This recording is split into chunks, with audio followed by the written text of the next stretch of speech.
Chapter 79. Li Wangyu was thick-skinned enough to not care about Carpenter Lu's teasing at all. After some explanation, Li Wangyu finally understood that the ancient people also had cranes. It was just a matter of manpower. Tangerine, also known as a crane. In fact, it was very simple. It used the principle of leverage to create a tool that was specially used to lift heavy objects.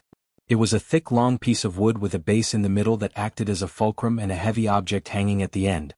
During the lifting process, the front part of the tangerine would be tied to the heavy object that needed to be moved. After that, the object would be lifted by manpower and the heavy object at the end. Although the principle of the crane was simple, according to Carpenter Lu, it could lift an object that weighed 40 to 50 stones without any problem. The wheels of the 5 water wheels were all moved to the riverbank, and the suspenders were ready. Hundreds of men were shouting slogans, and under the command of Carpenter Lu, they slowly lifted the wheels with a diameter of 6 meters and moved them to the base of the water wheel. After a few twists and turns, the wheel of the first water wheel was finally installed. Carpenter Lu and his 3 sons quickly climbed onto the water wheel and began the final installation. When Carpenter Lu inserted the last wooden wedge into the water wheel, the first water wheel of the Tang dynasty was finally installed. Li Jia Xiaolang, the water wheel is installed. Do you want to start it now? Carpenter Lu stood at the base of the water wheel and shouted at Li Wangyu. Li Wangyu led Su Changqing, Perrin, and Li Heng to the embankment and watched the installation of the water wheel with smiles on their faces. Hearing Carpenter Lu's shout, Li Wangyu gave him an OK hand sign. Carpenter Lu, let's start the test run. Carpenter Lu did not understand what Li Wangyu's hand sign meant, but after hearing it, he and his sons removed the plate blocking the wheel of the water wheel. Su Changqing elbowed Li Wangyu angrily and said, "Are you stupid? Do you want to give an OK hand sign to the people of the Tang dynasty?" Sorry, I forgot. These details are not important. Look, the water wheel is starting to turn. Start spinning. Li Wangyu shouted excitedly as he pointed at the water wheel that was slowly starting to move. The water level of the Gan River was calm, but the speed of the water flow was not too slow. Under the push of the water current, the water wheel made a squeaking sound. Then, the baffle on the water wheel started to rotate slowly under the push of the water current. When a bamboo tube filled with water was slowly rotated to a high point and tilted, the water in the bamboo tube would flow out and into the water bucket below. Then, the water would flow all the way down along the bucket. Under everyone's gaze, the river continued to flow. The water wheel kept turning, lifting the river water up and pouring it into the ground. The villagers of Dingzhou village began to cheer as if they had gone mad.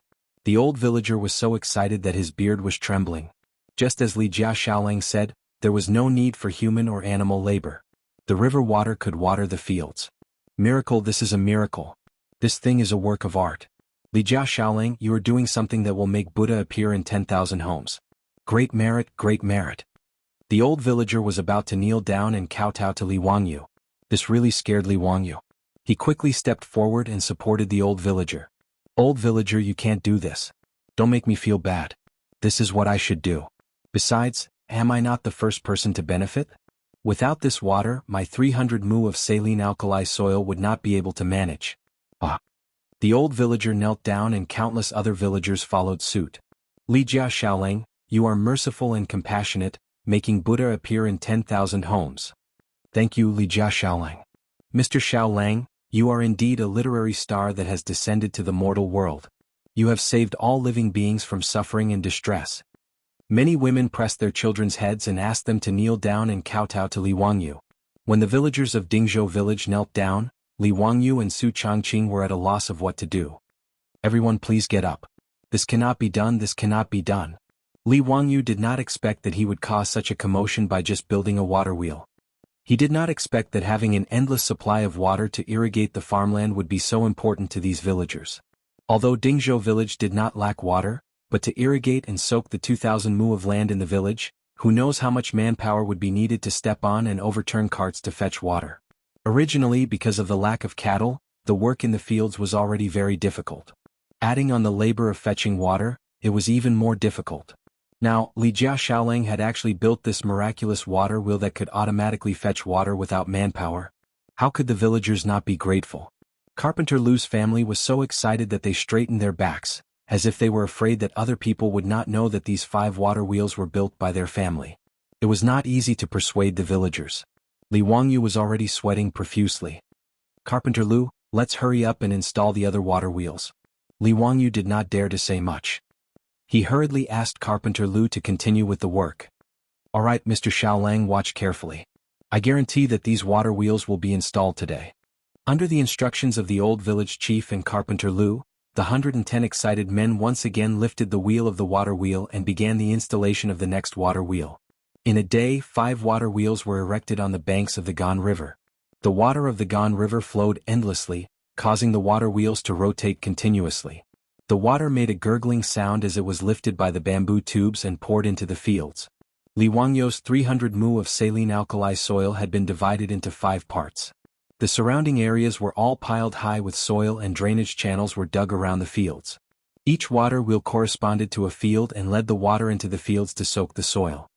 "Xiaolang, how long does the soil need to be soaked?" Beside Li Wangyu there was a green-clothed Su Li. He was holding a brush and paper in his hand and writing something seriously. This was Su Li, who was arranged by Yang Quan to come to Dingzhou village to record how Li Wangyu managed the saline alkali soil. However, although Su Li was writing, his eyes unconsciously looked at the water wheel that was constantly rotating. "Soak it for 2 days. Then drain the water in the fields. Drain the water and store it again. After doing this 3 times we can proceed to the next step." Li Wangyu said very carefully, "Oh, that's right. Remember, the drainage and the inflow have to be separated. The drainage must be far away from the inflow source." After Su Li memorized Li Wangyu's words without missing a word, he immediately bid farewell and left. As the 5 water wheels were set up, the villagers of Dingzhou village were all watching by the Gan River. Whether it was the elderly, the farmers, the ants, or the children, it seemed like they were not tired of watching the water wheels rotate. The 400 to 500 people were like audiences in the cinemas of the future who were watching commercial blockbusters. They were mesmerized by the rotating water wheels and were unwilling to leave for a long time. It was not until the sky gradually darkened that the villagers brought the old and the young back to the village. Their expressions were full of excitement and excitement. Early the next morning, Li Wangyu had not yet climbed out of his comfortable bed when he heard a familiar voice coming from the outer courtyard. "Ziyu, you bastard, come out quickly." Chapter 80. When Li Wangyu heard the voice, he knew it was Yang Quan. He did not understand why Yang Quan would come to Dingzhou village from the county office so early in the morning. Were all the civil servants in the Tang dynasty so casual about their working hours? They were not professional at all. Li Wangyu complained in his heart as he quickly got up and changed his clothes. The old housekeeper, Li Heng, also quickly came to the backyard to report, "Langjun Yang Mingfu is here." "I know. I heard his loud voice from the backyard. Did Minghao say anything?" Li Heng shook his head. "They did not say anything. They seemed to be in a hurry, but it did not seem to be anything bad." Li Wangyu thought that he had not done anything recently. Could it be that Yang Quan was in a hurry to improve the alkali soil? He had told him that it would take at least a month to see results. It had only been 10 days. What was the hurry? He walked slowly to the central room in the front yard. Before he could greet Yang Quan, he was dragged out by Yang Quan. Minghouse, what are you doing?" Li Wangyu was speechless. What was wrong with a man pulling and pulling? Do you dare to change it to a soft girl? "Zio, you bastard. Why didn't you tell me earlier that there was a water wheel? Quick, take me to see how magical the water wheel is." Yang Quan lectured him as he pulled him out. Li Wangyu was confused. What did he mean? He came to Dingzhou village from the county early in the morning just to see the water wheel? Yangzhou wasn't the only one who had come. All of the big shots from the Hu County Yamen had appeared at Dingzhou village. Li Wangyu was just about to greet the deputy, and Registrar Lu Xiao when Yang Quan pulled him out. Let's go see the water wheel. Don't be so polite." Li Wangyu could only lead Yang Quan and the others to the Gan River outside the village. Li Wangyu did not expect that the usually quiet riverside would be so lively today. Not only did the villagers of Dingzhou village come to see the water wheel, but the villagers from the surrounding villages also rushed over after hearing the news. The banks of the Gan River were as lively as a market. What made Li Wangyu even more speechless was that he saw many people actually lighting incense sticks and praying to the 5 water wheels on the banks of the Gan River. After a night of continuous watering by the water wheel Wangyu's land, the 300 mu of alkali soil was soaked in water. It looked like a big lake beside the Gan River. 300 mu of land was nearly 200,000 square meters of land. The 5 water wheels watered the land day and night. This scene was very magical in the eyes of the people of the Tang dynasty. Yang Quan and the other county officials were shocked when they heard Su Li's report yesterday. After repeated questioning, They confirmed that Li Wangyu had really created a tool that could automatically carry water without manual labor. The water wheel looked ordinary in Li Wangyu's eyes, but it made the other county officials unable to sleep well. They rushed to Dingzhou village at dawn to see it with their own eyes. When Yang Quan and the other county officials arrived, the villagers on the embankment immediately made way for them. They did not care about official etiquette. They lifted their robes and ran all the way to the water wheel. Yes, it really doesn't need manual labor. It automatically rotates non-stop. Lu Xiao could not help but gasp when he saw how the water wheel worked. Yang Quan and the others also saw the structure of the water wheel and how it moved to carry water. They were all very excited. The county magistrate of Hu County shook his head and commented, "Ziyu, the water wheel is not a fake person. A wise man's creation is really a great coincidence. Lone will carries cold water, no one is responsible for farming. Ziyu, you actually have such knowledge of how to apply it to the world. It's really rare. But since you have the ability to create something like this, why didn't you show it earlier? Do you know that you almost messed up our plan?" Yang Zhuo praised water wheel but turned around and lectured Li Wangyu. His words almost made Li Wangyu's nose crooked out of anger. "I created the water wheel to benefit the village. Why am I in the wrong?" Yang Quan glared at him and said, "Spring plowing is just around the corner. How can I have the time to promote this water wheel? Ziyu, do you know how much energy this water wheel can save for the people of Hu County? How much food can it increase? If it is promoted to the entire Tang dynasty, how grand will it be? Ziyu, where is the blueprint for this water wheel? Quickly hand it over to me." Li Wangyu listened and nodded. The promotion of the water wheel would indeed increase the food production. The reason was simple. The primitive agriculture of the Tang dynasty mainly relied on manpower. Since ancient times, Wuxia belonged to intensive farming, which was more labor-intensive. If you could save more manpower, you could get more food. As a village boy, Li Wangyu naturally understood this. However, he soon realized that no matter how he looked at it, it seemed wrong. Damn it, he was the one who invented the water wheel. Why was he being lectured by Yang Quan? Also, did I say that I would give you the water wheel? Do you still have any intellectual property rights? Even Carpenter Lu was willing to help him build 5 water wheels for free in exchange for the water wheel blueprint. Yang Quan's words meant that he wanted to take away the blueprint without paying a single copper coin? I despise him. There's no point in talking to this kind of person. Close the door and let the beautiful woman in. Li Wangyu had already seen Su Changqing accompanied by Pei Lan to the riverbank. He hurriedly gestured to her, indicating for her to come over. He directly explained the matter to Su Changqing in English in front of Yang Quan and the rest. Although Li Wangyu's English was average, it was not a big problem to explain it clearly. Yang Quan and the rest were confused. They did not understand what the two were talking about. "Ziyu, what are you talking about?" Nothing. It's just my hometown dialect," Li Wangyu said with a smile. Yang Quan and Lu Xiao were confused. This Li Ziyu was born in Hu County. What kind of hometown dialect was this? Su Changqing understood Li Wangyu's words. She smiled sweetly and bowed slightly to Yang Quan and the rest. "Greetings to Yang Mingfu. Does the Ming house want to promote this water wheel in the Tang dynasty?" Yang Quan knew Su Changqing. He knew that she was the so-called distant cousin that the secretary Lu Xiao helped to settle in Li Wangyu's family. Naturally, he did not believe this statement. Before the Li family in Hu County was removed from the family, they were relatives of the royal family. How could there be a distant cousin for no reason? However, he would not expose this matter. Although Su Changqing's background was unknown, Yang Quan would not interfere if the people did not report it. Moreover, Yang Quan could clearly see the vague feelings between Li Wangyu and Su Changqing. He also knew that the relationship between the two was not ordinary. Yang Quan and Chou Kuan were the same. They could not figure out why Li Wangyu would like such an old woman. Yang Quan and the rest now valued Li Wangyu very much. Naturally, they would not show their authority to Su Changqing. "Lady Su, I do have such a plan. Then how much is Yang Mingfu prepared to pay for the water wheel blueprint from my family?" Su Changqing chuckled. Li Wangyu clearly felt the foxtail behind his beautiful boss was constantly wagging. Chapter 81.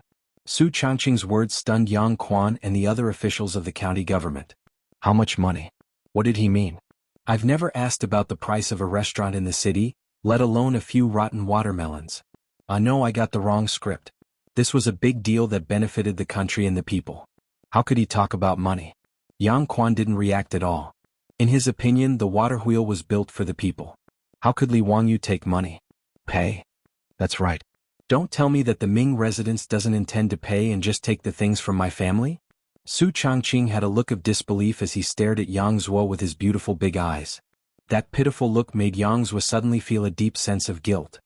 This isn't taking something from your house.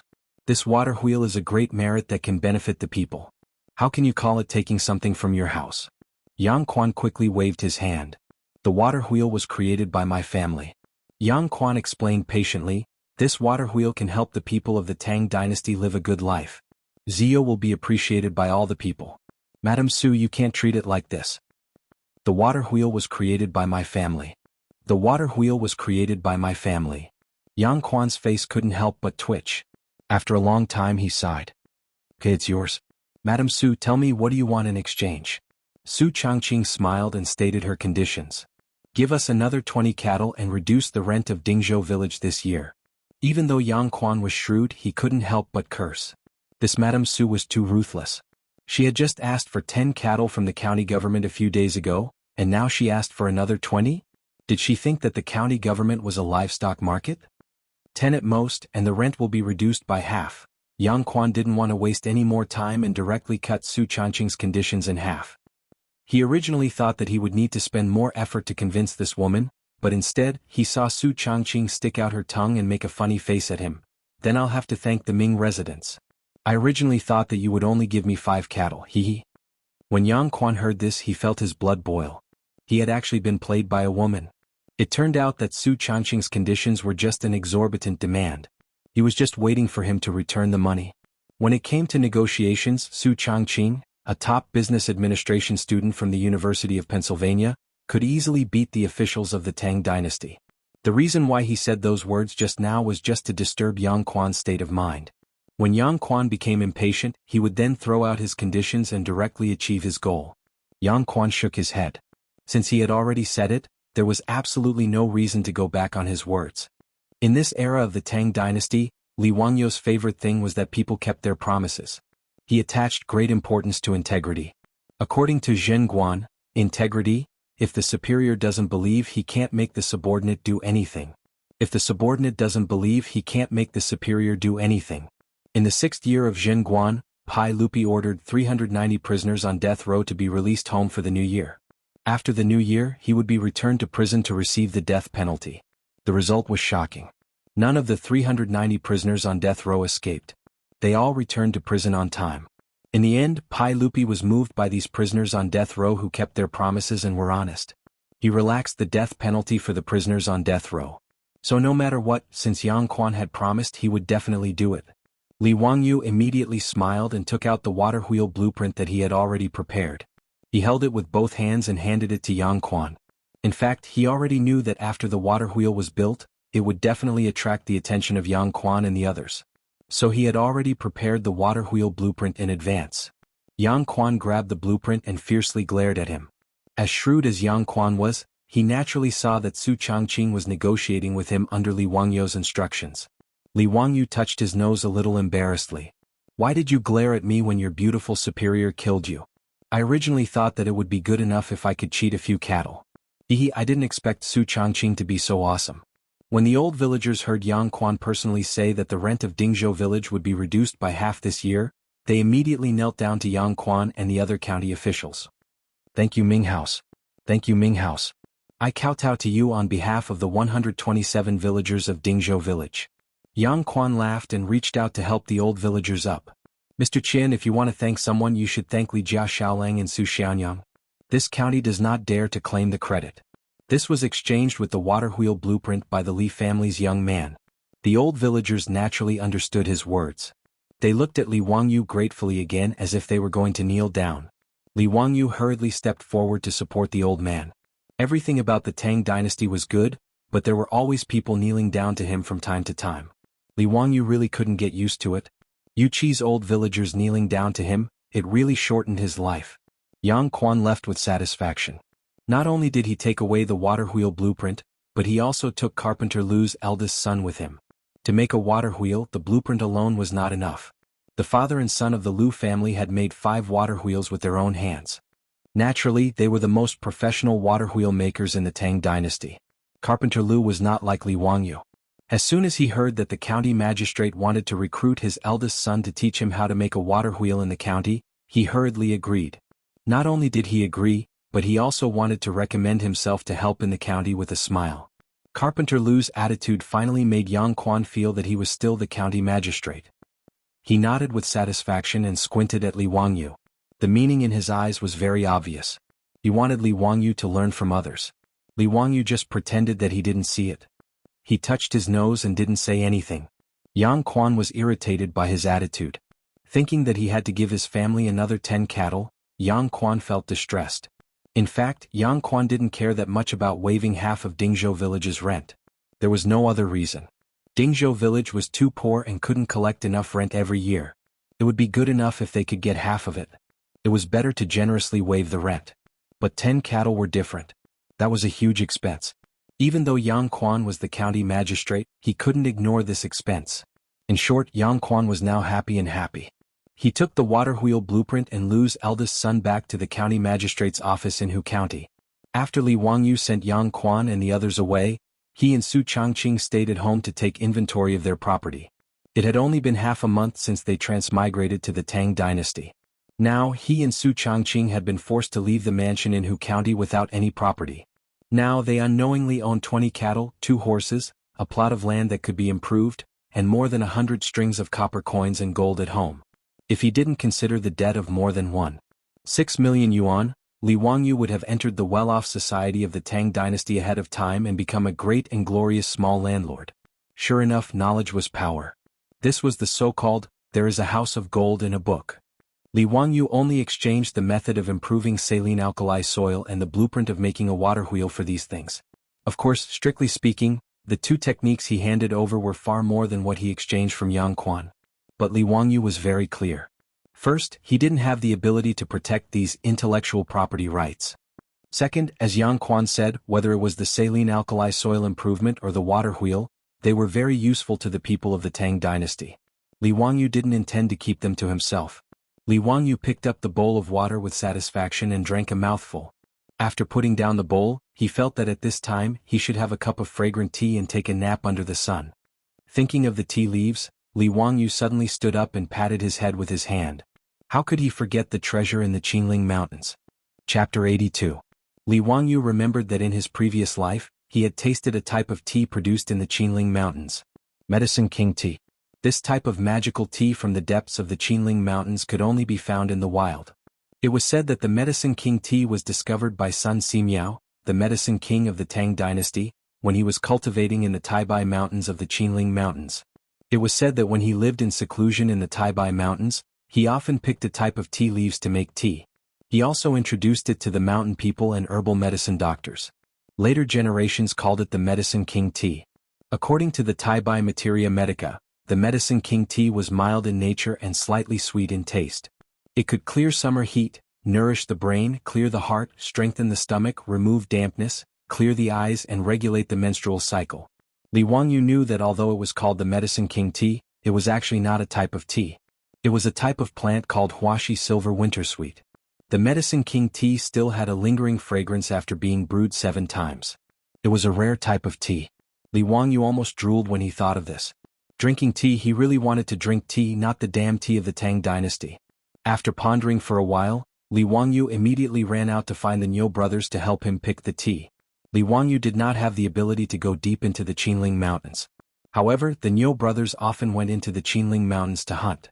If he asked them to help him pick the tea, there would be no problem. If he could pick the Medicine King tea, he and Su Changqing would have good tea to drink. Thinking of this, Li Wangyu quickened his pace. The Niu brothers were indeed at home. When they heard that Li Wangyu wanted them to help him pick the leaves of a type of plant in the Taibai Mountains, they immediately nodded and agreed without hesitation. Xiaolang, don't worry.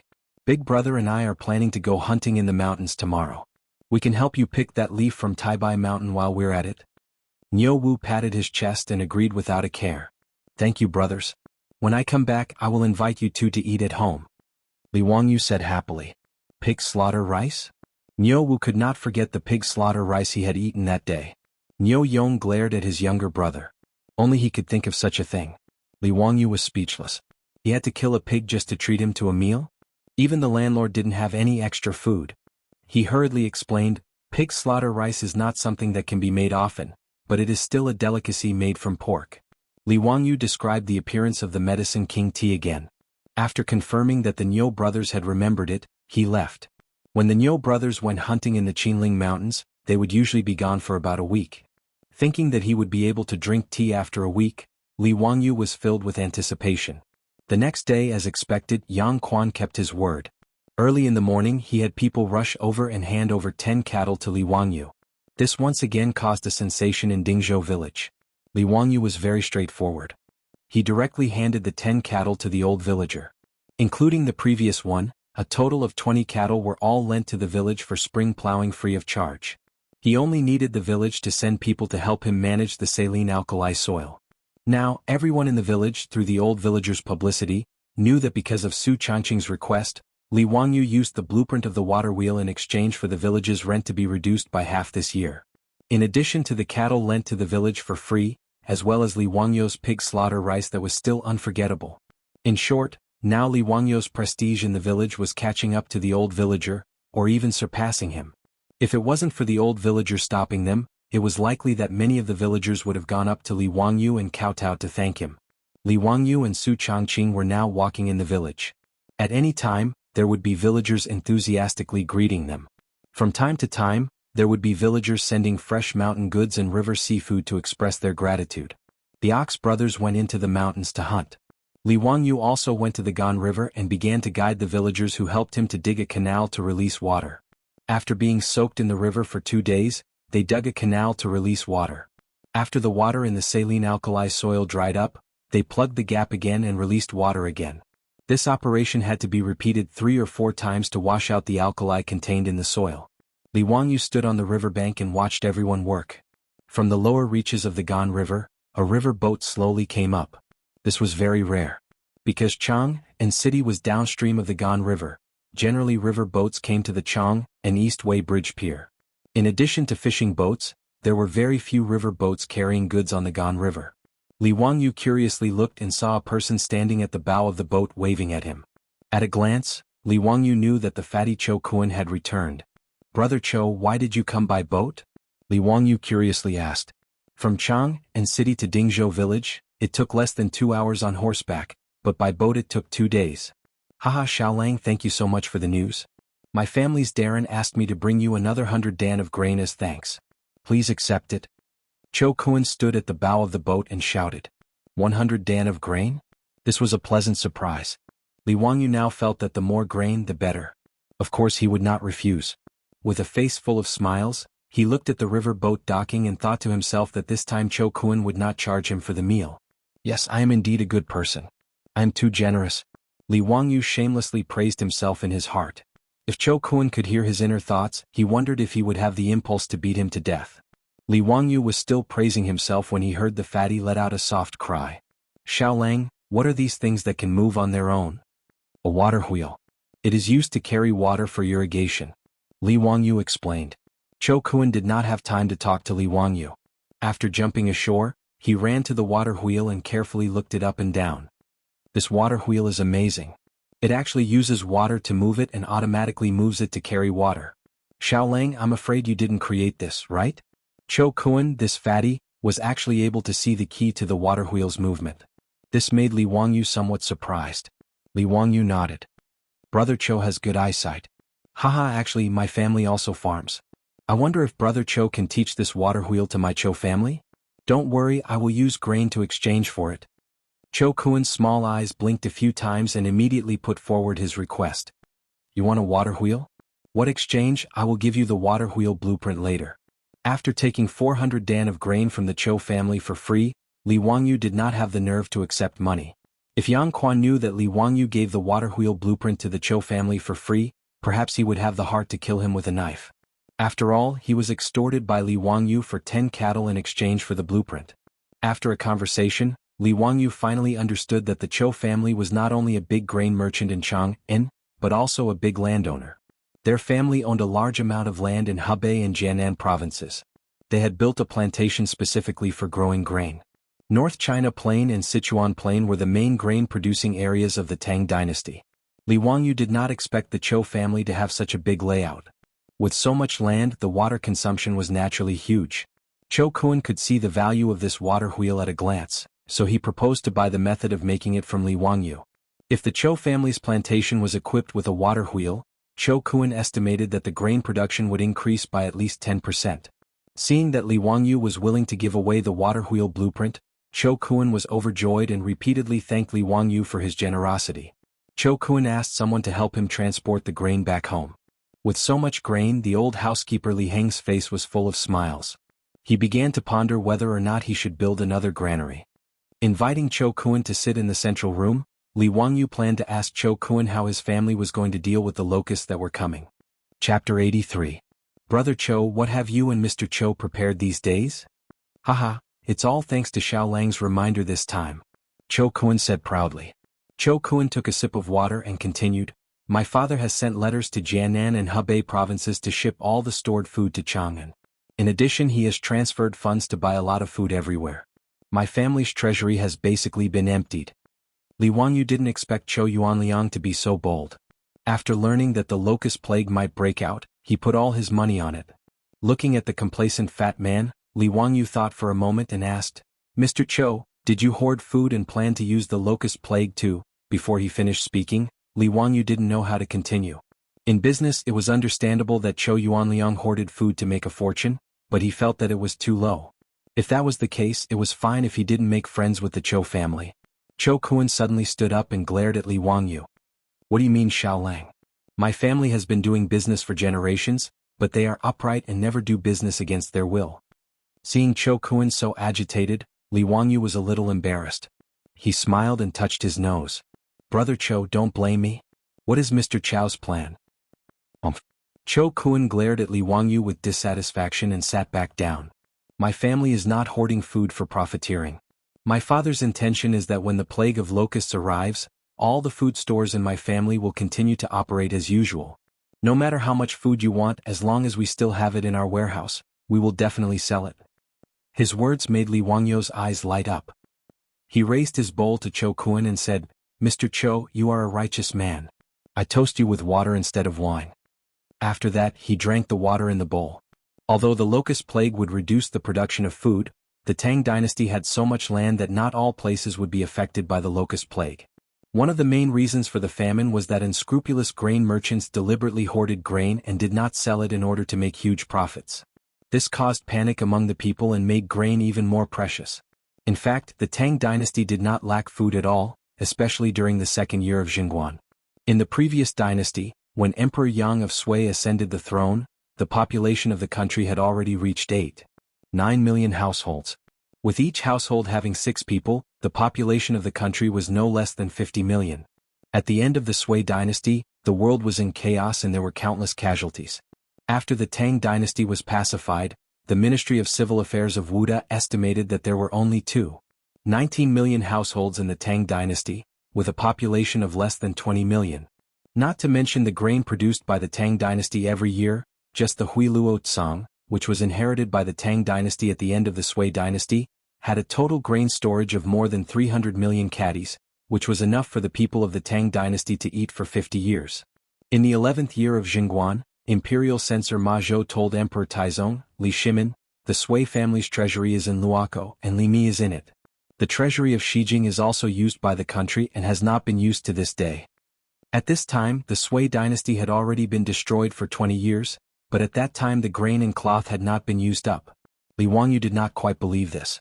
After all, how could something like grain be stored for decades? Could it be that the Sui and Tang dynasties already had the technology to store grain? However, this was the second year of Jingguan, and the Sui dynasty had only been destroyed for 11 years. If the old grain was properly stored, there should be no problem. From this, it could be seen that the Tang dynasty absolutely did not lack grain. The famine caused by the plague of locusts was, in fact, the result of the aristocratic families and big grain merchants sitting by and watching the people starve to death for their own benefit.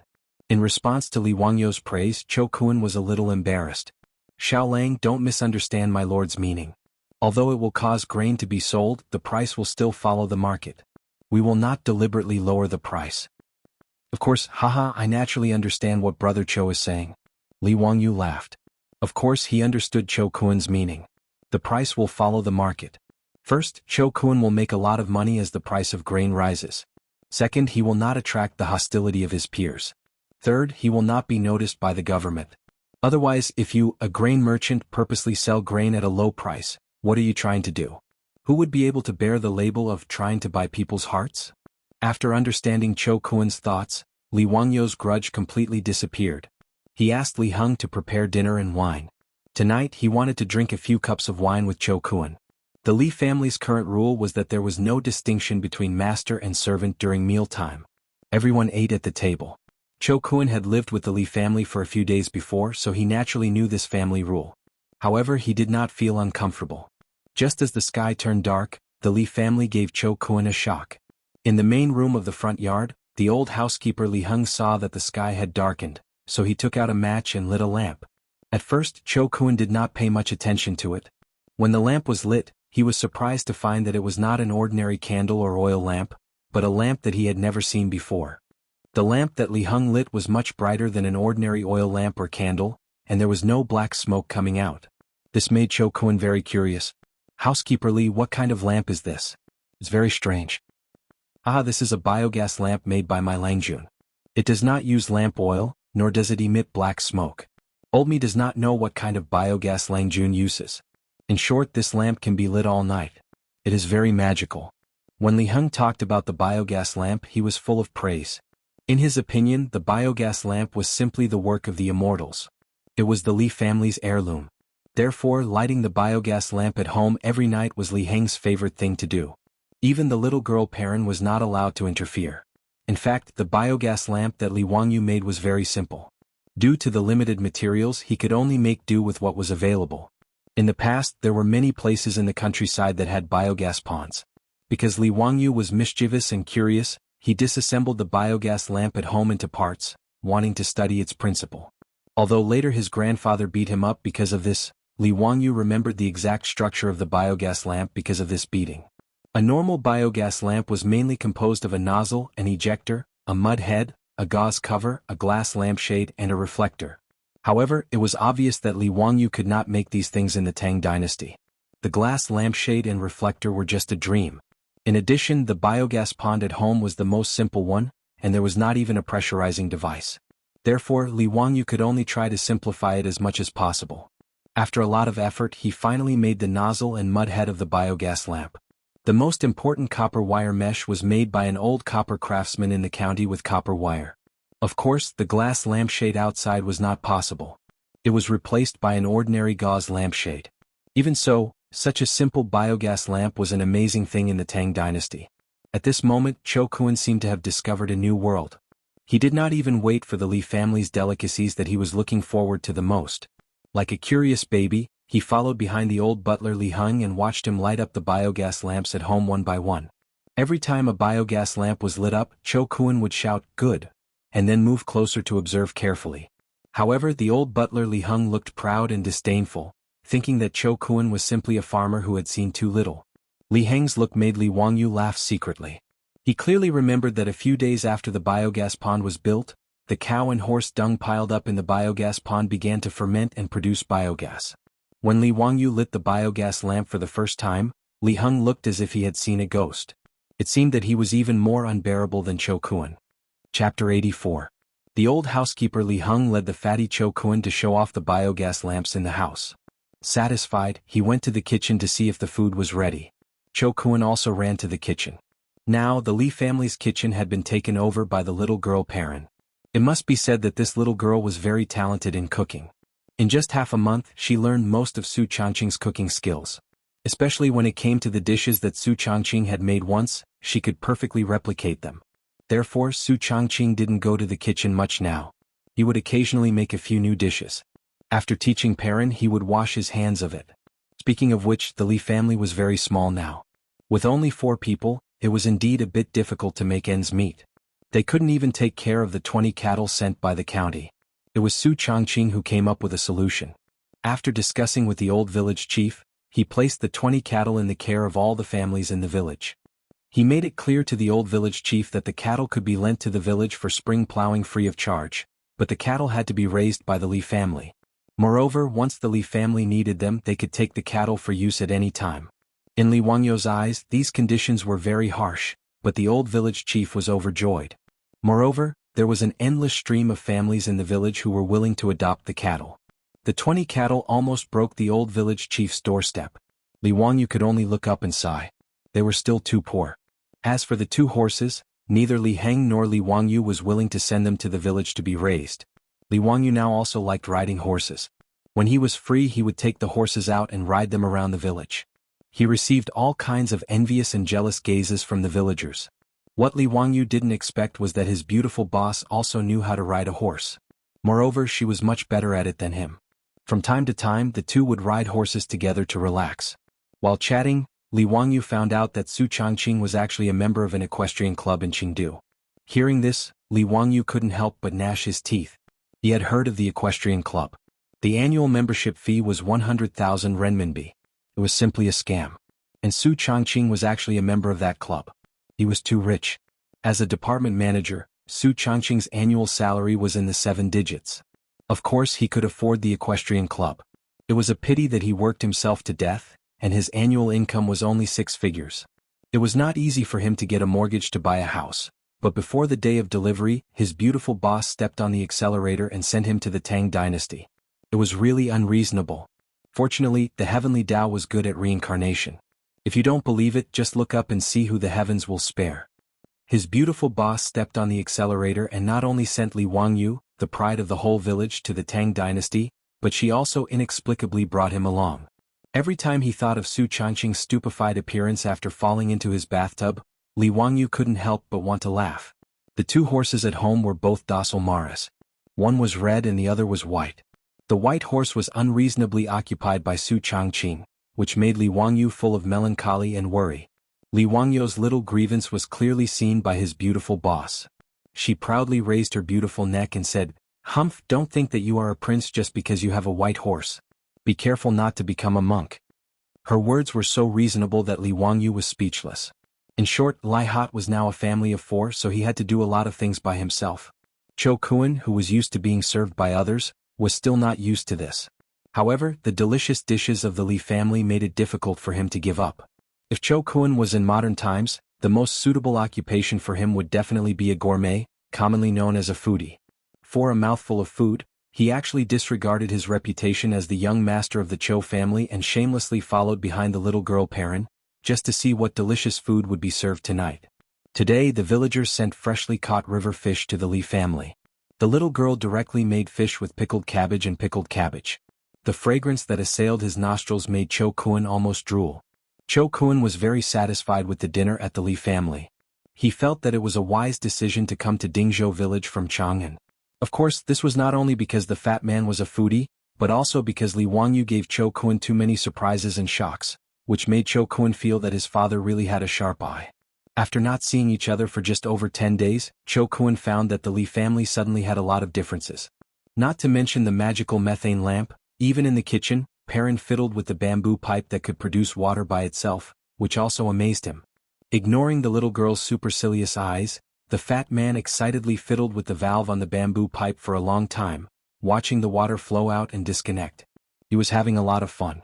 In her heart, Perrin directly labeled Cho Kuan as a fool, but she completely forgot that a few days ago she seemed to be doing the same thing as the fat man, and the Li family's newly renovated toilet made Cho Kuan completely crazy.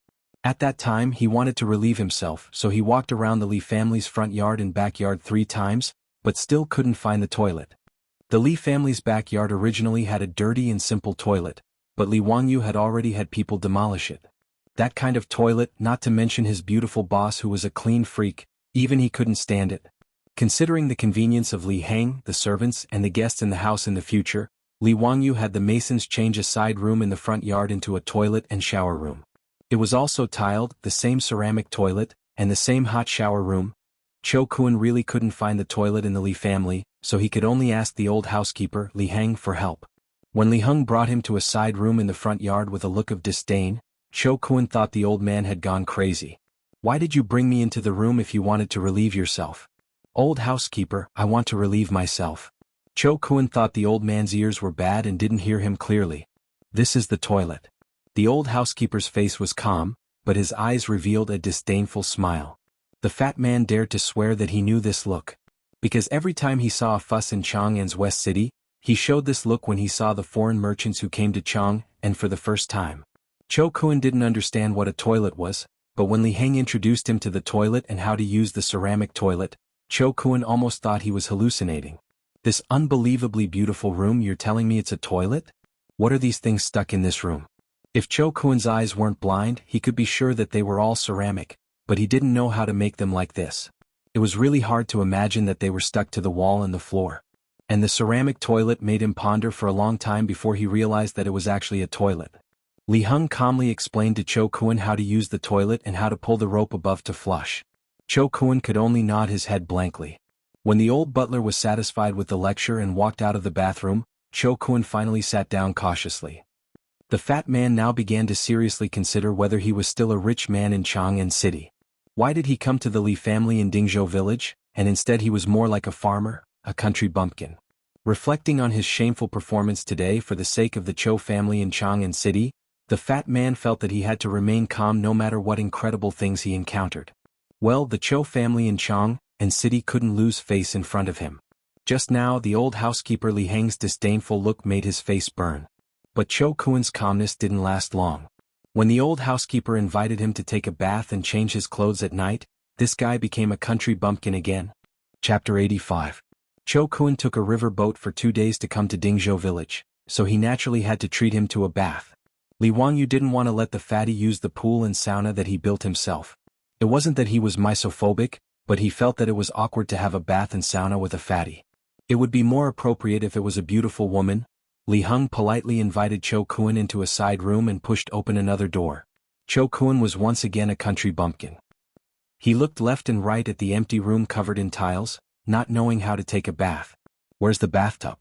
But after what happened before, Cho Kun didn't say anything. He kept a straight face and waited for the old butler to explain further. Li Heng wanted to continue watching Cho Kun make a fuss about nothing, but he saw that the fatty was smart and didn't say anything. The old man sighed silently. He missed a good show. He led Cho Kun under a bamboo pipe and pointed to the wooden valve. Young Master Cho, this is the hot water valve. Once you open it, hot water will flow out. Okay, I know. Thank you, old butler. The fatty nodded calmly. After sending Li Heng out of the bathroom, the fatty hurried over to study the shower system. After taking a hot shower, which he had never enjoyed before, the fatty felt that his bones were lighter and his whole body was more comfortable. This Li Jia Xiaoling is really a talent. This kind of practical knowledge is really amazing. Cho Kun said to himself. He really liked the new things that Li Wangyu came up with. He began to wonder if he could ask Li Wangyu to help him install one in his house in Chang'an City. The next morning, Cho Kun took the water wheel blueprint that Li Wangyu had drawn for him and borrowed a horse from the Li family to return to Chang'an City. He said that he would disturb Li Wangyu in a few days. Li Wangyu looked at the date-red horse in the distance and his heart ached. This damn fatty, don't crush my horse. A few days after the fatty Cho Kun left, Li Wangyu's days were peaceful. Every day, if he didn't go to the alkali soil to check on the situation, then he would stroll around the village. He became more familiar with the situation in the village. He now had 400 dawn of grain in his hands, which should be enough for the whole village to survive the locust plague, so he didn't have much of a sense of crisis. These days the number of locusts in the fields had increased. Even the village head had started to organize the villagers to burn incense and worship the locust god. Li Wangyu could only let out a long sigh and shake his head. For the past few days he had been discussing with his beautiful boss about what other businesses he could do to make money other than brewing wine, so that he could pay off the huge debt of more than 1.6 million yuan. However, no matter how much they thought about it, they couldn't come up with any good ideas for the time being. On this day, Li Wangyu was strolling around the village thinking about how to get rich. When he arrived at the village entrance, he suddenly saw 2 figures coming from the direction of Mount Shouyang in the distance. Li Wangyu squinted his eyes and looked at them. One of them looked familiar.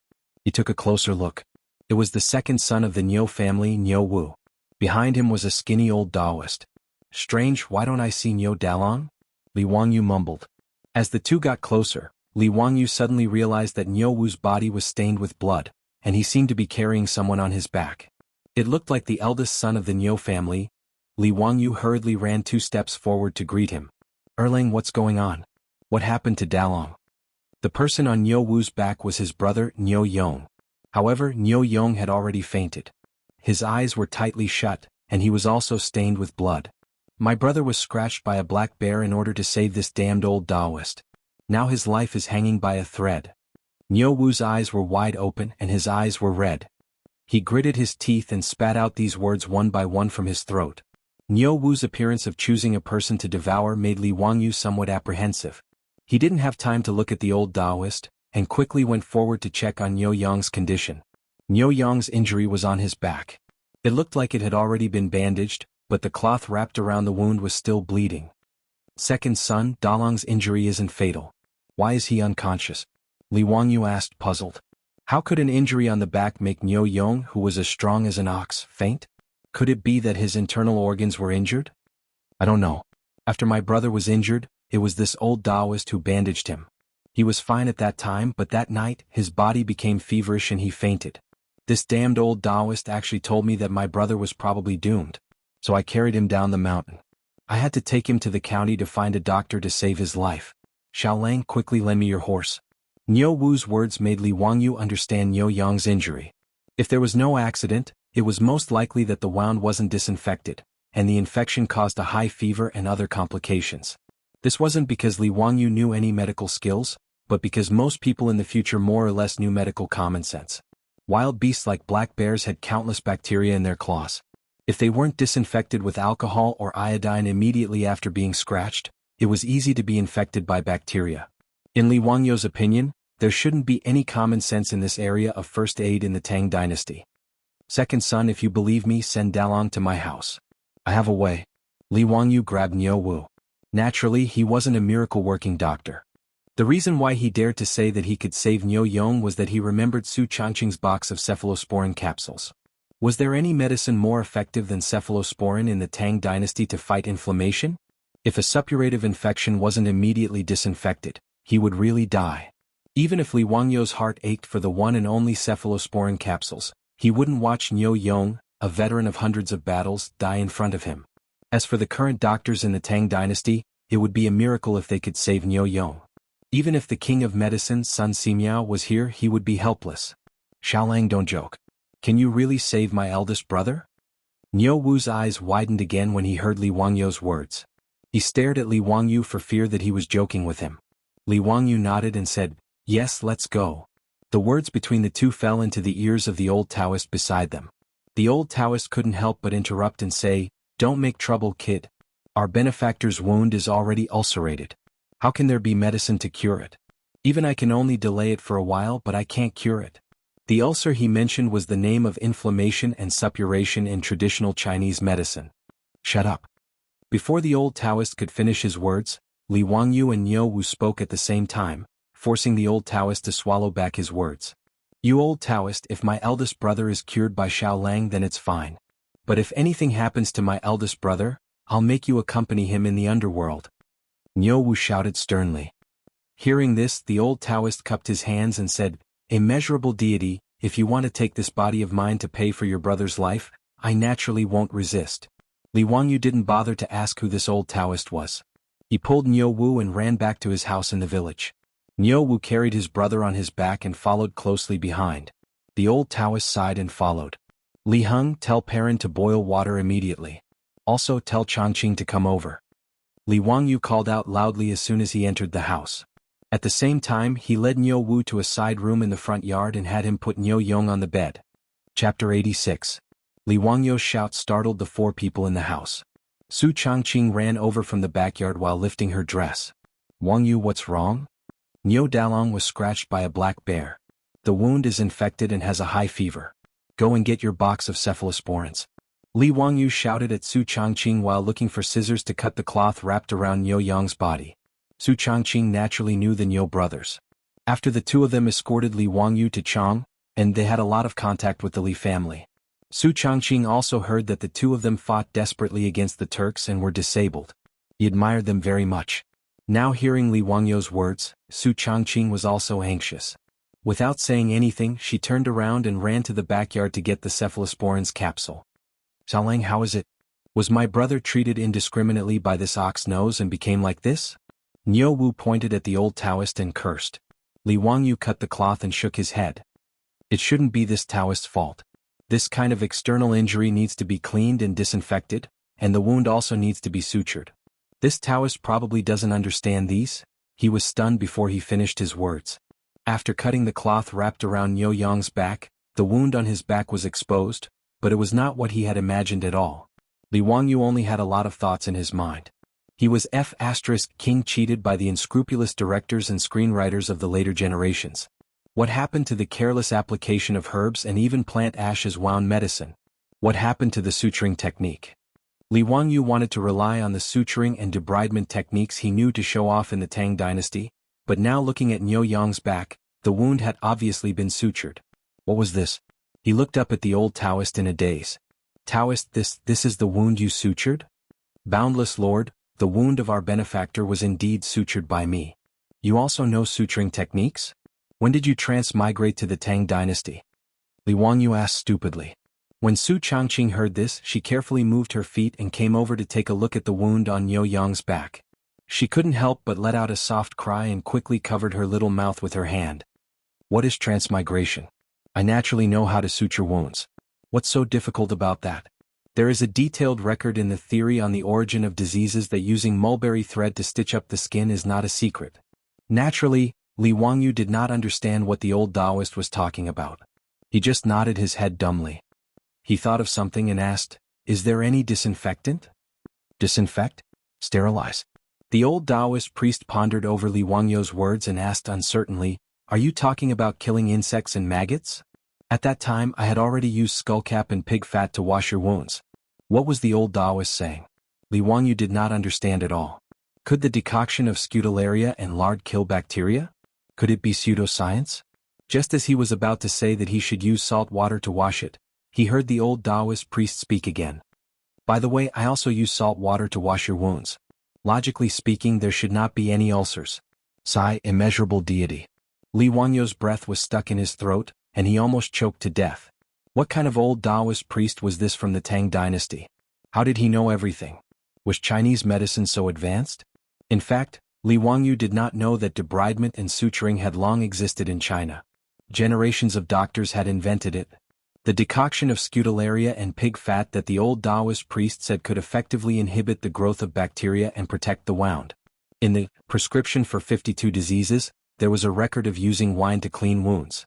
In the Jin dynasty, Guhong pioneered the use of salt water to clean wounds and apply snake ointment externally before performing surgery. In the theory on the origin of diseases, there was a record of how to debridement, suture and bandage a broken intestine. During the Sui and Tang dynasties, in addition to the relatively complete debridement and suturing technique, the most important invention was the use of mulberry thread to suture the intestines and skin. The old Taoist priest had used the mulberry thread to suture the wound on Niu Yang's back. Li Wangyu was speechless. Did this count as failing to act cool and getting exposed instead? This old Taoist priest from the Tang dynasty actually knew everything. Now, he could only pray that the cephalosporin capsule would work and save Niu Yang's life. Bullnose, don't talk nonsense. My eldest brother was treated like this by a quack like you. Niu Wu pointed at the old Taoist priest and said angrily. The old Taoist priest lowered his eyes and said, "You may not know, but I have indeed given my benefactor the best medicine for muscle regeneration and hemostasis." What bullshit medicine for muscle regeneration and hemostasis? Then why don't you tell me why my eldest brother is unconscious now? Niu Wu's eyes were bloodshot as he glared at the old Taoist priest. The old Taoist priest was speechless. Li Wangyu guessed that the disinfection might not have been thorough enough.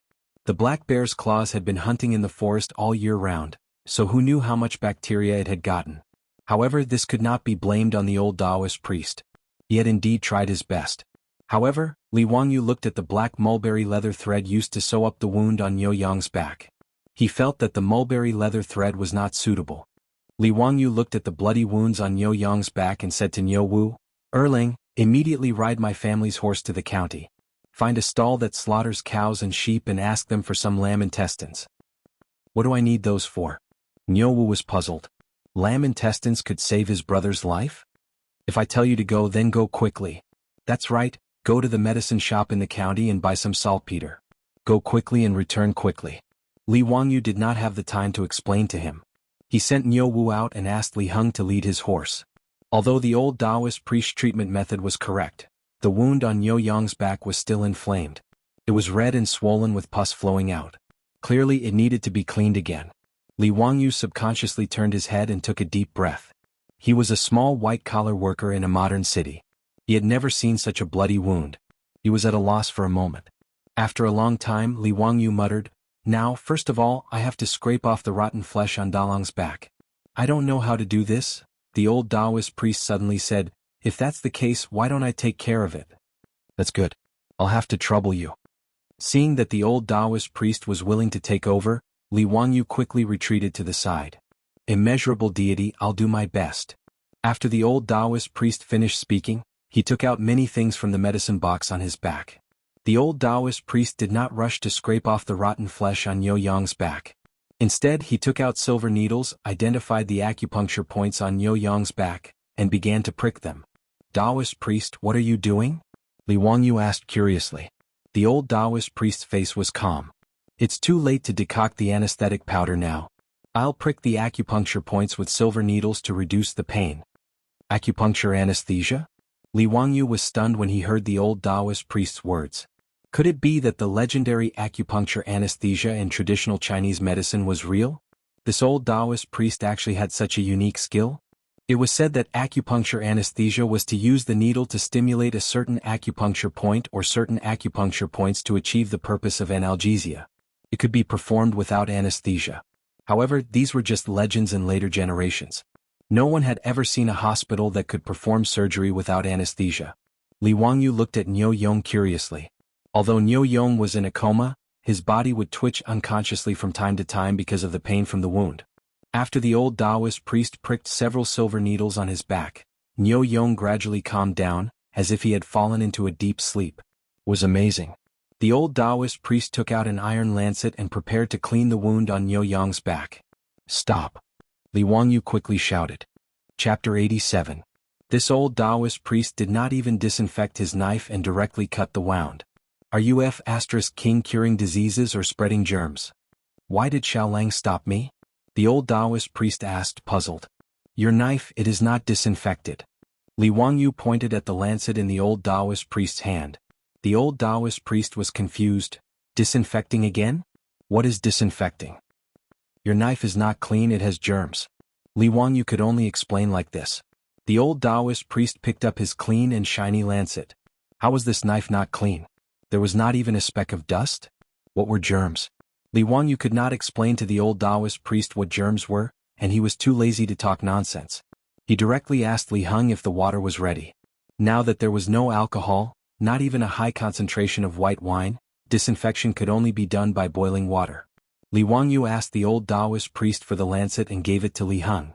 He asked him to go to the kitchen and let Perrin boil it for a few minutes before taking it out. He looked at the cloth that he had bandaged Nyo Yong and curled his lips in disdain. He ordered Li Heng to find a clean white cloth and cut it into long strips. He also asked Perrin to throw it into boiling water to disinfect it. With the speed of Nyo Wu's horse, it would only take an hour to travel 20 miles from Zedingza village to Huxin County. When Nyo Wu came back on his sweaty white horse, Li Wangyu had just finished preparing everything. Li Wangyu did not care about his horse and immediately asked Perrin to take the lamb intestines that Nyo Wu had asked for to the kitchen. He scraped off the fat, took the innermost mucous membrane, soaked it in alkaline water, and then divided it into small strands. Pei Lan's hands and feet were very nimble, and she quickly got everything ready. After the little girl brought the old Taoist priest's scalpel that had been boiled and disinfected, Li Wangyu immediately asked the old Taoist priest to start cleaning the rotten flesh on Yo Yong's back. The old Taoist priest was indeed skilled in surgery.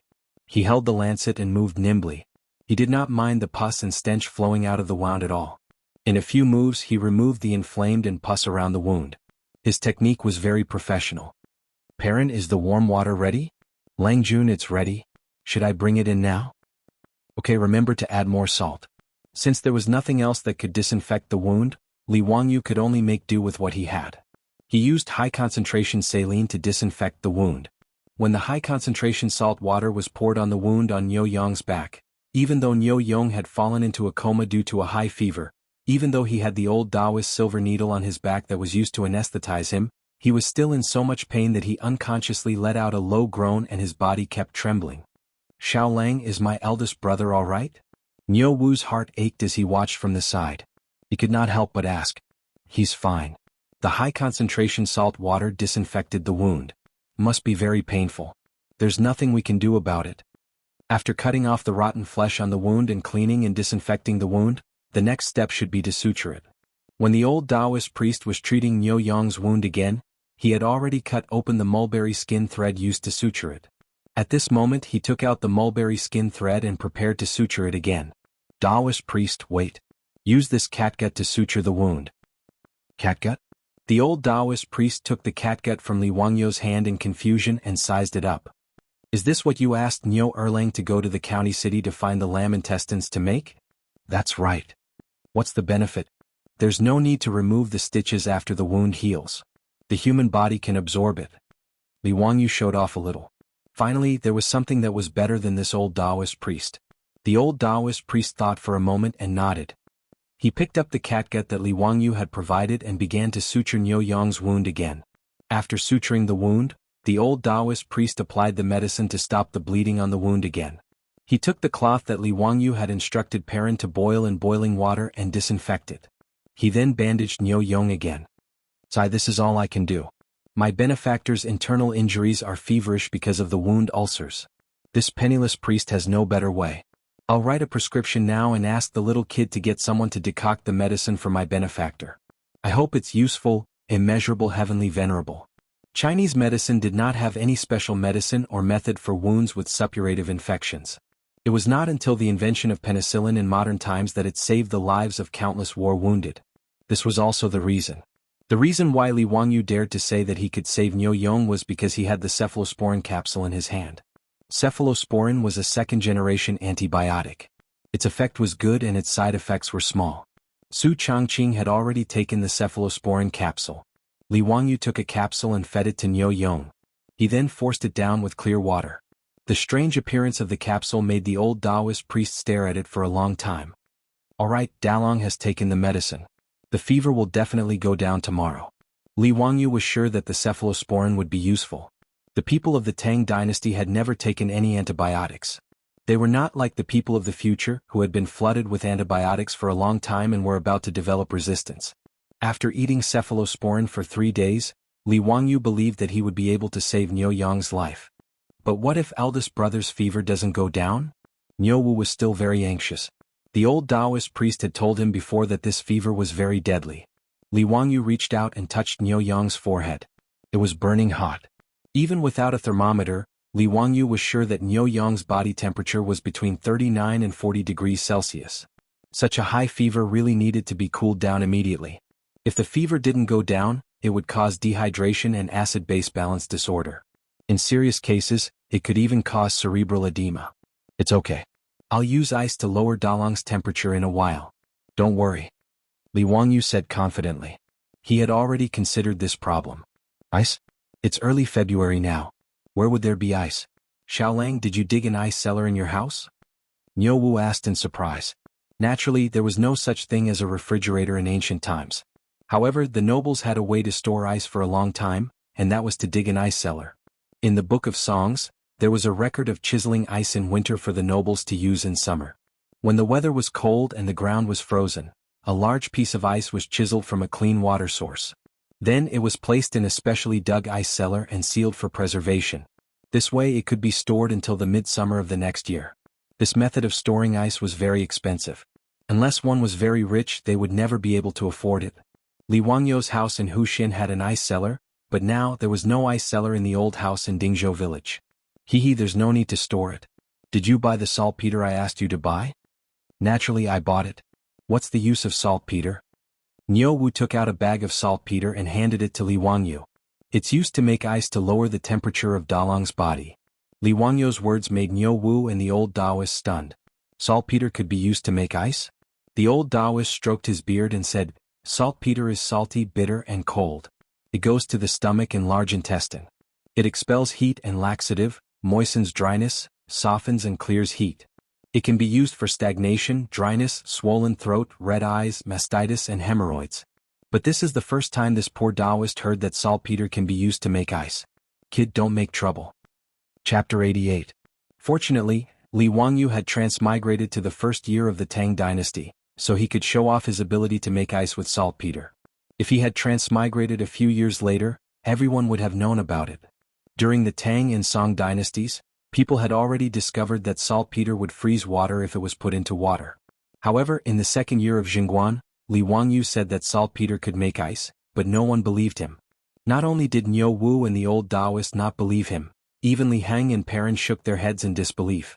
Only the beautiful boss covered her mouth and snickered. Although Su Changqing was a liberal arts student, he had learned basic chemistry. Saltpeter's scientific name was potassium nitrate. When it dissolved in water, it absorbed heat, and when the temperature dropped, the water would freeze. Li Wangyu saw that they didn't believe him, so he didn't say much. He asked Perrin to fetch a large wooden basin and a small cylindrical basin. He poured the water into the wooden basin, poured the saltpeter into the wooden basin, and then poured the water from the copper basin into the wooden basin. Soon, under the astonished gaze of the old Taoist, the water in the wooden basin began to slowly freeze. Then, the water in the copper basin also began to slowly freeze. What kind of magic is this? Niu Wu's eyes widened as he looked at the ice in the basin in disbelief. The old butler's knees almost went soft again.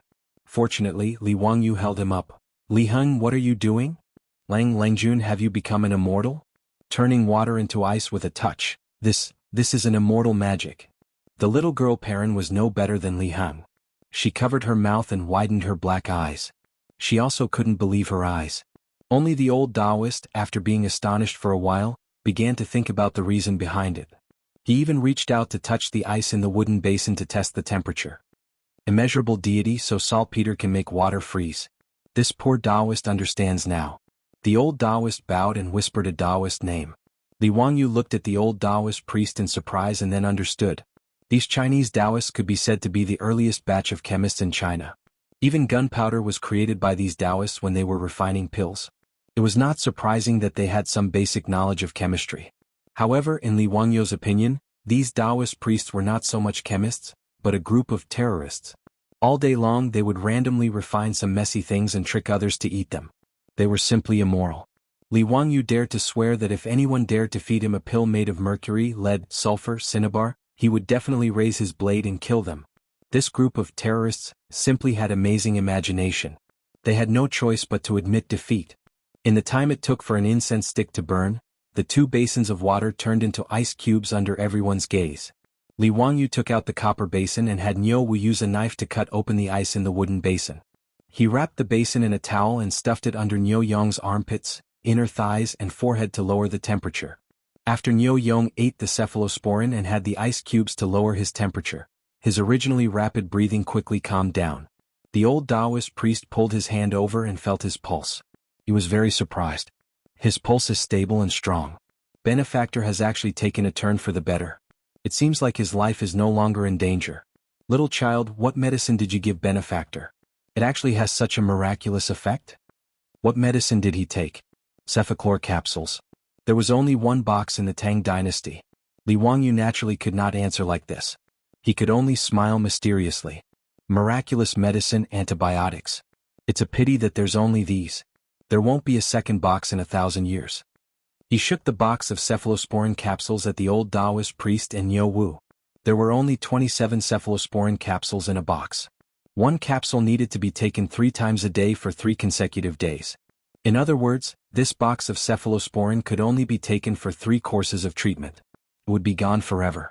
Li Wangyu did not feel any heartache when he took out 9 cephalosporin capsules to save Niu Yong's life. He felt that it was worth it. Compared to Niu Yong's life, his sacrifice was not worth mentioning. His words shocked Niu Wu. Niu Wu did not expect that Li Wangyu would take out such a precious medicine to save his elder brother. Xiaolang at you? Niu Wu, who was 8 feet tall, did not know what to say at this time. He simply knelt down in front of Li Wangyu and kowtowed a few times. His reaction shocked Li Wangyu. He quickly reached out to pull Niu Wu back. However, Li Wangyu's small body could not pull Niu Wu back. He could only reluctantly accept Niu Wu's heavy kowtow. Erlang, what are you doing? Did I, Li Wangyu, save Dalong because of this? Li Wangyu was speechless and rolled his eyes. Why did the people of the Tang dynasty like to kowtow so much? I can't stand it. Xiaolang, this is what I should do. If I don't kowtow a few times to you, Big Brother will beat me to death when he wakes up. Niu Wu replied in a muffled voice. Niu Yang's crisis was resolved. Everyone was in a good mood. The originally heavy atmosphere in the side room eased a lot. However, Su Changqing looked at the small copper basin in Li Wangyu's hand. Wangyu, one basin is enough to make ice. Why did you get another one? The ice in the wooden basin contains saltpeter. It can't be eaten. It can only be used to cool down Dalong's body. However, the ice in the copper basin can be eaten. Do you want to eat ice cream? Li Wangyu held the copper basin and smiled. Su Changqing heard this and his eyes lit up. Ice cream? Can you make it? Try it. The taste should not be bad. Li Wangyu did not have any ice cream when he was young in the countryside. However, they had a way to make ice cream. In fact, it was a smoothie. They used a plane to grind the ice into a smoothie. Then they added sugar, water, milk, and fruits to make a delicious smoothie. There was no shortage of fruits at home. Many villagers would send some to them when they picked fruits in the mountains.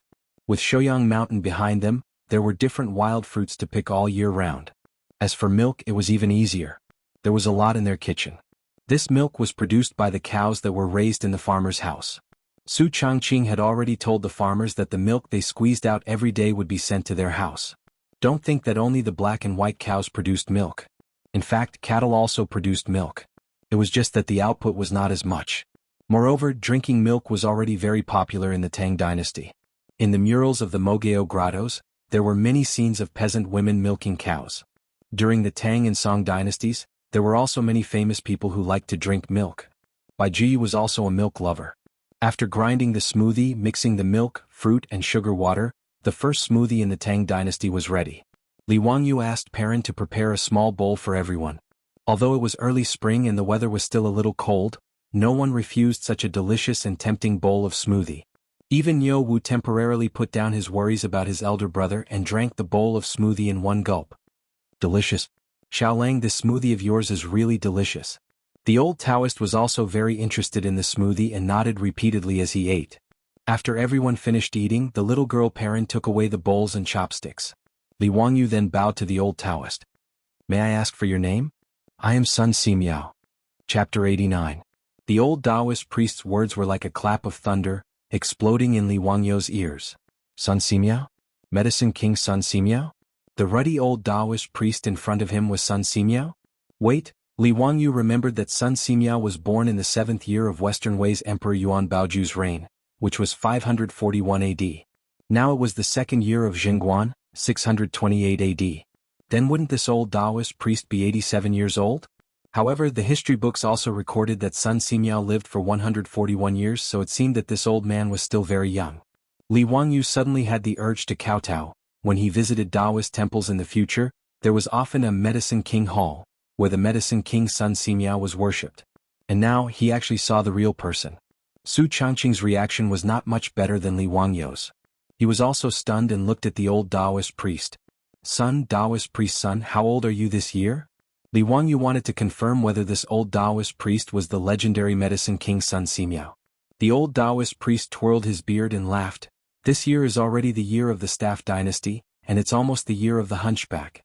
As expected, this was the Medicine King Sun Simiao himself. The year of the Staff Dynasty 80 years old, the year of the Hunchback 90 years old. This was simply a person's fortune. Old Immortal son, please forgive my rudeness. Li Wangyu immediately bowed. This Taoist priest is not worthy of being called an immortal. This Taoist priest is still searching for the way of immortality. Little kid, don't call me that. The conversation between the two made Niu Wu stare. Xiaolang, why are you calling this Taoist priest old immortal? He's just a quack. My elder brother was almost killed by him. Li Wangyu was speechless. This idiot. Erlang, don't speak nonsense. Old immortal son is a divine doctor. You can't be rude. Niu Wu's neck stiffened. What divine doctor? A fame-fishing Taoist priest. If he's so good, why didn't he cure my elder brother? It was Xiaolang who used the divine medicine to save Big Brother's life. His words made Li Wangyu roll his eyes silently. No matter how good Sun Simiao was, he really didn't know anything about bacterial infections, let alone antibiotics to save lives. Li Wangyu wanted to defend Sun Simiao, but Sun Simiao said, Niu Erlang is right. I'm still not good at medicine.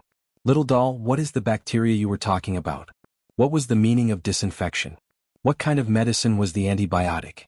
Can you explain it to me, little girl? Sun Simiao's series of questions confused Li Wangyu. How was he going to explain this to the old Taoist? Bacteria. Bacteria are tiny creatures that can't be seen with the naked eye. Old Immortal is a Taoist, but you should also know that there is a saying in Buddhism. A drop of water in Buddhism, 84,000 lives. That's the bacteria. Li Wangyu's nonsense caused Sun Simiao to fall into deep thought. After a long while, the old Taoist raised his head. How did you know about this bacteria? I saw it with a microscope. Li Wangyu said it out of habit. After saying it, he felt that it was inappropriate. Was he going to explain what a microscope was again? Sure enough, when Sun Simiao heard this, he immediately asked, "What is a microscope? Little doll, can I take a look?" "No, I don't have a microscope. It needs to be made of glass." "Oh no, it's made of crystal. It can be used to see microscopic creatures." Li Wangyu felt like he was going crazy. Then this bacteria is the main cause of ulcers? Sun Simiao asked again. Bacteria do cause inflammation in the wound, which is the ulcers that old Immortal mentioned. It also makes people sick. Then disinfection is to kill the bacteria? Li Wangyu wiped the sweat off his forehead. That's right, that's it. What are antibiotics? It's a drug that can kill the bacteria in the body. Li Wangyu didn't know anything about this, so he could only bluff. Then little doll, do you know how to make antibiotics? Sun Simiao continued to ask. This. Li Wangyu's face had already turned bitter. When the beautiful superior saw that Sun Simiao kept asking him questions, she couldn't help but snicker. Serves you right for being so talkative. Li Wangyu didn't dare to say anything more. He quickly changed the topic and turned to ask Niu Wu, "Erlang, how did your big brother get injured?" "It's just a black bear. It shouldn't be a problem for you two brothers, right?" It would have been better if he didn't mention it. Once he mentioned Niu Yang's injury, Niu Wu glared at Sun Simiao. "It's all this Taoist's fault. Big brother was scratched by the black bear because he was trying to save him." Niu Wu began to tell Li Wangyu about Niu Yang's injury. It turned out that Li Wangyu asked the two brothers to help him pick tea leaves in the Qinling Mountains. After entering the Qinling Mountains, the two brothers went straight to Taibai Mountain. They found the plant that Li Wangyu described. Just as they were picking the tea leaves, the old Taoist appeared. Sun Simiao also went to pick the tea leaves. When he saw the two brothers picking tea leaves, he curiously asked them a few questions. Seeing that it was an old Taoist, the two brothers were very polite. They even asked the old Taoist how to pick the tea leaves. Just as the three of them were talking, an accident happened. A black bear rushed out of the forest and pounced on the old Taoist. The black bears in the Qinling Mountains usually didn't take the initiative to attack humans. However, the black bear suddenly attacked the old Taoist today. As the Niu brothers weren't hunting, they carried their weapons on their backs when they were picking tea leaves. The black bear suddenly rushed out.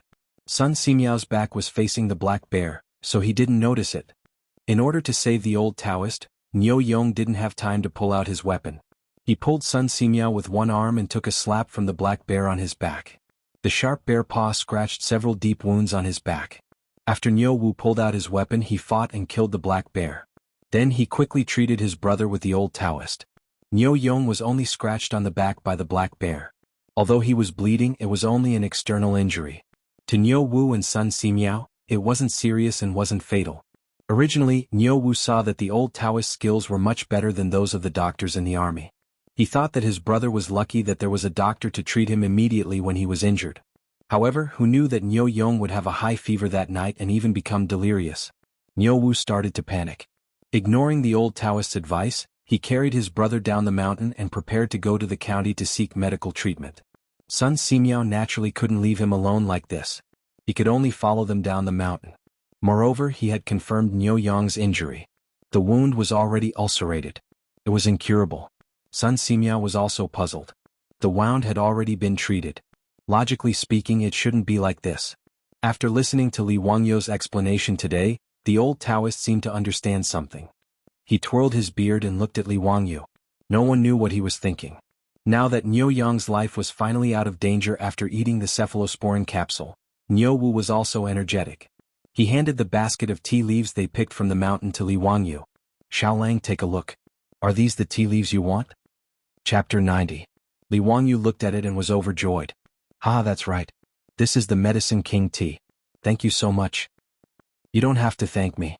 You saved my brother's life." While the two of them were talking, Sun Simiao suddenly said, "Kid, why did you call this old lady Tea King tea?" "Haha, old Immortal, you don't know. This tea is.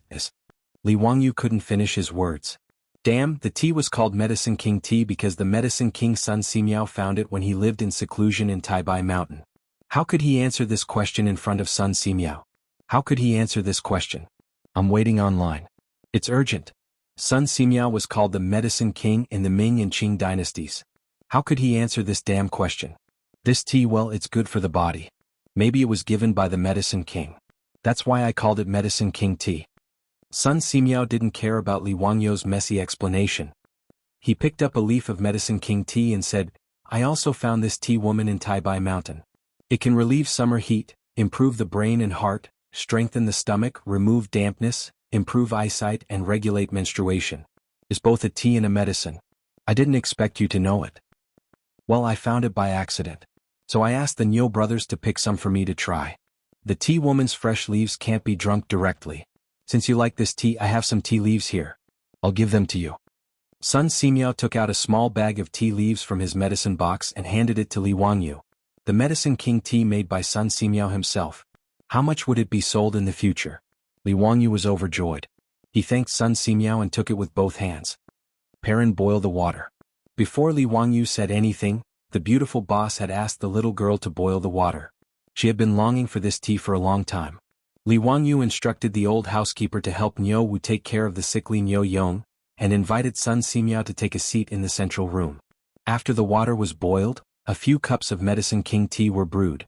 Li Wangyu took a deep breath of the tea and felt that it was more mellow and fragrant than the Medicine King tea he had drunk in his previous life. The tea was golden yellow in color. It tasted slightly sweet and bitter in the mouth, but it also had a refreshing fragrance. His lips and teeth were filled with the fragrance of tea. The beautiful female boss also took a sip. Her eyes were curved into crescents, full of joy.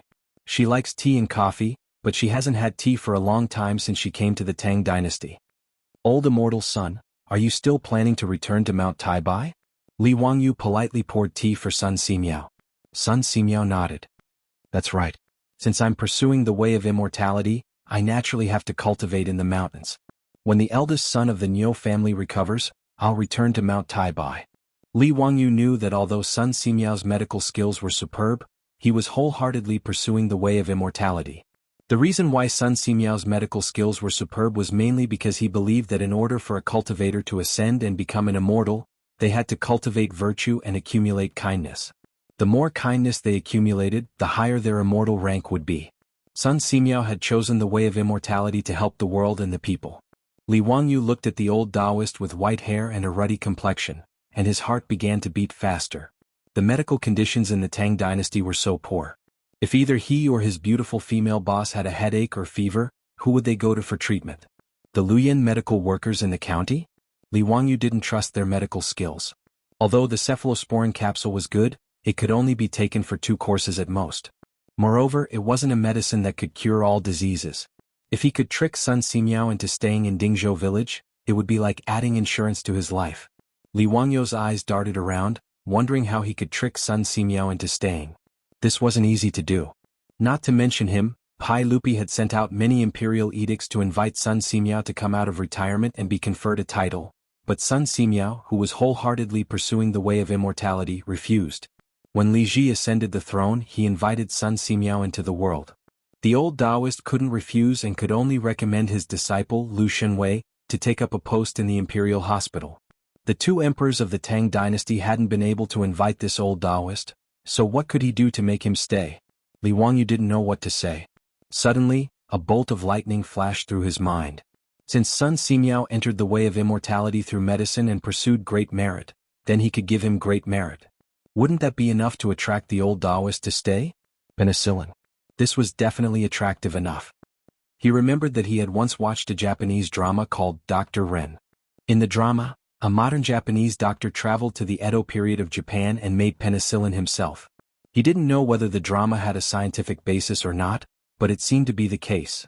The reason why Li Wangyu remembered it so clearly was that he thought it was nonsense after watching the drama, so he argued with people on the internet for a long time. However, a master who studied medicine said that the method in the drama was feasible. In the master's words, simple production of penicillin is not difficult at all. It's not much more complicated than brewing wine. Well, Li Wangyu was just a liberal arts student in a second-tier university. He didn't have any professional knowledge of medicine, so he couldn't refute it. He just remembered it in his heart. Li Wangyu thought of this and coughed softly. Old Immortal, I wonder if you are interested in antibiotics? Kid, you know how to make it? I know a little. Although I don't know how to make the medicine I gave Niu Dalong, I know another magic medicine called penicillin with the same effect. This is a magic medicine that can't be bought with money. Are you interested in it? Li Wangyu squinted his eyes and smiled. Sun Simiao was naturally interested. Otherwise, he wouldn't be called the king of medicine. He repeatedly urged Li Wangyu to tell him how to make penicillin. Li Wangyu then narrated the process of how the male lead produced penicillin in the TV series, Dr. Ren. To make penicillin, the first thing to do was to extract penicillin from moldy items such as oranges. Then, the juice from boiled taro was mixed with the juice from ground rice to make a culture medium solution and the penicillin was added.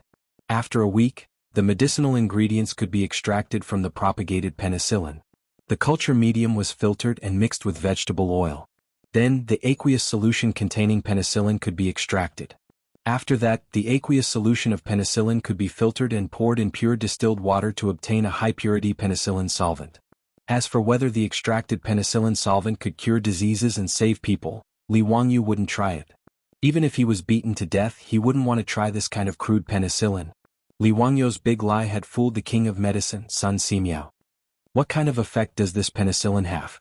Sun Simiao was very interested. Tuberculosis, diphtheria, anthrax, heat, poison, phlegm, and blood stasis can be effectively treated. Moreover, it has a miraculous effect on ulcers like Niu Dalong. Li Wangyu's words made Sun Simiao's eyes light up. Tuberculosis was a terminal disease in ancient times. How could he not be interested in Sun Simiao, who walked the path of medicine? Seeing that Sun Simiao really began to lower his head and think, Li Wangyu immediately stopped talking. Fooling the king of medicine really gave him a sense of accomplishment. Chapter 91. Li Wangyu wanted to persuade Sun Simiao to leave the mountain and stay in Dingzhou village. Naturally, this did not escape Su Changqing's eyes. However, the beautiful boss gave Li Wangyu a look of approval. Obviously, the beautiful boss also thought of Li Wangyu's worries and naturally hoped that the king of medicine, Sun Simiao, could stay. In the Tang dynasty, who else could be more reliable than Sun Simiao? If the old Taoist could stay in Dingzhou village, it would be a pleasant surprise. Li Wangyu and the beautiful boss kept exchanging glances and instantly understood each other's meaning. Old Immortal son, do you abstain from certain foods? Li Wangyu asked carefully. After all, Sun Simiao was a Taoist and he did not know if he was a vegetarian. I don't abstain from meat and fish, but I don't eat cows, dogs, wild geese and black fish. Sun Simiao answered casually. Li Wangyu nodded in understanding. He knew that Sun Simiao was a Taoist of the righteous sect. Not eating cows, dogs, wild geese and black fish was a rule set by the righteous sect's Taoist ancestor, Zhang Daoling. The reason he didn't eat beef was because his mount when he left Hanggu Pass was the Azure Bull. In a sense, the Azure Bull was also a holy spirit of Taoism. Dogs represented loyalty, wild geese represented chastity, and black fish represented filial piety. Therefore, although the righteous sect's Taoists did not abstain from meat and fish, they did not eat these four things. While Sun Simiao was still thinking about the problem of penicillin, Su Changqing had already left and went to the kitchen. Sister Changqing, are you going to make lunch? I'll do it. You accompany Langjun to drink tea. Parents saw Su Changqing enter the kitchen and immediately rushed to cook. Su Changqing reached out and pinched the little girl's face. She smiled and said, no need. I'll cook myself today. Perrin, go find the old housekeeper and ask him to help kill the rooster at home. Also, bring the bacon sausages made with pig rice last time. Perrin stuck out her tongue and said, Sister Changqing, you ate so much today. We have an important guest at home today. I know. Is that old Taoist? Is he very powerful? I think he's not as good as Langjun. Langjun was the one who saved Niu Dalong's life. The little girl snorted. In Perrin's eyes, her Langjun was the best. Alright, now you know that your Langjun is awesome. Hurry up and tell the old housekeeper to kill the chicken. Su Changqing smiled and pushed the little girl out of the door. The reason why Su Changqing wanted to cook personally was not only to show her respect for Sun Simiao, but also because she had her own plans. Since Li Wangyu wanted to keep Sun Simiao, then he would use multiple methods. As the saying goes, if you want to capture a man's heart, you must first capture his stomach. The Medicine King was also a man. Su Changqing was confident that his skills would make Sun Simiao reluctant to leave. After busying himself in the kitchen for half a day, Su Changqing finally finished preparing lunch. Because Niuwu was also there, she prepared quite a lot of food today. The table was filled with delicacies that had never appeared in the Tang dynasty. Salt-baked chicken, fried bacon, kung pao chicken, grilled lamb, sweet and sour pork, sour fish soup, braised meatballs. Li Wangyu respectfully invited Sun Ximiao to eat. The old Taoist was also shocked by the table of delicacies that he had never seen before. Although Sun Ximiao was not a foodie, he lived alone in Taibai Mountain. To put it bluntly, his taste buds were already out of his mouth. Not to mention the taste of the delicacies on the table, just the aroma that made people swallow their saliva was amazing. Other than Niu Yong, who was still unconscious on the bed, everyone sat at the table. Fortunately, when Su Changqing asked Carpenter Lu to build the table, it was big enough for more than 10 people to eat together. Old Immortal son, come try this chicken. It tastes very good. Old Immortal son, see if this dish is to your taste. Li Wangyu and Su Changqing were very enthusiastic about serving food to Sun Ximiao, which made the old Taoist feel a little embarrassed. However, Su Changqing's culinary skills were indeed excellent. Not to mention Sun Ximiao, who had never eaten stir-fried dishes. Even Li Wangyu was nodding his head repeatedly as he ate. He hurriedly gave his beautiful boss a thumbs up. As for Niuwu, he ate so much that he almost buried his head in the bowl. Sun Ximiao had lived for more than 80 years, but this meal was the most delicious one he had ever eaten. The old Taoist could not help but secretly wonder where the Li family came from. Li Jia Xiaolang knew a lot of strange things, and even the food at home was so delicious. It was even better than the imperial cuisine in the palace. That's right, Sun Ximiao had eaten the imperial cuisine more than once. He had eaten the imperial cuisine in Beizhou. Pai Lupi had also invited Sun Ximiao to eat the imperial cuisine of the Tang dynasty. However, it seemed that compared to the food of the Li family, the imperial cuisine was nothing. After a sumptuous lunch, Sun Ximiao temporarily stayed with the Li family. Soon the Li family gave the old Taoist even more surprises. Whether it was the tiled bathroom or the hot shower, not to mention the bright methane lamp, they all surprised the old Taoist who lived in seclusion on Mount Taibai all year round. However, Sun Ximiao was only slightly surprised. In addition, he praised Li Wangyu's clever mind and did not say anything else. No matter how Li Wangyu exaggerated the penicillin and how he beat around the bush, Sun Ximiao did not show any intention of staying, which made him very depressed. Fortunately, Li Wangyu understood. If he really could not make Sun Ximiao stay, then so be it. Anyway, he knew that Sun Ximiao lived in seclusion on Mount Taibai. If he really needed the King of Medicine's help, he could go up the mountain and ask the King of Medicine to treat him. The next morning, Niu Yong woke up. Not only was his fever gone, but his body was also fine. He could even get up and walk. This was not strange. Niu Yong's body was originally good, and the injury was on his back. It was not a fatal injury. The reason why he looked like he was on the verge of death was mainly due to the infection of his wound. The cephalosporin capsule obviously had a magical effect on the people of the Tang dynasty. In this era where antibiotics were still zero, cephalosporin was not cheap and its effect was very obvious.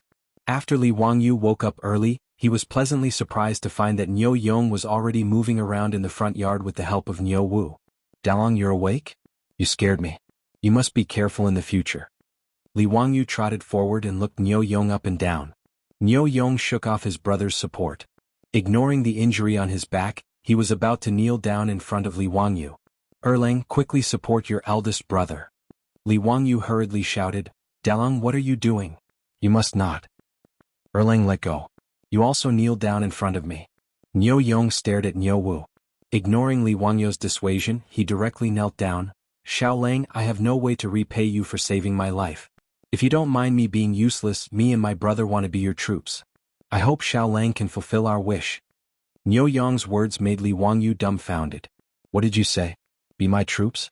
Is Niu Dalong confused from the fever? Chapter 92. What was a troop? They were both servants and private soldiers. Not to mention that Li Wangyu had nothing to do with private soldiers, the key point was that a troop was not a good person. In the Tang dynasty, a troop was a subsidiary of the main family. Although it was not as useless as a servant, it was not much better. The only difference between a troop and a servant was that in the Tang dynasty, it was stipulated in the law of the Tang dynasty that a servant was the property of the main family, but a troop was not. A troop could marry a good girl, a guest girl, or a servant girl. In addition, a troop could not be bought or sold. Their status was equal to that of a servant. In other words, although a troop was not a servant, it was only a little better than a servant. Their social status was lower than that of a good person. As a good person, the Niu brothers were stupid. They wanted to join the Li family and become a troop? Li Wangyu could not help but look at himself up and down. Could this 16-year-old thin body emit some kind of aura? Dalong, what nonsense are you talking about? Why do you want to be a troop? Although you and I have not known each other for a long time, I respect my two elder brothers. It is my duty to treat your illness. Dalong, get up quickly. Don't mention this again. Erlang, persuade your elder brother. He is probably sick and confused. Of course, Li Wangyu would refuse the Niu brothers' proposal. He was not the kind of villain who would take advantage of others. He also did not think that others would have to give themselves to him just because he saved Niu Yong. In fact, Li Wangyu did not know that the reason why Niu Dalong made such a decision was related to himself. Yesterday, in order to persuade Sun Ximiao to stay, he bragged that the cephalosporin capsule and penicillin were the only magic medicine in the world. He bragged that it was priceless and could not be bought with money. As a result, after Niu Yong woke up, Niu Wu told him word for word. Niu Yong was a person who would rather starve himself and take the prey he hunted to help his fellow soldiers. How could he accept such a big favor for nothing? In his opinion, how could his life be exchanged for such magic medicine? Therefore, Niu Yong didn't discuss it with Niu Wu and decided on his own, to be part of the Li family and protect the Li family. As for Niu Wu, he had always listened to his eldest brother since he was young. Even though he was in his 30s now, he was still the same. Of the two brothers, their parents passed away early. As the saying goes, an elder brother is like a father. Niu Wu was basically brought up by Niu Yong. Originally, only one of the two brothers could be selected as a prefectural soldier. In order to not leave his brother, Niu Wu used all kinds of methods to get someone to take him in, and he became a government soldier with his brother. And because Niu Yong had lost an arm to save him, Niu Wu felt even more guilty in his heart. Towards his elder brother's words, he was completely obedient and did not disobey in the slightest. His elder brother said that he wanted to be a member of the Li family's troop, but Niu Wu didn't feel any resentment at all. In his opinion, there was nothing wrong with being part of the Li family's troop. Li Jia Xiaolang was gentle and capable. As the head of the family, he was simply perfect. Moreover, the Li family's food was simply too delicious. Niu Wu had lived for more than 30 years, but he had never eaten anything more delicious than the Li family's food. If Su Changqing knew that his meal didn't make Sun Ximiao's stomach stay, but made Niu Wu's stomach stay, he probably wouldn't know whether to laugh or cry. So when his elder brother told him to kneel and join the Li family, Niu Wu actually grinned widely. Ignoring Li Wangyu's objections, he listened to Niu Yong's words and kowtowed several times to Li Wangyu. Xiaolang, no Langjun, I will listen to my eldest brother. From now on, us two brothers will be members of the Li family. Li Wangyu glared at Niu Wu, his heart filled with anger. I told you to persuade your elder brother. Why are you also running a fever and not thinking clearly? Why are you causing trouble here? Dalong Erlang, what are you doing? Get up quickly.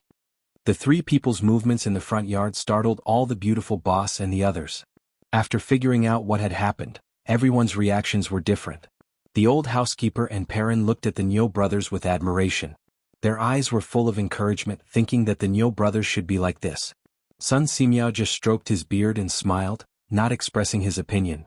He was more interested in Niu Yong's fast recovery. At first, the beautiful boss was confused.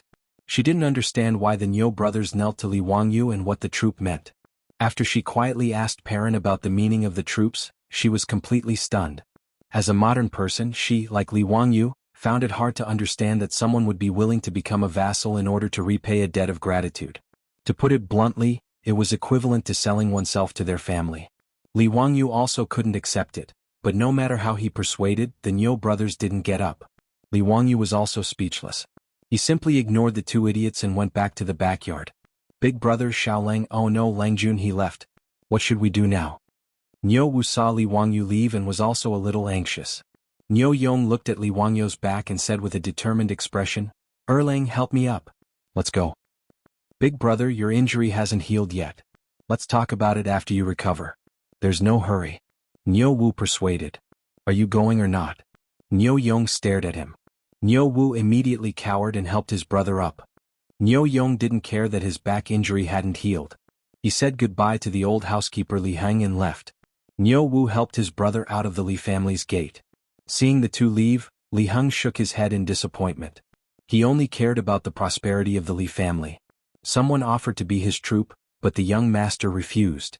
Thinking of this, he couldn't help but sigh. He felt sorry for his Longjuan's stubbornness. After the Niu brothers left, Sun Simiao also said his goodbyes. Alone, he carried the medicine box and returned to Taibai Mountain. This made Li Wangyu and Su Changqing feel a wave of melancholy. It was really regrettable that they did not manage to keep the king of medicine. Suppressing his disappointment, Li Wangyu ordered Perrin to deliver medicine to the Niu brothers. The cephalosporin capsules had to be taken 3 times a day for 3 consecutive days. Niu Yong still hadn't taken his medicine today.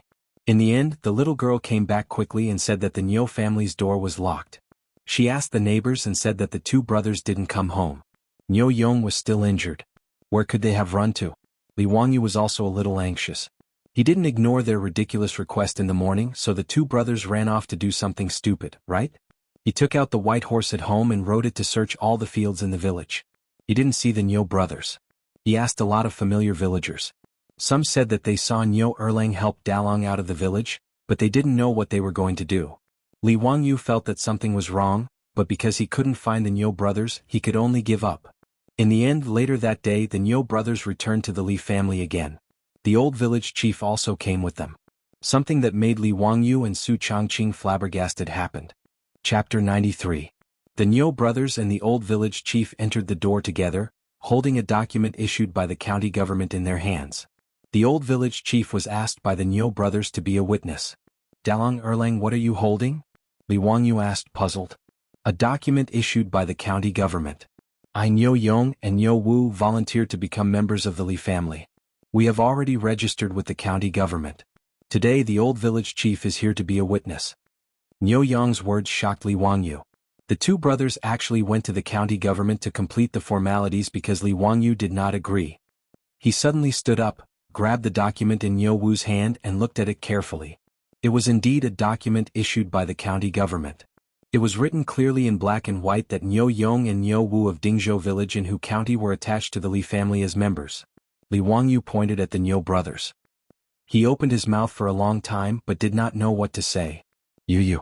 Why can you apply for this document without me being present? Isn't the county government messing around? Li Wangyu did not understand how the Niu brothers got the document. Hey Langjun, isn't it because you are familiar with Registrar Lu? My brother and I told him that it was you who asked us to go to the county government to apply for the document. He naturally nodded and agreed. Langjun didn't need to show up, so he helped us with the document. Niu Wu's words almost made Li Wangyu vomit blood. Damn, isn't this taking the back door? The Niu brothers actually used his name to take the back door and turn themselves into members of the Li family. How can this be justified? Li Wangyu rubbed his swollen forehead and rolled his eyes. I can write a document for you. I will handle it with Registrar Lu. Before he could finish his words, Niu Yong used his only arm to pull out a dagger from his waist. He knelt down on one knee and said, Langjun, if you really want to do this, then my brother and I will be too ashamed to face anyone. Let's just die in front of you today. Take it as returning my life to you. Niu Yong's words gave Li Wangyu and Su Changqing a fright. What was he trying to do? Why did they have to commit suicide if they didn't accept them as part of the troops? Li Wangyu was so anxious that he stomped his feet. He rushed to Niu Wu and roared, Erlang, what are you standing there for? Quickly take away your big brother's saber. Hearing this, Niu Wu actually grinned. Following his brother's example, he pulled out a dagger from his waist and knelt down on one knee. Langjun, I can't listen to you on this matter. If you don't agree to let us become part of the Li family's troops, we won't have the face to walk out of the Li family alive today. Seeing the actions of the Niu brothers, the old village Zheng did not try to persuade them. Instead he said to Li Wangyu, Xiao Lang, the Niu brothers know how to repay kindness. This is what they should do. Just accept them. Otherwise they won't be able to face anyone in this village. Li Wangyu glared speechlessly at the old village Zheng. Why were you adding to the trouble? After the old village Zheng finished speaking, he didn't say anything else. He happily stood to the side to watch the show. You two. Put down the saber. I agree, okay? Li Wangyu was at his wit's end. Why did he run into these 2 stubborn people? He was afraid that if he really refused, the 2 brothers would really stab the saber into his chest. Li Wangyu had a thorough understanding of the straightforward personalities of the men from Guangzhou. After Li Wangyu finished speaking, Niu Yong and Niu Wu's eyes lit up. You mean what you say? Less nonsense. Hurry and put away the saber. Perrin, go get this bastard's medicine. He hasn't taken his medicine today. Li Wangyu was speechless. He turned and walked toward the rear courtyard. Sooner or later I'll be angered to death by these two people. Li Heng, arrange rooms for the Niu brothers. Li Heng and Perrin smiled and agreed. They started to help the Niu brothers settle in. The old village Zheng congratulated Su Changqing and said a few more words to the Niu brothers. He then turned and went home. In the old village Zheng's view, the Niu brothers being part of the Li family's troops was not a disgrace to them. Given the ability that Li Jia Xiaolang had shown, the old village Zheng was old and shrewd. Although he had not read many books, he had long determined that this child's future was limitless. Although the Niu brothers were good people in Dingzhou village, their lives were poor. The two brothers were in their 30s and hadn't even found a wife. Rather than this, they might as well join the Li family's troops. The old village Zheng dared to use his head to guarantee that Li Jia Xiaolang would not treat the two brothers unfairly. After Li Wangyu was forced to compromise and accept the Niu brothers packed their things and moved into Laihat that day. They didn't want the shabby house they had in the village. In any case, they didn't have any valuable belongings. Li Wangyu said that he disliked the two, but in reality he was very happy. There were only 4 people in this family. The old were old and the young were young. He and Su Changqing didn't have much ability to protect themselves. Although the people in the village were simple and honest, it was hard to guarantee that there wouldn't be people from outside the village who would have bad thoughts after learning about the Li family's prosperity. The Niu brothers were strong and powerful. They were also the kings of soldiers in the army. Although they were disabled, ordinary men were not their opponents. As for the Niu brothers' character, he was not worried at all. They would rather starve themselves and send food to their dead and disabled comrades. If he didn't trust such people, who else could he trust? After the Niu brothers settled down in the front yard, Su Changqing immediately sent them food and asked about their well-being. The two were very moved. Su Changqing was able to become a department manager at such a young age not only because of her high education, but also because she was quite handy in dealing with people. Since the Niu brothers had become the Li family's troops, she naturally had to take out the magnanimity of the hostess and brush up the Niu brothers' loyalty. That's right, the beautiful boss had also played the Romance of the Three Kingdoms series and had a deep understanding of how to brush up loyalty. However, it was clear that her actions were in vain. Since the Niu brothers were Guanzhong men and had recognized a master, their loyalty was definitely at the max level. In reality, the beautiful boss's current status in the Li family was a bit awkward because she appeared as Li Wangyu's cousin. However, Li Heng and Perrin, the two elders of the Li family, knew that their Mr. Xiaolang didn't have a distant cousin. However, if they said that she was the person their Langjun wanted to marry, Li Heng and Perrin both felt that the age difference between the two was too big. Secondly, they didn't know where this woman came from. In short, Li Heng and Perrin were now pretending to be confused. No one would say anything about Su Changqing's identity. To outsiders, they would only say that she was their Langjuan's distant cousin. However, this excuse also caused a lot of trouble in the future. This is a story for the future, so let's not talk about it for now. Li Wangyu ran into trouble again, and this trouble made him feel quite conflicted. Cho Kun came back from Chang'an City. Not only did he come back, but he also brought a gift to Li Wangyu to thank him for giving the water wheel blueprint to the Cho family. However, this gift gave Li Wangyu a headache. Chapter 94. The gift that Cho Kun brought for the Li family was something that Li Wangyu would never have expected. For pretty maids. This was the present that damn fatty gave to Li Wangyu.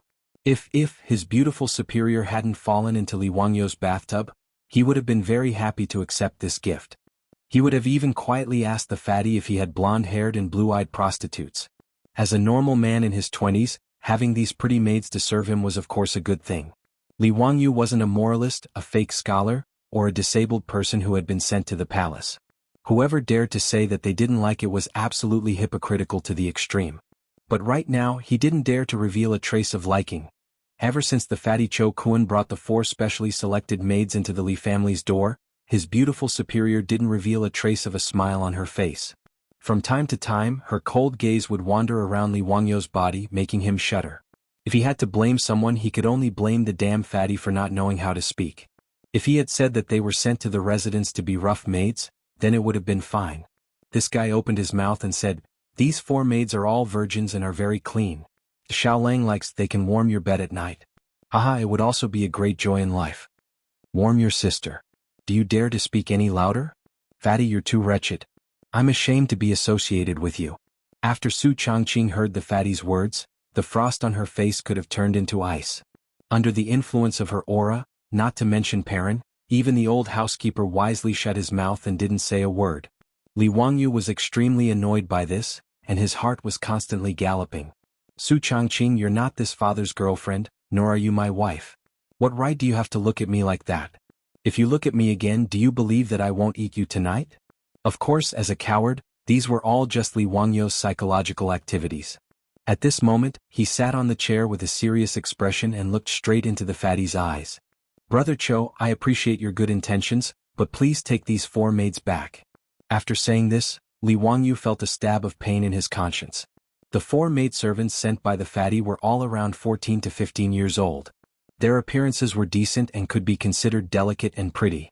According to Li Wangyu's understanding from the memory of the previous owner of this body, such a female servant in Chang and Shi City would cost at least dozens of copper coins to buy. After he finished speaking, he glanced at the fatty thinking, it's good that you're so kind as to give me these 4 maidservants. I'll definitely happily accept. His beautiful boss's gaze made him feel uneasy, so how could he dare to open his mouth and say yes? Xiaolang, that won't do. These 4 maidservants were specially chosen by my master for you. I know that you, Xiaolang, are a sentimental person. That water wheel blueprint was taken advantage of by my enemy. If I give you copper coins, wouldn't it be tacky? In addition, I know that you don't have many people in your house, so I sent these 4 maidservants to you. Xiaolang, please don't refuse. The fatty's words were sincere, but Li Wangyu really wanted to tell him, we can be tacky. Brother Cho, this is really inappropriate. Brother Cho, please take these 4 maidservants back. No, how can I take back a gift that was sent to my door? If this matter were to spread out, where would my Cho family put their face? Xiaolang, please don't mention this matter. The fatty shook his head like a rattle drum. The 2 of them were like this, one didn't want to accept, and the other insisted on giving. They had a battle of words for a long time. Li Wangyu's mouth was dry, but he still didn't dispel the fatty's idea of giving gifts. That's enough, stop arguing. Leave them here. The beautiful superior's cold voice sounded, making Li Wangyu feel as if he had heard the sound of nature. But before Li Wangyu could speak, the beautiful superior spoke again, Humph, but I will personally take care of these 4 maidservants. You don't have any objections, right? On the surface, she was asking for Li Wangyu's opinion, but the coldness in her voice made even the fatty to the side couldn't help but shiver. This woman, what a strong aura. No objections, I don't have any objections. Li Wangyu's head was the same as the fatty's, shaking it very quickly. Sometimes a man's desire to live was very strong. Su Changqing coldly snorted and led the 4 maidservants to the rear courtyard. The little maidservant, Perrin, made a face at Li Wangyu, then lifted her skirt and ran in. The old housekeeper was also very sensible. Seeing that Li Wangyu's expression was not good, he quickly said to go to the kitchen to boil water and make tea and quickly left the central room. This made the fatty confused. What was going on? Why was the atmosphere in the Li family so strange today? Although he could see that the relationship between Li Wangyu and Su Changqing was unusual, the fatty thought that he had given Li Wangyu a few maidservants. Why would Su Changqing be angry? Wasn't it normal for a man to have 3 wives and 4 concubines? What's more, this was not a marriage but just a few maidservants. In the eyes of the Tangs, maidservants were just the property of the family. No mistress would be jealous of the relationship between the master and the maidservant. Oh, of course, there was no such thing as jealousy in the Tang dynasty at this time. This word would only appear after Pai Lupi gave the vinegar to Fang Xianling. Li Wangyu was sure that his beautiful boss was jealous. He seemed to be a little happy that Su Changqing was jealous of him. If this was known by his colleagues in the company in the future, who knew how many glasses would be broken? However, when it came to jealousy, Li Wangyu sympathized with Comrade Old Fang. How similar would the situation he would encounter in the future be to his current situation? The 2 of them were in the same boat. Pai Lupi rewarded Fang Xianling with beauties from the western regions, but Fang Xuanling's wife refused. Pai Lupi, who had lost face, was burning with anger. He summoned Lady Fang into the palace and asked her to choose between drinking the poisoned wine and allowing Fang Xianling to take in a concubine. In the end, Lady Fang resolutely chose to drink the poisoned wine. After drinking it, she found that it was vinegar that Pai Lupi had people prepare. The word jealous was passed down for hundreds of generations. Poor Comrade Old Fang was the model of a man with a rake in his ears. In Sichuan, the word rake in his ears meant a man who was afraid of his wife. After Fatty Cho Kun gave the gifts, he shamelessly stayed in the Li family again. Last time, he left reluctantly because he had to rush back to Chang and to send the blueprint to his father for the water wheel. The Li family's delicious food, the Li family's bathroom and hot showers made Fatty very reluctant to leave. This time, after returning to Chang and for a few days, Zhou Yuanliang had found a carpenter to build a small water wheel. After confirming that the effect was very good, he hurriedly asked his son to give Li Wangyu a gift to express his gratitude. After Fatty shamelessly settled down in the Li family, the originally sparse Li family immediately became bustling with noise and excitement. Su Changqing naturally wouldn't make things difficult for the 4 maidservants sent by the Zhou family. She was just being careful. After bringing them to the backyard, she gave them a beating and assigned them their duties. Although the little last parent had long been free and was a good person, she still stubbornly wanted to take care of Li Wangyu. Su Changqing could only helplessly agree. The 4 maidservants sent by the Zhou family were sent to the Li family. There was no need to think about warming the bed. Cutting grass, feeding the horses, cleaning, washing clothes and cooking, these were the daily tasks. The family of 4 became a family of 10 plus the resident Fatty. The originally small house with 2 entrances actually felt a little crowded. Li Wangyu wondered if he should hurry up and earn money to expand the residence. Why were there suddenly so many people in the house? However, he didn't have time to think about this matter these days. The transformation of the saline alkali soil had already reached the final stage. He was busy directing the men in the village to work in the fields. He could be considered very diligent. Li Wangyu had some difficulties in choosing what to plant after the saline alkali soil was improved. Chapter 95. Li Wangyu was struggling with whether to plant rice or sorghum in the improved saline alkali soil. Sorghum was widely planted in the Tang dynasty. It was drought-resistant, water-resistant, saline alkali-resistant, and barren-resistant. It was very suitable for farming in the improved saline alkali soil. The sorghum that Li Wangyu planted was not to be used for food, but to be used for wine. Sorghum straw could also be used to feed livestock. It was a very suitable crop for his 300 mu of land. But rice also seemed to be very suitable. Low-alkaline rice was still very expensive in the future. Li Wangyu planned to use the 3-dimensional paddy farming technology of the future to plant it.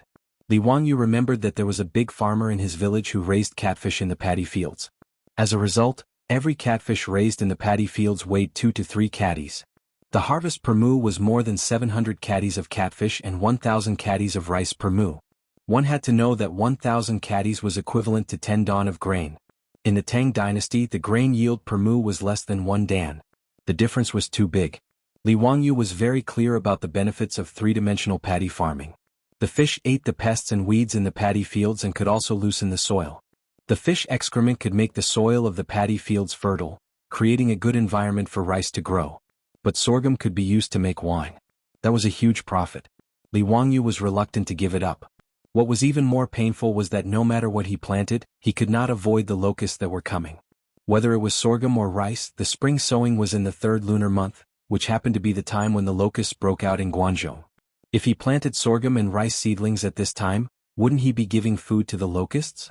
In a few days, the locusts would eat up all the crops in his 300 mu of land. But if he did not plant them, he could not prove to Yang Quan that the improved saline alkali soil had been completed. This made Li Wangyu even more difficult. His beautiful boss did not grow up in the countryside, nor did she live in the countryside. She had no suggestions in this regard. On this day, Li Wangyu squatted by the riverbank and looked at the fields without any care for his image.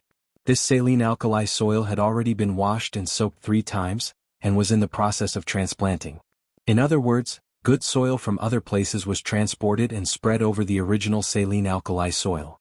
The 20 oxen of the Li family had already been hitched to the carts, and were continuously hauling the soil from afar, dumping it on the ground. After that, they would fertilize the soil to increase the fertility of the soil. Then, the 300 mu of land could officially be cultivated. Li Wangyu, who grew up in the countryside, was born with an unusual love for the land. A total of 300 mu of land belonged to him, so he had to come to the edge of the field every day to have a look. The more he looked at this piece of land, the more Li Wangyu liked it. In the end, he slapped his thigh and decided to plant rice. As a small landlord with aspirations, Li Wangyu wanted to show the people of the Tang dynasty what 3-dimensional farming was. By the way, not only can you raise fish in the rice field, you can also raise ducks. Duck. Li Wangyu was shocked. He felt as if he had forgotten something. He began to think carefully. What was it that had to do with the duck? Locust. Ducks. A vague memory of his previous life came back to him.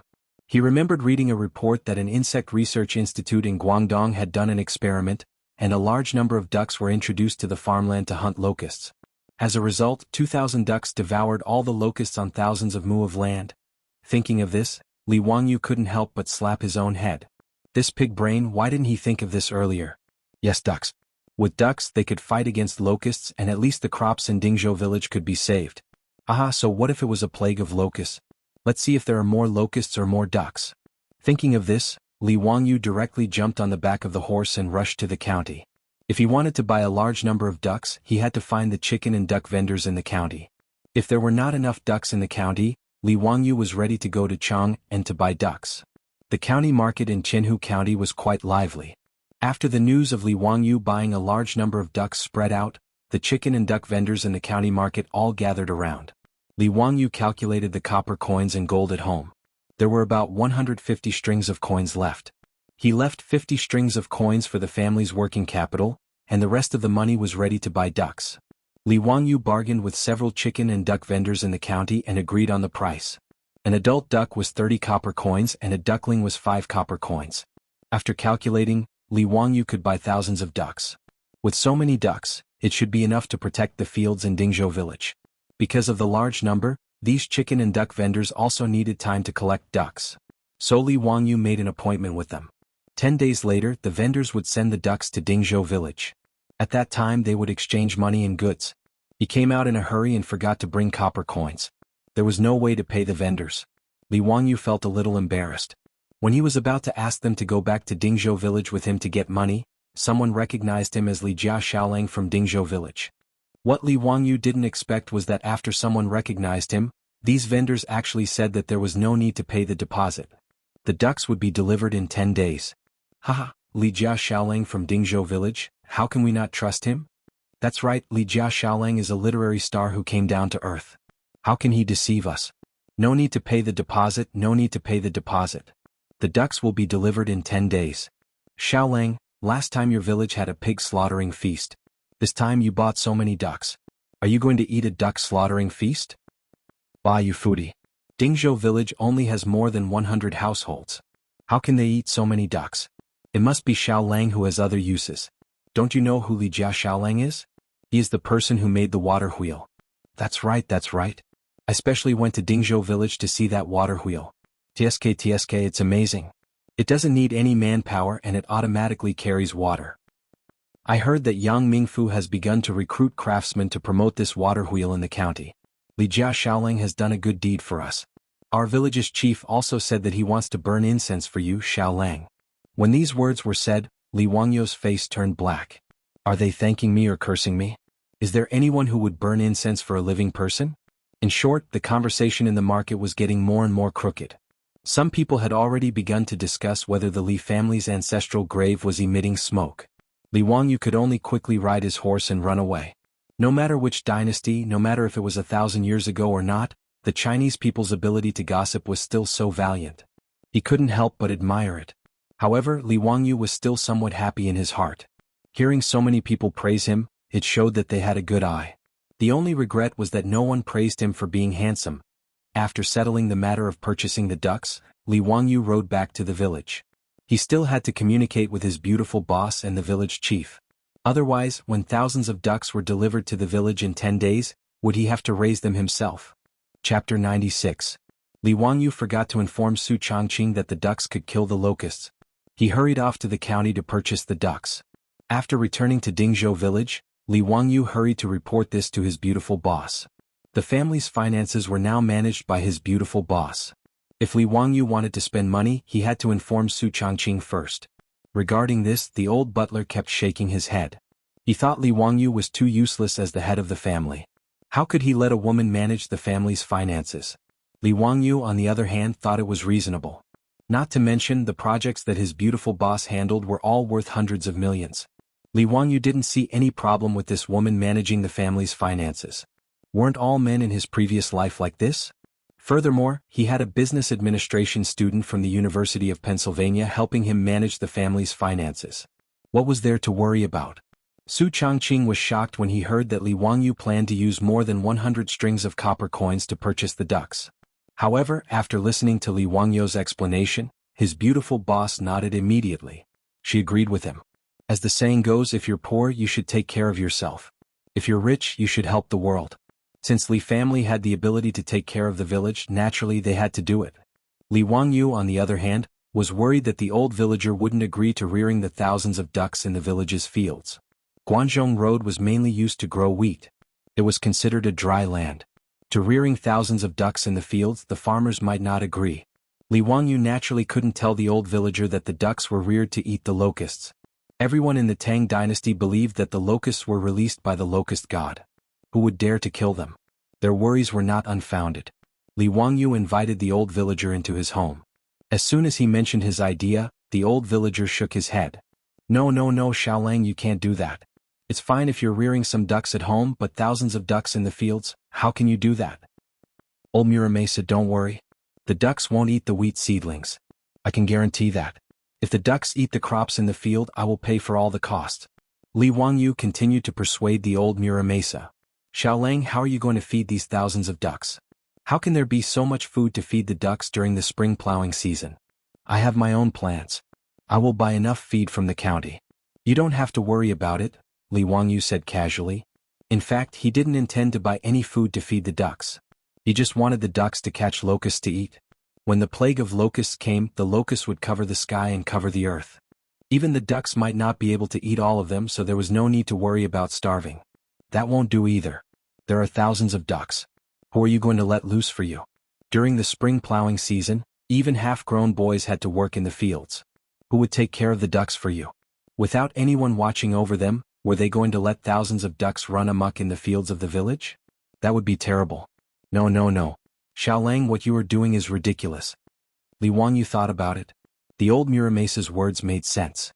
It was impossible for thousands of ducks to be taken care of without anyone watching over them. Besides, there must be a duck shed and someone to take care of the ducks. The spring plowing season was the most important thing. Even the emperor of the Tang dynasty had to pay attention to it. He really couldn't spare anyone to take care of the ducks for him. This wasn't transforming the saline alkali soil. He could just transfer some strong men to do it for a while. He did do it a little hastily. But if it weren't for the locusts, Li Wangyu wouldn't be so nervous. The most annoying thing was that he knew that ducks could kill locusts, but he couldn't persuade the old Muramesa with this reason. This made Li Wangyu very depressed. It wasn't easy to be a Lei Feng in the Tang dynasty. In fact, the problem of the duck shed was easy to solve. He could take an acre of land from the saline alkali soil and build a duck shed. It was enough to accommodate 3,000 to 4,000 ducks. In 10 days, the masons and carpenter Lu in the village should be enough to help him build the duck shed. The key was the problem of manpower to take care of the ducks. This was the most important thing. If he wanted to use these thousands of ducks to kill locusts, they must be free-range. They must be driven to the fields to eat during the day and driven back to the duck shed in the evening. This required a lot of manpower. During the spring plowing season, where could he find people to take care of the ducks for him? While he was worrying, Li Wangyu suddenly remembered Zhao Xianyang, the girl who sold the pigs to him. There were a lot of girls of her age in the village. In the village, it was the men and boys who worked during the spring plowing season. Girls like Zhao Xianyang didn't seem to be busy with the spring plowing. The women of the Tang dynasty didn't have the habit of going out to work. Li Wangyu felt that if he could organize the girls in the village to take care of the ducks for him, the problem would be solved. Old Muramesa, what do you think? There are a lot of unmarried girls like Zhao Xianyang in the village. Why don't you let them take care of the ducks for me? I'll pay them. 3 copper coins a day. How about that? What? Xiaolang, do you have a lot of money? You'll pay a girl 3 copper coins a day? Just help you look after the ducks? The old villager was shocked by Li Wangyu's words and suddenly stood up. Li Wangyu was shocked by the old man's action. What was he going to do? Old Muramesa, can you find someone to help? If it's not enough, we can negotiate. He didn't think that the villagers of the Tang dynasty worked hard all year round, but their per capita income was actually less than the usual, about 800 copper coins. Zhou village couldn't even catch up with the per capita income of the Tang dynasty. Otherwise, Yang Quan wouldn't have agreed to reduce part of the rent so easily. He proposed to ask the girls in the village to take care of the ducks for him. 3 copper coins a day, more than 1,000 copper coins a year, which was a lot of copper coins. How could the old Muramesa not be surprised? Li Wangyu didn't feel that the price was too high. Instead, he felt that it was too low. After all, breakfast in Chang and city cost more than 10 copper coins a person. 3 copper coins a day to ask someone to take care of the ducks for him was really a little apologetic. The old Muramasa was panting and staring at Li Wangyu. After a long while he asked, Xiaolang, how many girls are you going to find to take care of the ducks for you? Li Wangyu estimated that in 10 days he would be able to buy at least 4,000 ducks. It shouldn't be a problem for one person to take care of 200 ducks. 20 people. It doesn't matter if it's more or less. That's 60 copper coins a day. Xiaolang, you have to think carefully.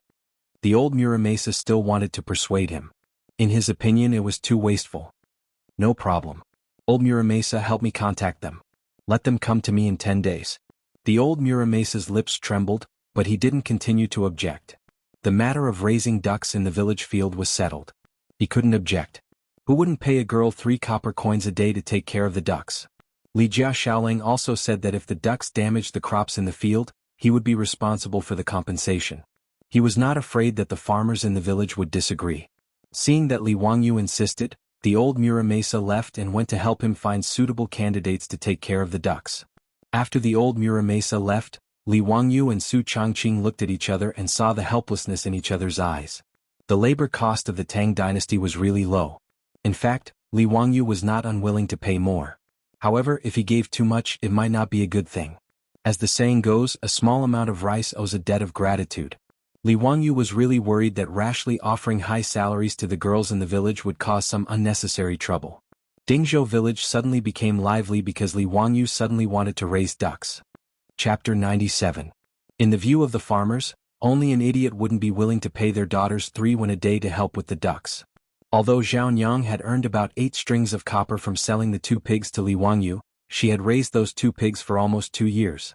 In order to raise the pigs well, she and her mother had to wake up early and work late every day to gather pigweed and feed the pigs. It was very tiring. If it wasn't to sell to Li Wangyu, but to other pork merchants, the 2 pigs would at most be sold for 5 strings of copper. Now, just by helping the Li family with the ducks, she could earn 3 won a day. Her annual income was always more than enough to support the family. This matter caused Dingzhou village to boil over. The villagers who received the news almost stepped on the threshold of the old village chief's house to make it lower. Anyone who had an unmarried daughter would come over after the farming season to chat about daily life. In a roundabout way, they brought up the idea of having their daughters help the Li family with the ducks. Even when the old village chief's wife and daughter-in-law went to the river to wash clothes, they would be harassed by many of the village's wives. The meaning behind their words was that their daughters were honest and diligent. Fortunately, the men of Guangzhou were very open-minded and did not cause any unpleasantness over this matter. Even so, it was a headache for the old village chief. In the end, the old village chief prioritized taking care of the disabled families of the old soldiers in the village. In addition, he picked out a few honest and diligent servant girls to make a total of 20 people.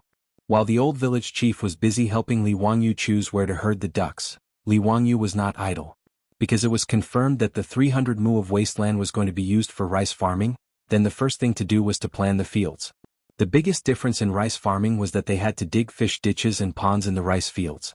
For every 2 mu of rice field, they had to dig a cross-shaped fish ditch in the rice field. These fish ditches had to be 2 meters wide and 1 meter deep to store water and raise fish.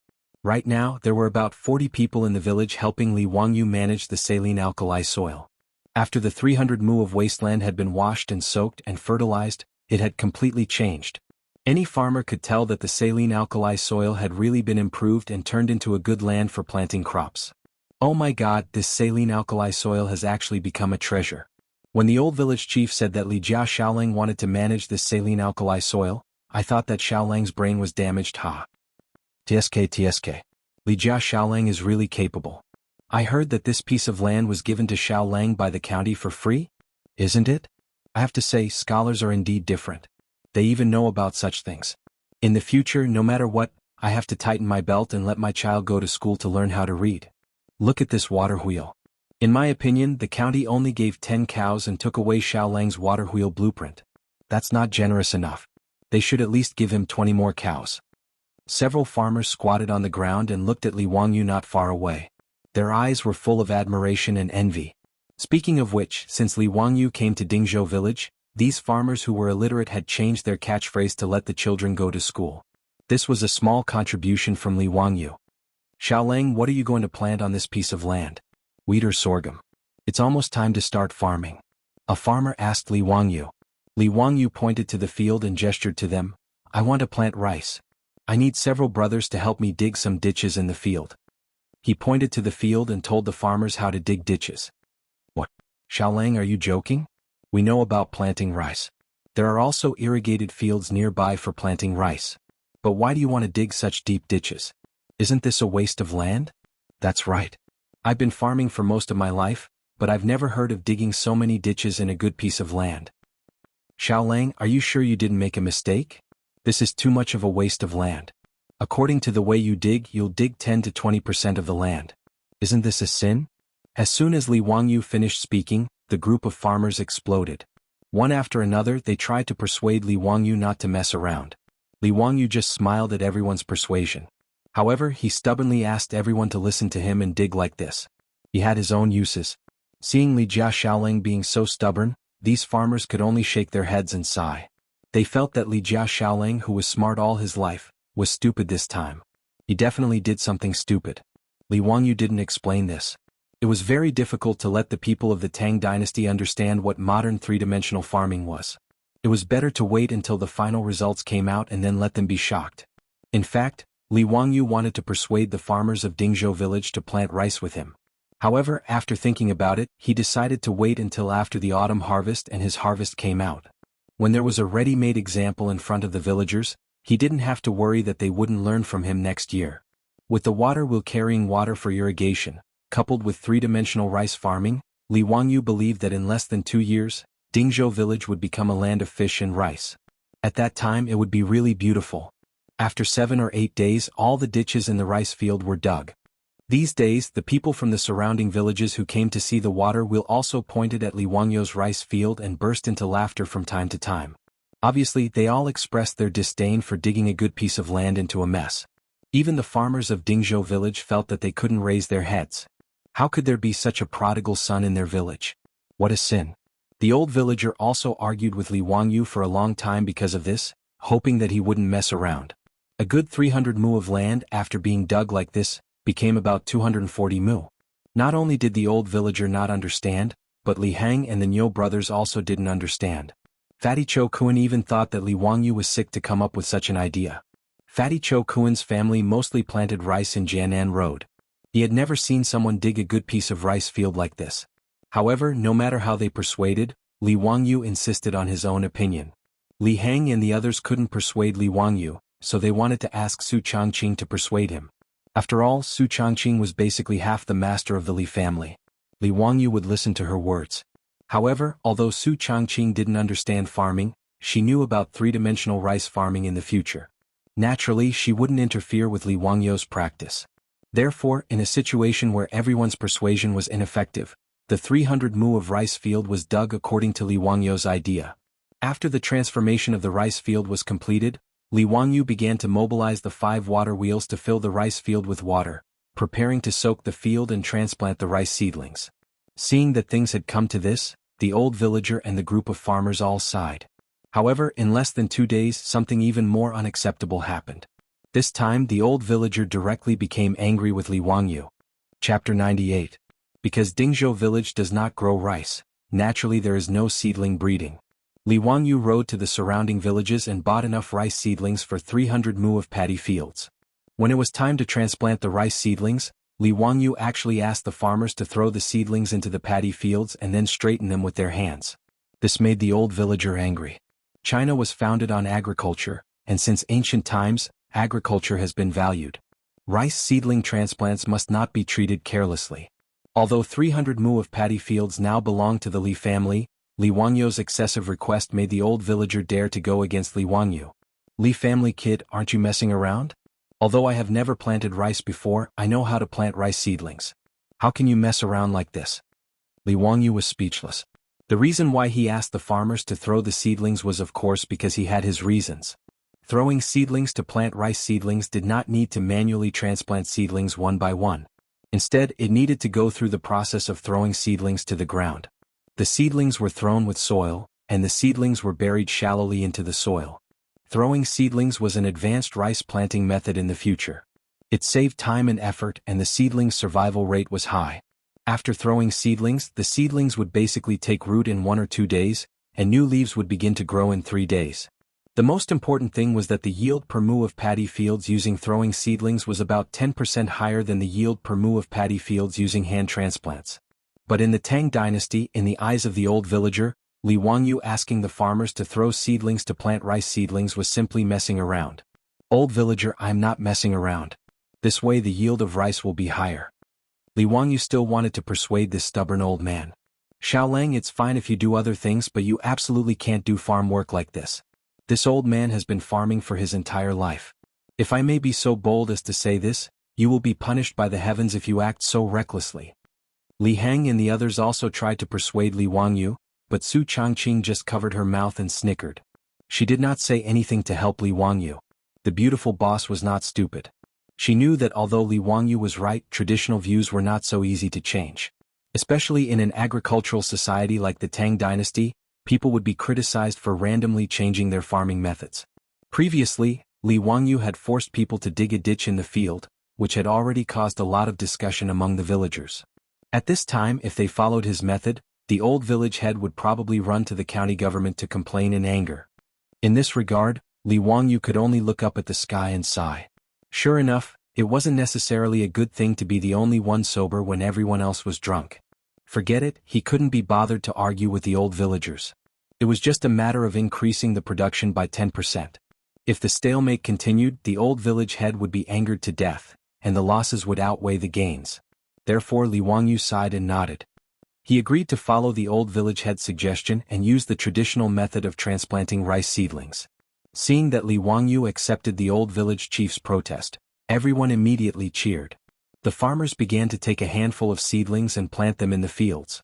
Old village head, I'll listen to you for other things, but for these 2 mu of fields, how about you let people do what I said and use the method of throwing seedlings to plant? When he said this, the old village head was about to blow his beard and glare. However, the old man thought about it again. Forget it, this land originally belonged to the Li family. Since he had refuted Li Jia Xiaolang's face today, the young man felt that he had lost face and wanted to use these 2 mu of fields to regain a little bit of face. Then let him be happy. Thinking about this, the old village head nodded and agreed with a smile. In his view, this was just a young man throwing a small tantrum. On the contrary, the old man felt that although Li Wangyu was smart, in the end, he still had the heart of a young man. Not only did the old village head think this way, but Li Heng, the Niu brothers, Cho Kuan, and even the farmers who helped to plant the seedlings also thought this way. A few of the farmers laughed and threw the seedlings toward the 2 mu of paddy field to make the little Langjun happy. The seedlings of the 2 mu of rice fields were planted using the method of throwing seedlings. The rice fields next to the 2 mu of rice fields were planted with the traditional method of transplanting seedlings. Li Wangyu secretly shook his head.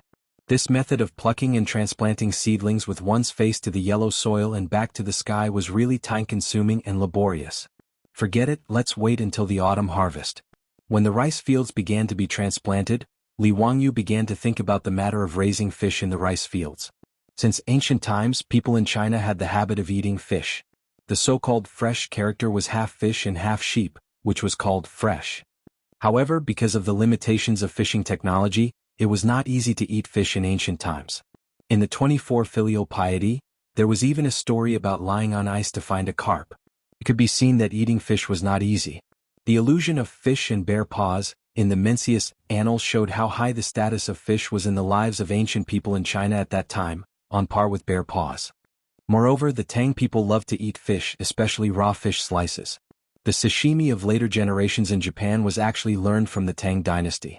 Slices referred to the practice of sashimi.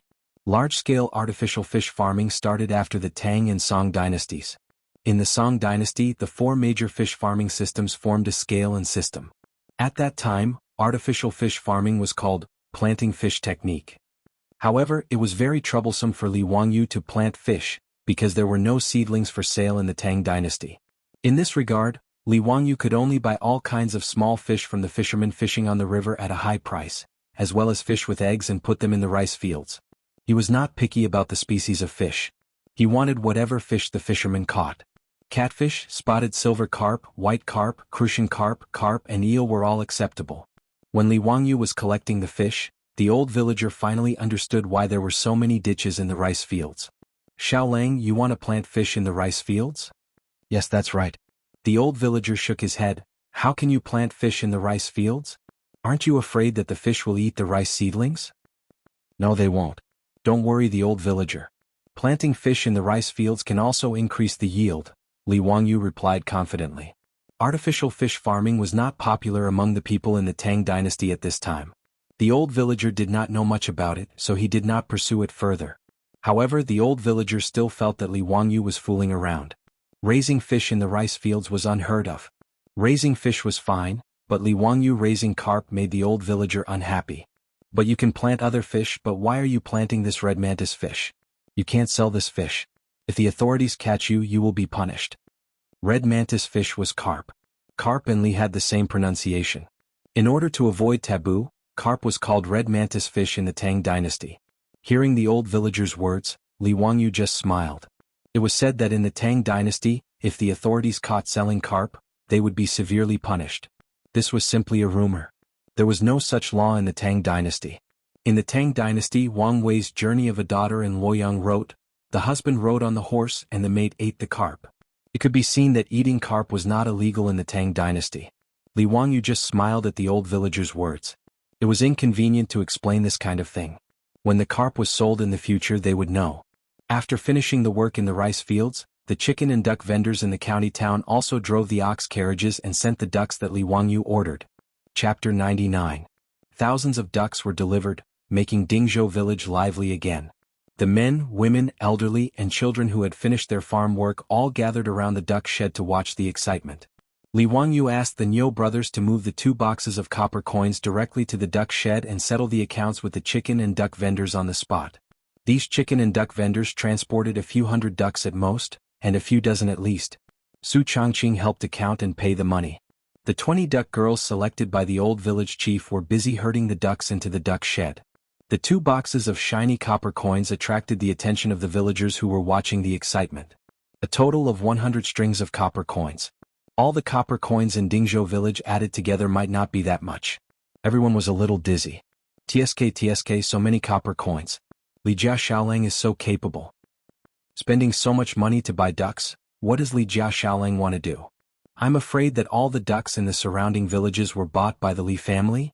Zhao Xiaonyang, who sold pigs to Li Wangyu, was also selected by the old village chief to help herding ducks. Several women in the village surrounded Zhao Xiaonyang with envy in their eyes. Mrs. Zhao, your Xiaonyang was also selected to help Li Jia Xiaolang herd ducks? What good fortune. Isn't it? Previously, Zhao Xiaonyang sold pigs to the Li family and got a lot of copper coins. Now she can help the Li family herd ducks. Zhao Delong must be blessing you and your mother from the underworld. Zhao Xiaonyang should also find a husband. Mrs. Zhao, you have to check carefully. You can't just randomly betroth Zhao Xiaonyang to someone. If you ask me, it's better to marry into the village. He can take care of you, your mother. This was the idea of marrying into the Zhao family with a son who had not yet been engaged. Mrs. Zhao just smiled happily at this. She looked at her daughter busily herding ducks with a face full of satisfaction and pride. More and more cattle carriages came, and the riverbank suddenly became very lively. Thousands of ducks quacked, and from time to time, some would scurry around, causing the female duck herders to sweat profusely. They used bamboo poles to chase away the disobedient ducks. From time to time, the disobedient ducks would cause the maidservants to be in a sorry state, causing the crowd in the village to burst into laughter from time to time, causing the maidservants to blush. After working for half a day, they finally gathered all the ducks into the duck shed and paid for the goods. There were a total of 2,300 adult ducks, 3,500 ducklings, and a total of 86 copper coins. The goods and the money were cleared and both parties were happy. After sending off the peddlers, Li Wangyu began to instruct the duckling girls on how to tend the ducks. There were a total of 40 duck sheds and each girl was responsible for 2 of them. These ducks were first raised in the 300 mu rice paddy field. Once they were familiar with the duck shed, the 20 female ducks would drive them to the field to eat their own food. The village had more than 2,000 mu of land, which was enough for the ducks to eat their fill. Not to mention, although the locust plague had not yet reached a large scale, the fields were full of jumping locusts, so there was no need to worry about the ducks not having enough food to eat. Li Wangyu's plan was good, but a few days later, when the duckling girls drove the ducks out to hunt in the fields of the village, it immediately attracted trouble. the Li family's duck army was released into the fields of the village. Before noon, Li Wangyu's house was surrounded by a group of villagers led by the old village chief. Outside the Li family's old house, there were hundreds of villagers gathered. Many of them were cursing and swearing, and their emotions were agitated. When the old housekeeper Li Heng saw the situation, he was shocked and hurriedly invited the old village chief and several leading villagers into the central room. At this time, Li Wangyu was playing chess with the fatty Cho Kun in the study. The fatty was having so much fun that he forgot about home. He had been with the Li family for more than 10 days, but he did not seem to have any plans to return to Chang'an. In the fatty's opinion, the Li family ate well and lived comfortably, not at all worse than Chang'an. The only thing he was not used to was that he could not go to Ping Kong Lane to drink wine with prostitutes. But in front of delicious food, these were all tolerable. As the two of them were playing chess, they heard a commotion outside. Li Heng hurriedly ran in. Lang Jun, we've been surrounded by villagers outside. They say our ducks have caused trouble. I've invited the village chief to the central room in the front yard. Quickly go and take a look.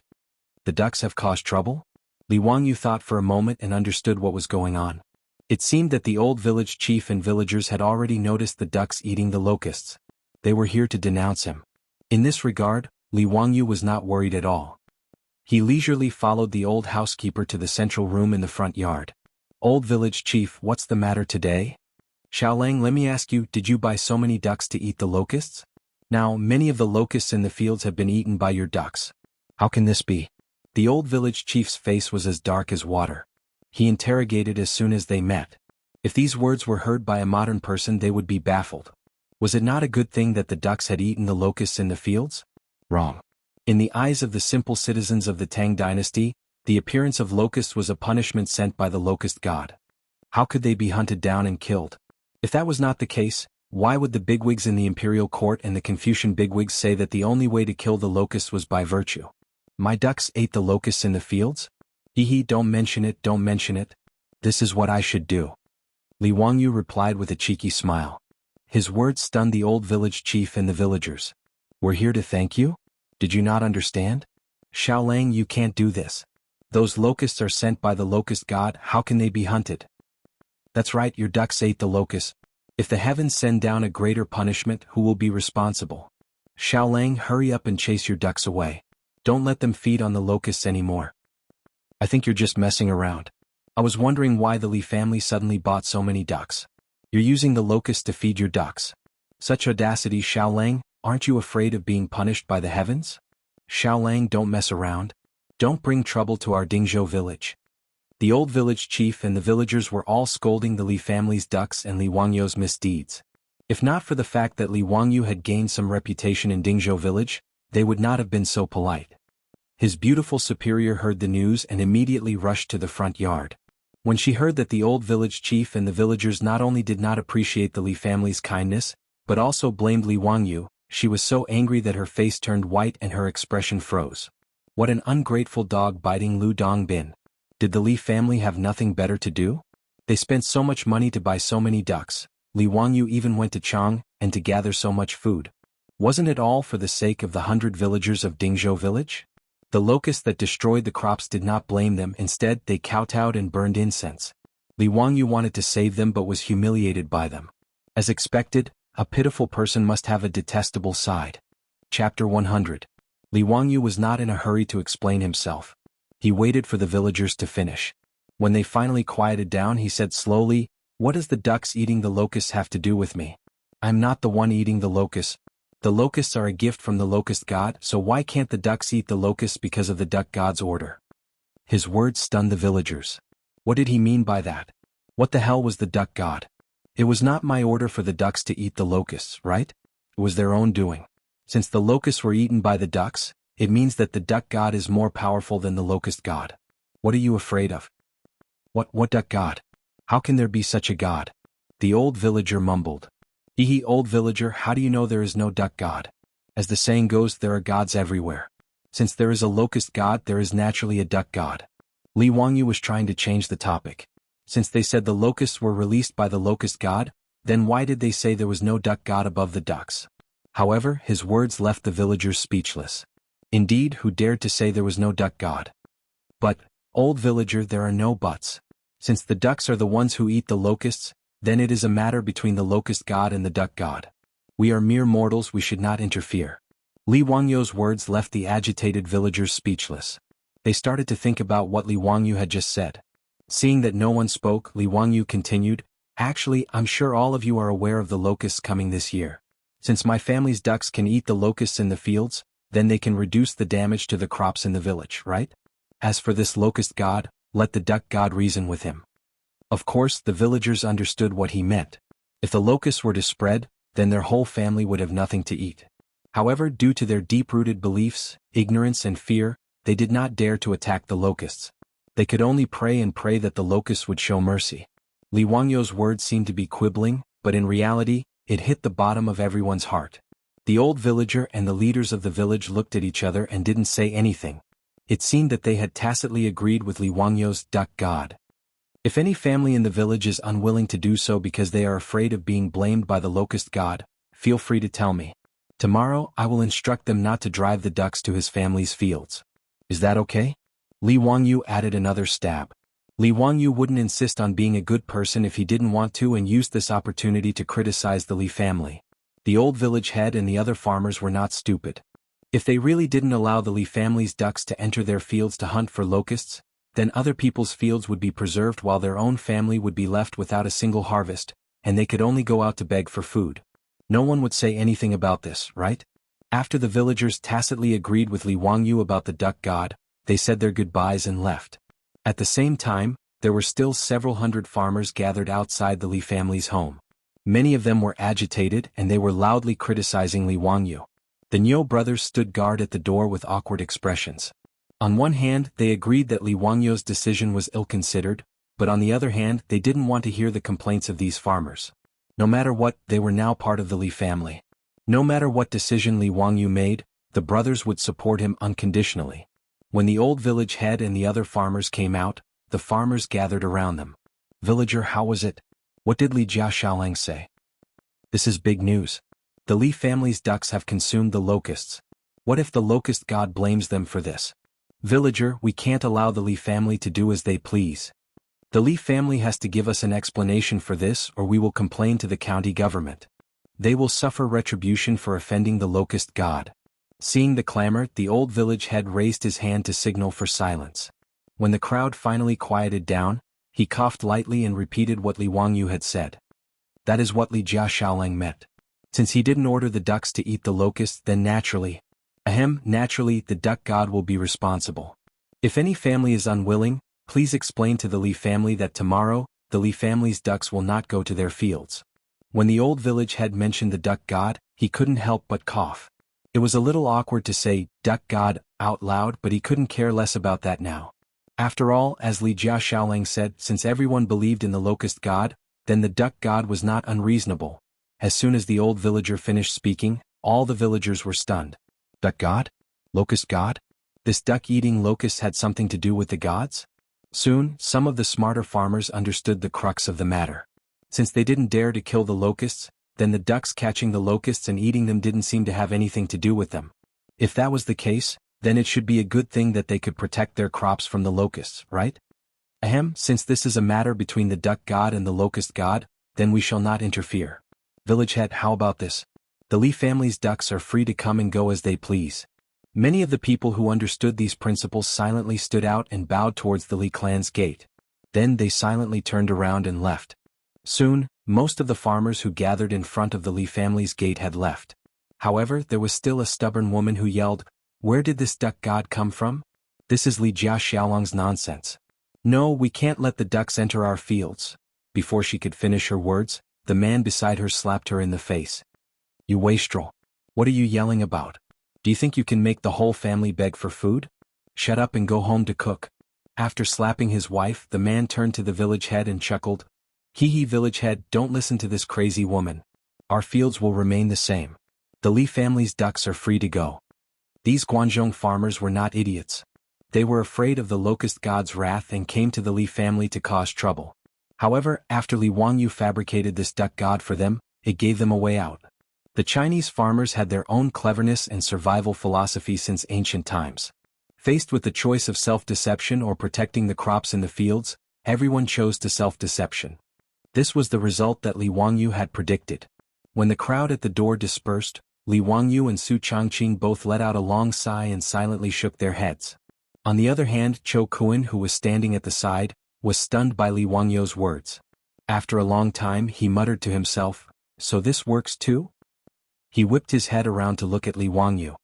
"Xiaolang, if I start a fire in the field and the locusts die from the fire, wouldn't that be considered a battle between the fire god and the locust god?" The fatty's words stunned Li Wangyu. He turned to look at the fatty with a strange expression. What a genius. This ability to draw inferences from one case was amazing. Chapter 101. That day Cho Kuan returned to Chang'an.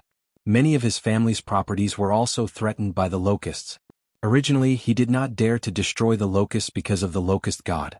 Once the locusts were formed, his Cho clan would suffer heavy losses. Now, with Li Wangyu's inspiration, since no one dared to oppose the locust god, then he would invite other gods to do it. On horseback, Cho Kuan told Li Wangyu, "I will repay you generously in the future." Then he galloped back to Chang'an City. Li Wangyu, on the other hand, was slightly worried. Cho Kuan's thanks wouldn't be sending him a few Hu girls, would it? That would really be a premature end. While Li Wangyu was lost in his thoughts, he did not know that someone was plotting against him. Hu County Li Clan. A group of elders and clan leaders of the Li clan were gathered together to discuss Li Wangyu. The name Li Wangyu had recently become famous in Hu County. But in the ears of the elders of the Li clan, it had a different meaning. Whether it was Li Wangyu's pig-slaughtering feast, his miraculous water wheel, or his method of treating saline alkali soil, every time the Li clan heard Li Wangyu's name, they would feel suffocated. Especially when they went to the county government to sue Li Wangyu, and Yang Quan's doggerel judgment slowly spread through Hu County through the mouths of the bailiffs. It made the Li clan even angrier. And the young man they had chased out of the clan had used such a method to make a name for himself. Now in Hu County, many of the noble families were privately laughing at the Li clan for being blind. They had chased such a Qilin out of the clan. They must have been blinded by lard. Every time Li Wangyu's fame grew, the elders of the Li clan felt as if their faces had been slapped, making them hate Li Wangyu even more. This group of elders from the Li clan of Hu County hated Li Wangyu to the bone. They wanted nothing more than to break Li Wangyu's bones, suck out his marrow, pull out his tendons and peel off his skin to relieve the hatred in their hearts. Clan leader, that little child from the Li family has already grown up. In the future, if he were to become an official and half a nobility, then our Huxin Li clan won't be able to survive. Isn't that so? This kid is not easy to deal with. We have to be careful. Li Zhou, that bastard, is quite capable of giving birth to a son. I heard that the county gave him 300 mu of saline alkali soil for free, and all of it was transformed into fertile land. TSK 300 mu of paddy fields. Isn't that so? That little bastard even built some water wheel. The county also gave him 20 oxen for plowing. I also heard that the little bastard went to Chang'an and brought back several hundred dan of grain. His house is almost full. If it were up to me, we shouldn't have been so merciful. We should have just killed him for disobedience. There are no outsiders in his house, so who would dare to cause trouble for us?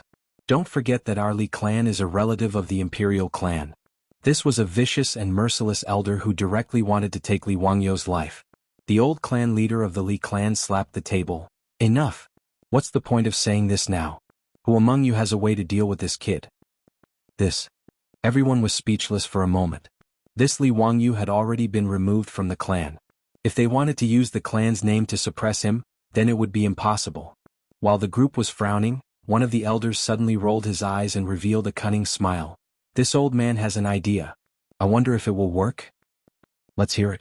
The elder lowered his voice and whispered the idea he had just come up with to the others. Is this plan going to go against the heavens? Some of the elders hesitated. The other elders were also somewhat hesitant. They felt that this method was not appropriate. If word of it got out, they would lose face. The old clan leader's expression was also uncertain. In the end, he slammed the crutch in his hand. A man is harmless to the heart of a tiger, but a tiger is harmful to the heart of a man. If we don't act decisively, we will be met with disaster. We can't wait for that little bastard to grow up. Otherwise he will become a disaster for our Li family in the future. Li Wangyu naturally didn't know that he had become the target of a group of gluttons. He didn't have any feelings for the Li clan of Hu County and had long since put it to the back of his mind. Today, he had just brewed himself a pot of king medicine tea and was chatting with his beautiful superior when he saw the old steward Li Heng walk in with an angry expression. Li Heng, what happened? Lang Jun, the Li clan of Hu County sent people here. They want Lang Jun to move the old master's grave. Li Heng's face was full of anger. What? Move the grave? Based on what? Li Wangyu jumped to his feet when he heard this. The ancients attached great importance to the dead. As the saying goes, the dead are the most important and should be buried in peace. Rashly digging up a grave and moving it was a great taboo. If Li Wangyu did this, he would be reprimanded for being unfilial and would be cursed behind his back. The Li clan of Hu County, they wanted to slap Li Wangyu's face. Li Heng's old face swelled red. The Li clan said that Lang Jun and the old master's names have already been removed from the clan. You shouldn't bury the old master in the Li clan's ancestral grave and ruin their feng shui. They dare. Li Wangyu slammed the table and said angrily, tell Niu Yong and Niu Wu to throw out the Li clan's people. If they dare to come again, just throw them out. Li Heng agreed and prepared to tell the Niu brothers to kick them out. However, he was stopped by Su Changqing. Wangyu, let's ask the old village chief first. Su Changqing advised, the matter of the clan's graveyard is not small. The Li clan's ancestral grave is in Dingzhou village. The old village chief should know the key to this. It's not too late to make a decision after asking. Li Wangyu took a deep breath and calmed himself down. He turned to Li Heng and said, help me ask the old village chief to come here. Not long after, Li Heng brought the old village chief back. Li Wangyu greeted the old village chief and didn't say anything. The old village chief spoke first. Xiaolang, do you have a grudge against the Li clan of Hu County? Li Wangyu was stunned. He thought for a moment and shook his head. No, there is no grudge. It's just that they wanted to expel me from the clan, so there was a small conflict. The old village chief shook his head and said to Li Wangyu, Xiaolang, Li Gong's grave must not be moved. This is not only a matter of your Li family's face, but also a matter of feng shui. As the saying goes, the poor don't change the door, the rich don't move the grave. Little Lang, you've made the Li family prosper with each passing day. How can you casually move eunuch Li's grave? Feng shui? Li Wangyu was a little stunned. He didn't believe in feng shui. Moreover, what did the Li family have to do with feng shui? Was it because Li Zhou's grave was well buried that Li Wangyu traveled 1,000 years and came to the Tang dynasty? His beautiful boss asked, old village chief, the Li clan forced us to move the grave. What's their explanation? Well, if you want to be serious, the Li clan does have the right to make you move the grave. After all, Li Gong was buried in the Li clan's ancestral grave. Now Xiaolang and Li Gong have been expelled from the clan. If they want to force you to move the grave, you can't stop them. The old village chief's words made Li Wangyu's heart cold. Was there no other way for the Li clan to force him to move the grave? The old housekeeper, Li Heng, had a look of despair on his face as he knelt down before Li Wangyu. Lang Jun, why don't you go and beg Madame Li? The old master's grave cannot be moved. Chapter 102. Li Heng's words made Li Wangyu and Su Changqing look at each other in silence. Forget it. I'll go see the Li clan's people and see what they want. Li Wangyu walked towards the front courtyard. In the main room of the Li clan's front courtyard, a young man with an arrogant expression was waiting impatiently. When he saw Li Wangyu appear, he let out a cold snort. Humph, Li Wangyu, you're quite arrogant. You made me wait for so long. Li Wangyu thought for a moment and remembered that this person was the eldest grandson of the Li clan's head, Li Gui. This Li Gui relied on his status as the eldest grandson of the Li clan to be arrogant and despotic. He was considered a tyrant in Hu County. What made Li Wangyu's teeth itch when he saw this guy was that his previous owner was too weak. Even when Li Zhou was still alive, his previous owner didn't dare to provoke this Li Gui. The two of them had studied together in the clan school. This bastard relied on the fact that he was older than Li Wangyu and was the eldest grandson of the clan to bully Li Wangyu's previous owner. What was even worse was that this Li Gui relied on his status as the eldest grandson of the Li clan to do many disgusting things in Hu County. It couldn't be said that he kicked out widows' doors or dug up graves, but it wasn't far off. After all, the Li clan was a relative of the imperial family. Although they didn't have any official positions, even Yang Quan, the boss of Hu County, didn't want to offend them. Last time, if it weren't for Yu Shernan's support in the lawsuit against Li Wangyu, Yang Quan might not have stood on Li Wangyu's side so easily. Li Gui, what exactly is your Li clan trying to do? Just say it. Li Wangyu couldn't be bothered with this hedonistic son of a rich family. It was only the beginning of March, but Li Gui pretentiously opened his folding fan with a swish and waved the fan in his hand in a self-confident manner. Of course, I want you to move your dead father's grave away. Your Li family is no longer a member of our Li clan. There is no reason to bury him in our Li clan's ancestral grave. Li Gui, shut up. Even if my family's Darren isn't a member of the Li clan, he's still a Guanglu Darren who was conferred the title of Guanglu Darren by His Majesty. How could someone like you humiliate him? Do you believe that I will send you to the authorities immediately? Li Wangyu angrily rebuked.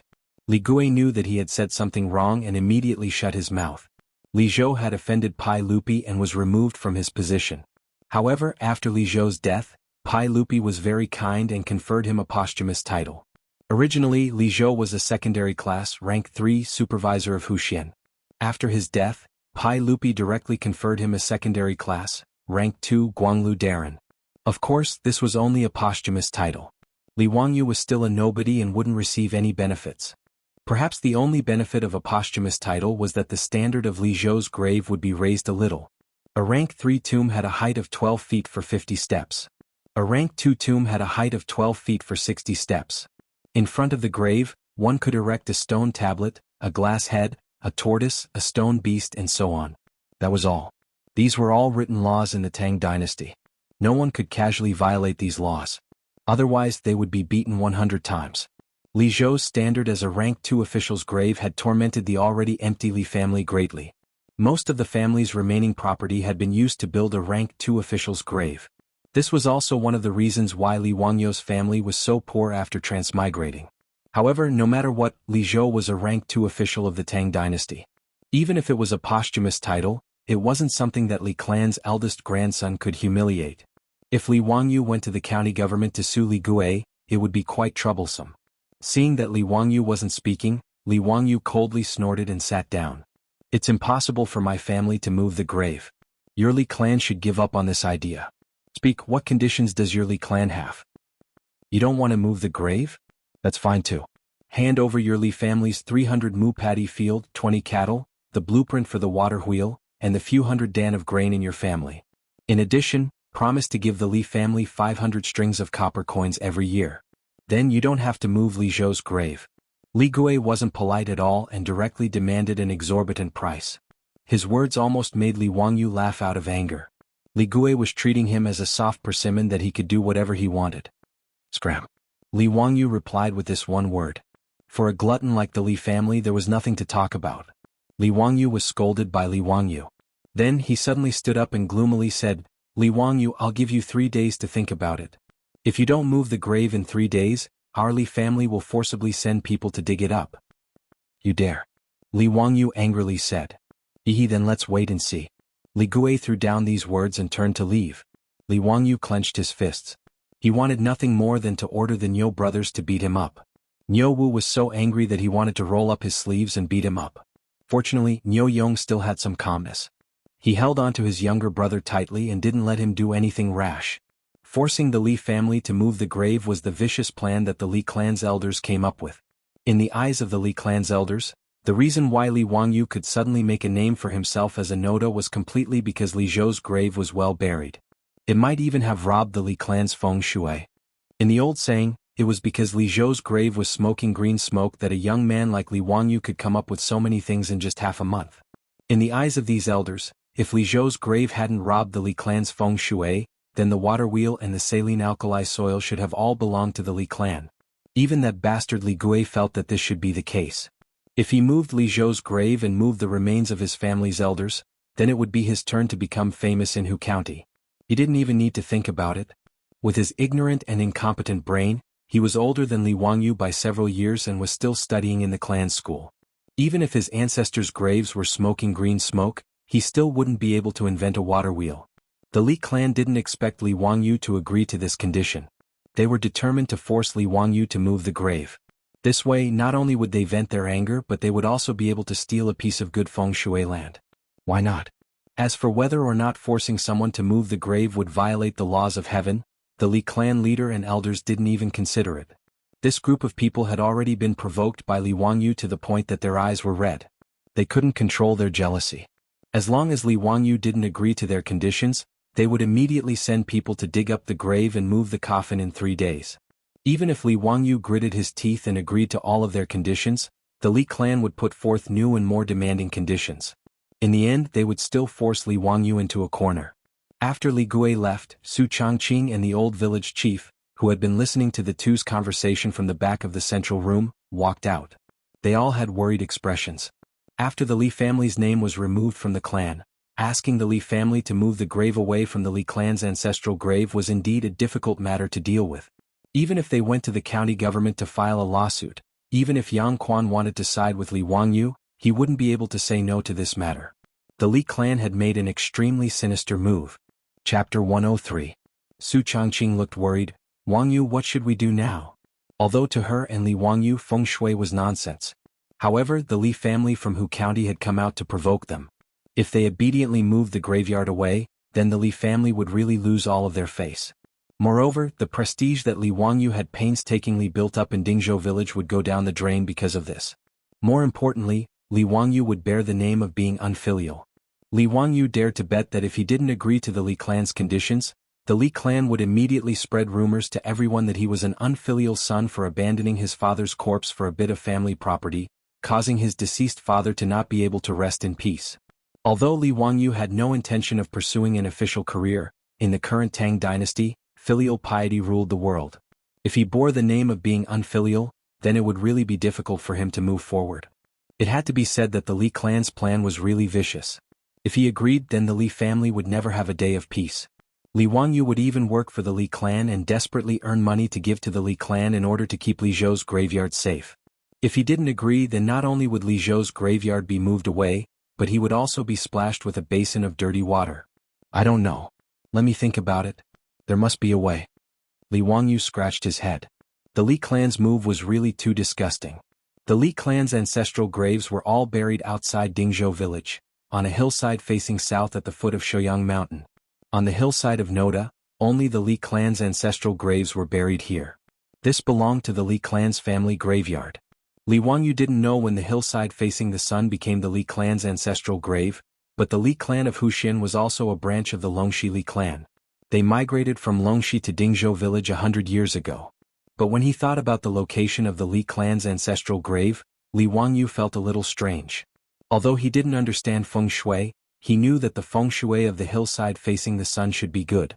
It wasn't far from Dingzhou village, so why didn't other people's ancestral graves there? Old village chief, when did the Li clan's ancestral graves belong to the Li clan? The Li clan was originally a small clan in Dingzhou village. Because of the good feng shui of the hillside facing the sun, many people in the village had ancestral graves there. Later, when the retired emperor seized the country and established the Tang dynasty, the Li clan suddenly became a relative of the imperial family. The Li clan came forward and forced other people to move their ancestral graves away. They forcibly occupied the hillside, and then it became the ancestral grave of the Li clan. Speaking of this, the old village chief shook his head.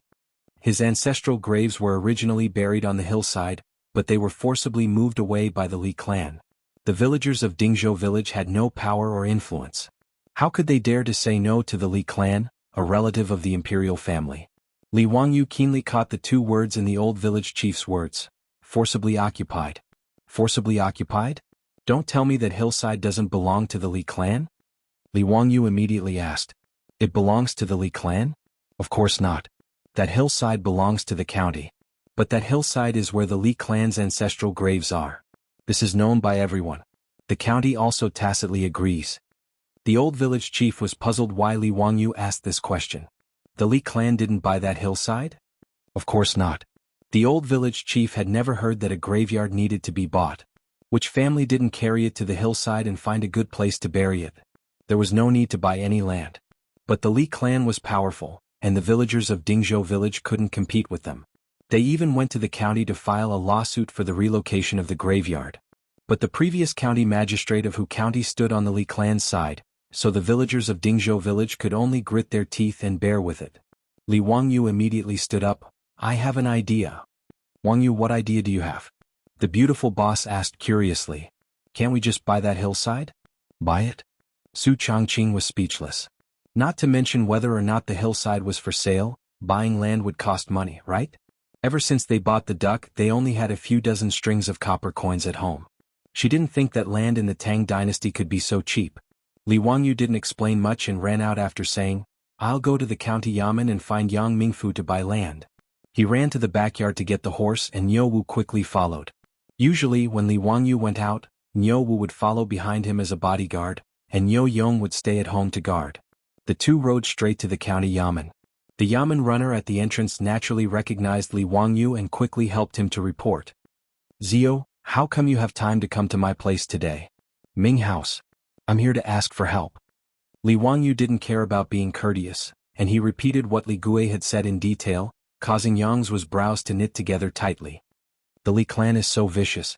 Yang Quan sighed, but it's hard for me to help you. After all, Zio and Eunuch Li have been removed from the Li clan. They insist on moving your family's grave. I can't do anything about it. Li Wangyu shook his head. No, Ming House has a way. Let's hear it. What's the way? If it's possible, I'll definitely help you. Li Wangyu said. The Li clan didn't buy the hillside where the Li clan's ancestral grave is. It still belongs to the county. Yang Quan was confused. That's true. So what? That's the Li clan's ancestral grave. There's no need to buy it. Then what if I buy that hillside? Li Wangyu looked into Yang Quan's eyes and asked word by word. Hiss, Yang Quan sucked in a cold breath. Zio, you mean? Li Wangyu nodded. That's what I mean. If that hillside belongs to the Li family, I'm afraid it won't be the Li clan forcing me to move my family's grave. I'll be the one forcing them to move their family's grave. This. Yang Quan pondered for a moment and then nodded slightly. Logically speaking, this was true. Although the Li clan occupied the hillside outside Dingzhou village as their ancestral grave, according to the law, that piece of land didn't belong to the Li clan. However, the Li clan was a relative of the imperial family. No one would take them seriously and no one would offend the Li clan because of this. Zio, have you thought it through? If you do that, you'll have completely fallen out with the Li clan. What's the difference now? I've never thought of going against the Li clan. They're the ones who are forcing me. Ever since they expelled me and my father from the clan, they no longer treat me as a member of the Li clan. Yang Quan understood the situation and could only sigh. This Li clan was truly a disgrace to the imperial family. They weren't worthy of being a part of the family. I can sell the land on the hillside to you. The county has records that you can buy and sell it for a price of 1,000 strings of coins. Yang Quan didn't even need to look up the information to know the value of that land. As a diligent official who was close to the people, he had memorized all the large and small land data in his mind. Li Wangyu knew that the price wasn't expensive. The price of a hillside was usually 1 mu. That hillside was at least 1 mu. 1,000 strings of coins was a very fair price. It was fair, but Li Wangyu didn't have any money right now. He still owed the county government more than 1,600 strings of coins. Li Wangyu smiled at Yang Quan. Ming House, lend me some more money. Chapter 104. What Li Wangyu said made Yang Quan want to slap him. You still owe the county more than 1,600 strings of copper coins, and now you want to borrow more money? Yang Zhu didn't need to think to know that Li Wangyu couldn't take out 1,000 strings of copper coins. He wanted to continue borrowing money from the county. Yang Quan shook his head. Zio, it's not that I don't want to help you, but I can't lend you any more money. Ming House, just borrow 1,000 strings of copper coins for a year. I will return the 1,600 strings of copper coins, and you can calculate the interest. Is that okay? Li Wangyu started to coax. Borrowing money from Yang Quan was the only way he could think of. Originally, he wanted to borrow money from the Chiu family, but because of the locust plague, the Chiu family used all their funds to stockpile food. Li Wangyu estimated that the Chiu family might not be able to take out 1,000 strings of copper coins now. No. Zio, your family's debt has not been repaid. How can I lend you such a large amount of money? Even if I agree, the county magistrate will not agree. No matter how Li Wangyu promised that he would repay the debt within a year, Yang Quan did not agree. He was not deliberately making things difficult for Li Wangyu, but he really could not do it. In the Tang dynasty, loans needed collateral. Back then, because Li Zhou was still in office, he and the secretary Liu Xiao provided a guarantee for Li Zhou to borrow money. The county magistrate would naturally do them a favor. But now Li Wangyu still owed so much money to the county. If he wanted to continue borrowing money, this was not something Yang Quan could decide. Li Wangyu saw that Yang Quan really did not agree to lend him money to buy the land, and he could not help but feel a little dumbfounded. If he could not buy the land on the hillside, then he really did not know what to do. Could it be that he would bring the Niu brothers to risk their lives against the Li clan? Seeing Li Wangyu's distressed expression, Yang Quan suddenly twirled his beard and smiled. Actually, I can point you in the right direction. Ming House, hurry up and say it. Li Wangyu immediately perked up. Hehe, it's true that I don't have the money to lend you, but someone can lend you money. Who? Yang Quan said, my division commander. Yu Shinan? Li Wangyu immediately realized that Yu Shinan was indeed rich. Last time, in order to seduce him into continuing his studies, Yu Shinan even offered to help him pay off his debt. However, Li Wangyu really didn't want to borrow money from the old man. He was afraid that he would be forced to walk on the right path. Li Wangyu was really afraid of Yu Shinan. Although he knew that Yu Shinan was doing this for his own good, he really didn't want to be an official. As an unambitious white-collar worker, he just wanted to eat his fill and wait for death to come. He just wanted to be a rich landlord. Yang Quan didn't say anything. He just looked at Li Wangyu with a smile and let him make his own choice. After a long time, Li Wangyu finally resigned himself to his fate and stood up. Well, there was no other way. If he died, then so be it. He could only thicken his skin and go to Chang, and to borrow money from Yu Shinan. Ming House, may I ask where Master Yu lives in Chang'an? Bujing Fong. 2 hours later, Li Wangyu and Niu Wu had already appeared outside Chang, and city's Bujing Fong. They politely informed the Yu Mansion's gatekeeper of their names and asked to see Yu Shinan. Yu Shinan was a lower third-rank official. Although he was not very prominent, he was still a high official of the Tang dynasty. However, the Yu Mansion's gatekeeper didn't put on the airs of a high official. Although Li Wangyu was dressed in white, the gatekeeper politely asked him to wait for a while and went to inform the Yu Mansion's gatekeeper. Not long after, the Yu Mansion's old servant, Yu Tang, came out with a smile and invited Li Wangyu into the mansion. Yu Shinan didn't treat Li Wangyu as an outsider and received him in his own study.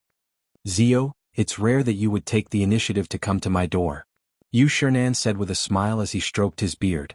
Although Yu Shinan was already in his 70s, he was still full of energy and his face was glowing. It was no wonder that Pai Lupi didn't allow him to resign and return to his hometown. Li Wangyu respectfully bowed to Yu Shinan, then took off his boots and sat down on the table with his legs crossed. Master Yu, I've missed you since we parted at Crooked River Pool, so I came to visit you today. Li Wangyu was too embarrassed to directly say that he was here to borrow money, so he could only change the topic. Yu Shinan was old and shrewd. He looked at Li Wangyu with a smile and seemed to see through his thoughts. Ah, what a nice visit. You little bastard, you didn't show your face after Crooked River Pool. Are you hiding from me? Why did you come here today? Li Wangyu was indeed hiding from Yu Shinan.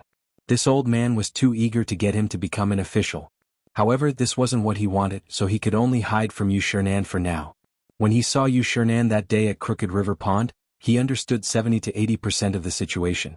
This poetry gathering was most likely something that Xianxia and Yu Shinan had discussed. They wanted him to use this opportunity to make a name for himself. Li Wangyu naturally appreciated the old man's good intentions, but he was afraid that Yu Shinan would force him to become an official, so he didn't dare to visit. If he hadn't been forced into a corner today, Li Wangyu wouldn't have walked right into the trap. Hehe, Master Yu, what are you talking about? I really missed your earnest teachings. This tea is personally made by the old immortal Sun Simiao. It's good for the mind and heart. It's both medicine and tea. It's very hard to come by. I'm here to deliver this tea to you, Master Yu, as a gift. Li Wangyu hurriedly handed over the Medicine King tea that Sun Simiao had made. This was something he had specially asked Niu Wu to fetch for him after he had borrowed some money from Yu Shinan. It was to be a gift to Yu Shinan. Is that so? Then many thanks, Ziyu. I'll accept this tea. Ziyu, is there anything else? If there's nothing else, you can go back. I still have work to do. Seeing that Li Wangyu wasn't telling the truth, Yu Shinan smiled and chased him away after receiving the tea. Li Wangyu was dumbfounded. This old man didn't play by the rules. After receiving his Medicine King tea, he wanted to chase him away. Where was the old man who had encouraged him to study? Shouldn't he have encouraged him, then offered to help him pay off his debt, then persuaded him to study? After that, he would explain his predicament to Yu Shinan. Only then would he be able to borrow money? Now he was chasing him away after just a few words? Master Yu, you're not being kind. Li Wangyu stammered for a long time, then awkwardly said, Master Yu, I came here today to ask for a favor. I knew you wouldn't come here for no reason.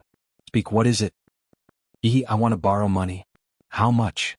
1,000 strings of cash. Li Wangyu's words made Yu Shinan freeze.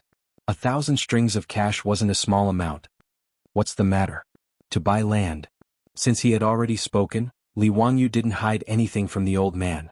He honestly told him about the Li clan's visit today. He also explained that the only way he could get his hands on the land was to buy the mountain slope. When Yu Shinan heard this, he was so angry that he slammed his hand on the table. Despicable and shameless. Utterly shameless. I'll definitely report this to His Majesty and have him discipline these scum of the imperial clan. Li Wangyu was afraid that the old man would be angered to death, so he hurriedly tried to comfort him. After Yu Shinan finally calmed down, he suddenly looked at Li Wangyu with a smile. Ziyu, I can lend you money, but you have to agree to one condition. Chapter 105. When Li Wangyu heard this, he became alert. This old man wouldn't be digging a hole for him again, would he? He carefully asked, Master Yu, what's the condition? It's simple. This year's spring imperial examinations, you can participate in the imperial examinations. You just need to pass the imperial examinations. Yu Shinan mischievously winked at Li Wangyu. What the hell? Participate in the spring imperial examinations?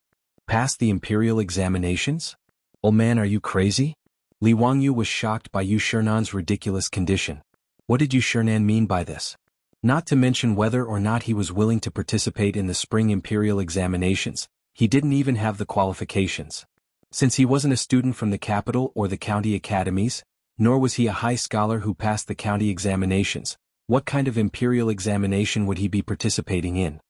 Master Yu, are you sure you're not mistaken? I'm neither a high scholar nor a high scholar. Haha, it's fine. As long as Zio is willing to participate, I can still help you get a spot as a high scholar. Yu Shinan smiled. Li Wangyu said, but I didn't submit. Yu Shinan said, with my recommendation, why would you need to submit? Those few poems of yours will be considered as submitted. Li Wangyu struggled, Master Yu, I'm still in the cutting off of decline. The Tang dynasty believed in filial piety. Children were not allowed to participate in the imperial examinations within 3 years of their parents' death. I will plead for you. Yu Shinan was unmoved. Li Wangyu was completely dumbfounded. What did this old man mean? Did he really want to force him to participate in the imperial examinations? He began to weigh whether or not he should borrow the money. Before Li Wangyu could understand the meaning behind Yu Shinan's words, Yu Shinan suddenly stopped smiling and looked at Li Wangyu sternly. Zio, I know you don't want to be an official. Originally, I didn't want you to waste your time like this. However, when Su Qing told this old man about your actions in the past half a month, this old man had a whole new level of respect for you. Yu Shinan stood up and took a scroll from the bookshelf. He opened it and saw the blueprint of the water wheel. Zio, it's not easy for you to create such an item that benefits both the country and the people. Since you have no intention of pursuing an official career, this old man will not force you. This old man will lend you the money and I don't need you to return it. In the future, you can use this 1,000 strings of coins to study the study of practical application. If you can create more of these items that are beneficial to the people, it will be a great merit. Yu Shinan's words moved Li Wangyu. It turned out that he was just joking when he said that he wanted him to participate in the imperial examination. He stood up and bowed respectfully to Yu Shinan. Master Yu, I will definitely return the money within a year. As for Master Yu's instructions, I will do my best to fulfill them. Master Yu, please rest assured. Yu Shinan laughed and waved his hand. This old man is already 70 years old this year. How many years do I have left to live? Why would he need so much money? Ziyu, don't say anything more. You'd go get some gold for Ziyu. More than 30 gold ingots weighing 5 taels were placed on the table. Li Wangyu was once again moved by Yu Shinan's generosity. When he first met Yu Shinan, this old man was still riding in a shabby carriage. The clothes he wore were also very thrifty. They weren't silk or satin, nor were they inlaid with gold or jade. Now, just because he created a water wheel, he was giving him 1,000 strings of coins without blinking an eye. Li Wangyu bowed deeply again. I will definitely remember Master Yu's teachings. After bidding farewell to Yu Shinan, Li Wangyu led Niu Wu back to the Hu County Yamen. On the spot, Yang Quan and Registrar Lu Xiao helped Li Wangyu with the transfer of the land. The land deed was issued and from now on the land belonged to the Li family.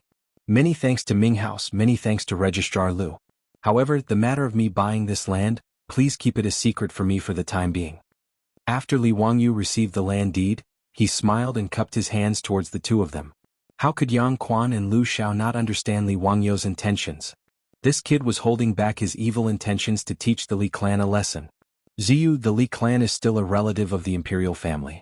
Where it's possible to make mistakes, one should be lenient. It's best not to go too far. Yang Quan advised.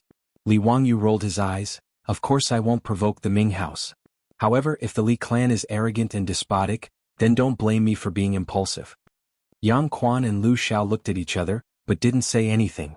This Hu County Li clan truly disgusted the two of them. 3 days passed in the blink of an eye. Early in the morning, the Li clan once again appeared in Dingzhou village. Not only did the Li clan's clan leader and elders appear, Li Gui and the other members of the Li clan also came. They even brought nearly 100 Li clan servants with them. They were prepared to forcefully excavate Li Zhou's grave today. Li Wangyu led the Niu brothers to block the entrance of the village. Li Jia Xiaolang, have you thought it through? Do you agree to our conditions? The Li clan leader asked with a mocking expression. In their opinion, Li Wangyu wouldn't be able to escape this calamity no matter what. Regardless of whether he agreed to their harsh conditions or refused, they would be able to play this disobedient brat to death in the palm of their hands. Li Wangyu, what do you think? Are you unwilling to part with the money? That's fine. Dig out your dead father's coffin and bury him somewhere else. Ah. Li Gui laughed loudly in the crowd. Tsk, this Li Zhou is really pitiful. He gave birth to an unfilial son and even in death he can't rest in peace. Do you think it's so easy to take advantage of the Li clan? You actually want to bury Li Zhou in our Li clan's ancestral grave. The old clan leader is kind and benevolent. He only asked for a small amount of money from your family. It's really too cheap for your family. Why aren't you thanking him? It's fine if you don't want to part with the money. Then let your dead father's corpse be exposed in the wilderness. Ah. Before Li Wangyu could say anything, a group of Li clan members impatiently opened their mouths and began to humiliate Li Wangyu and the long-dead Li Zhou. Their words made Li Wangyu's face even more ashen. Even the Niu brothers behind him were so angry that they clenched their fists and the veins on their necks were bulging. As expected of a group of blood-sucking Taotais with no sense of shame. Li Zhou had done his best for the clan when he was alive, but after his death he was treated like this. This Li clan of Hu County really deserved to die.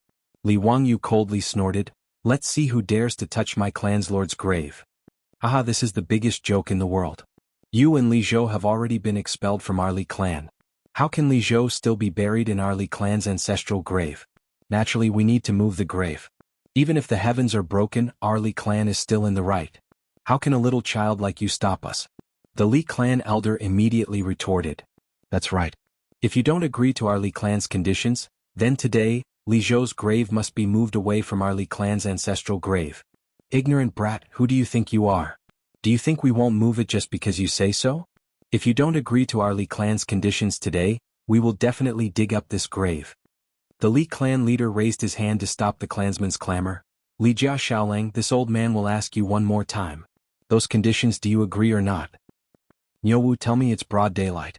How can there be someone who hasn't woken up yet? Li Wangyu ignored him and smiled at Niuwu. Haha, perhaps it's because his daydream is too beautiful and he doesn't want to wake up. Niuwu immediately agreed. The two's words caused the Li clan to become furious. The Li clan leader's eyes flashed with a cold light. He prepared to order his clansmen to force their way into the village and dig up the grave on the hillside behind the village. The Niu brothers naturally wouldn't give way. It looked like a conflict was about to break out. However, they saw that Dingzhou village was suddenly in a hubbub of voices. The old village head was leading a group of villagers and rushing out, blocking the Li clan's path. Chapter 106. Behind the old village leader, there were no less than 100 farmers. They were all holding hoes, shovels and other farming tools. They blocked the entrance of the village and glared at the Li clan people. Whoever dares to touch Li Gong's tomb, we Dingzhou village will fight with him. Get out. Dingzhou village does not welcome you. The Li clan has already moved out of the village. What are you doing back here? Whoever dares to touch Li Gong's tomb, I will crush his balls. The sudden appearance of the farmers surprised Li Wangyu. He did not expect that the villagers of Dingzhou village would stand behind him and support him. Although the Li clan was originally from Dingzhou village, ever since the establishment of the Li Tang dynasty, the Li clan moved out and became a big clan in Hu County. How could the villagers of Dingzhou village dare to go against the Li clan? Even the ancestral tomb of the villagers of Dingzhou village was forced by the Li clan to move away from the hillside facing the sun. Now they were willing to stand up for their father? Just because Li Zhou helped them when he was alive? Li Wangyu's nose suddenly felt a little sour. This group of simple and honest countrymen was really beyond his expectations. Seeing the crowd gather around, the Li clan leader glared, Old Shin, are you looking for trouble? Are you trying to gather people to rebel? The old village leader walked to Li Wangyu's side and said to the Li clan leader in a clear voice, Li Gong helped Dingzhou village when he was alive. If you want to humiliate the Li family, you have to ask if we agree first. You're going against the heavens. You farmers, are you trying to rebel? The Li clan leader slammed the crutch in his hand on the ground. The clan elders also spoke out, How dare you? Our Li clan is a relative of the imperial family. What do you farmers want? There are still people in the Tang dynasty who dare to brandish swords and guns at the Li clan. Do you want to be caught and beheaded? Li Zhou and his son have already been expelled from the Li clan. Moving the graves is a matter of course.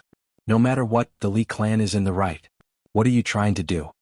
Although the Li clan had brought more than 100 servants, the Li clan leader and clan elders knew that they wouldn't be able to gain any benefits if they were to fight. Thus they didn't plan on fighting. Instead, they wanted the servants to back off. Their words made the old village chief and the others speechless for a while. Indeed, as the Li clan said, Li Zhou's tomb was in the ancestral tomb of the Li clan. They had no reason to stop the Li clan. Don't talk so much nonsense. In short, don't even think about digging up Li Gong's tomb today.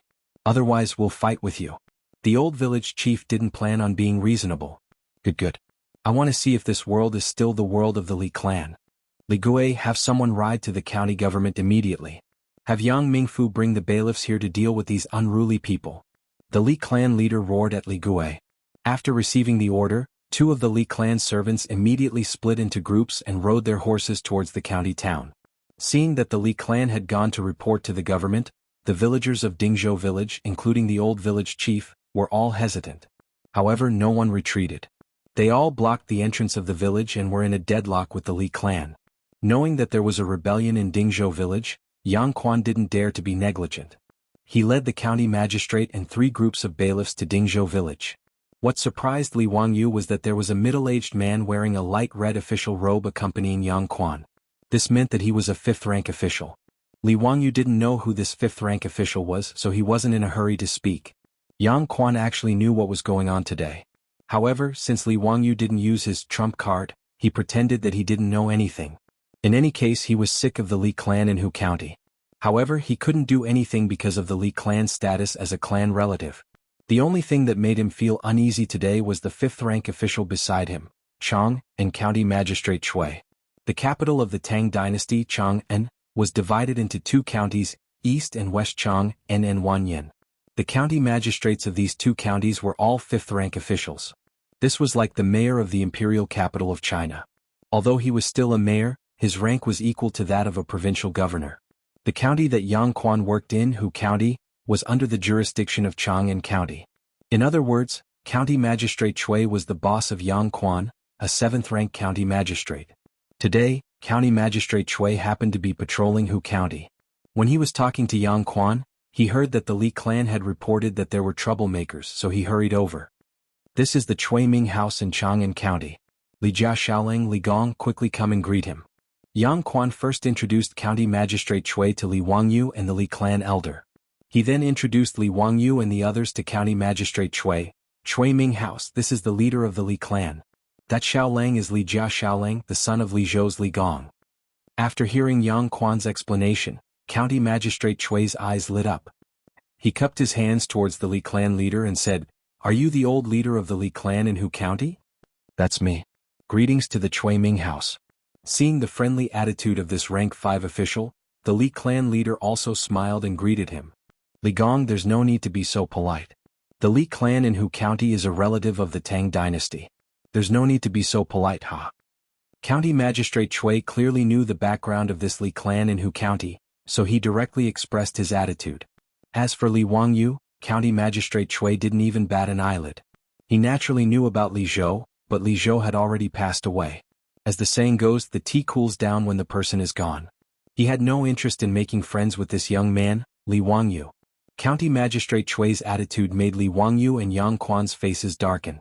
It seems that this County Magistrate Chui is going to ruin things. This County Magistrate Chui is a collateral member of the Chui clan in Qinghe, one of the 5 clans and 7 watches of the Tang dynasty. His name is Chui Zhuo. This person's reputation as an official was average, but because he was a collateral member of the Chui clan, he was able to ride on the Chui clan's glory and become the county magistrate of Chang'an County. Yang Quan and Chui Zhuo's relationship was average. Although Cui Zhuo was his superior, Yang Quan wasn't afraid of him. After all, his teacher was Yu Shinan. The reason why Yang Quan was now the county magistrate of Hu County was actually a kind of political gilding. After a year, when his term was up, Yang Quan would have a meteoric rise and enter the imperial court. Yang Quan silently glanced at Cui Zhuo, who was talking cheerfully with the Li clan leader. He thought to himself that if Cui Zhuo wanted to take sides today, he would have to fight with this person. After all, Li Wangyu was a friend that his teacher Yu Shinan valued. How could he allow this county magistrate Cui to bully him? Li Gong, what's the matter today? Why has it gotten to this point? Yang Quan first asked the Li clan leader about the cause of the matter. Today I've troubled Yang Mingfu to come here because the unruly people of Dingzhou village are causing trouble. The Li clan leader directly complained. Before Yang Quan could speak, Cui Zhuo spoke first. Sure enough, unruly people come from barren hills and turbulent waters. Yang Mingfu, you have such unruly people under your rule. You should discipline them properly. His words made Yang Quan and Li Wangyu curse in their hearts. They hadn't even asked what the cause was and he had already labeled the villagers of Dingzhou village as unruly. Could you be any more biased? Chapter 107. Yang Quan cupped his hands towards Cui Zhuo. Cui Ming House, will you wait for me to finish asking about the case? His words didn't give Cui Zhuo any face, but Cui Zhuo couldn't do anything. He just snorted and didn't say anything else. Yang Quan's actions weren't wrong at all. After all, he was the county magistrate of Hu County, and Dingzhou village was under Hu County's jurisdiction. Although Cui Zhuo was an official, he shouldn't interfere with Hu County's internal affairs. Li Gong, please tell us what is the matter today? The Li clan leader looked at Cui Zhuo, then pointed at Li Wangyu and said, Yang Mingfu clearly knows that the Li family has already been removed from the Li clan by our Hu County. Naturally, Li Zhou can't be buried in our Li clan's ancestral grave. However, I saw that the Li family was pitiful, so I kindly suggested that Li Jia Shaoling give us some money as compensation for our Li clan, and we won't pursue the matter of Li Zhou's grave anymore. The Li clan leader had a compassionate expression. However, this Li Jia Shaoling abandoned his father, Li Zhou, and flatly refused our Li clan's good intentions for some money. Since this is the case, our Li clan naturally has to move Li Zhou's grave away. This matter is reasonable. I hope that the Tu Ming house can uphold justice for our Li clan. The Li clan leader's words were righteous, but Yang Quan couldn't help but curse in his heart. Despicable and shameless. Do you only take a small amount of money? You want to pull out Li Wangyu's tendons, pull out his bones and swallow him whole. After hearing the Li clan leader's words, Cui Zhuo didn't wait for Yang Quan to speak and continued, Li Gong is righteous, this matter is completely reasonable. Li Jia Shaoling, how can you treat your parents like this? For the sake of some money, you actually did such a disobedient and unfilial thing. You're really unbearably stubborn. Li Wangyu raised his eyes and glanced at Cui Zhuo. He did not answer. He finally understood that this guy was here to cause trouble. Yang Quan ignored Cui Zhuo's words and asked Li Wangyu, Li Jia Shaoling, is what Mr. Li said true? Li Wangyu respectfully saluted Yang Quan. I've returned to the Ming house, but there's this matter. Since that's where the Li clan's ancestral grave is, why aren't you willing to move it? Yang Quan also played along with Li Wangyu's act. The Ming house may not know this, but the place where my master was buried is not the ancestral grave of the Li clan in Hu County. Naturally, I cannot agree to their request. What? What nonsense are you talking about? Everyone in Hu County knows that the hillside is where my Li clan's ancestral grave is. How dare a brat like you talk nonsense?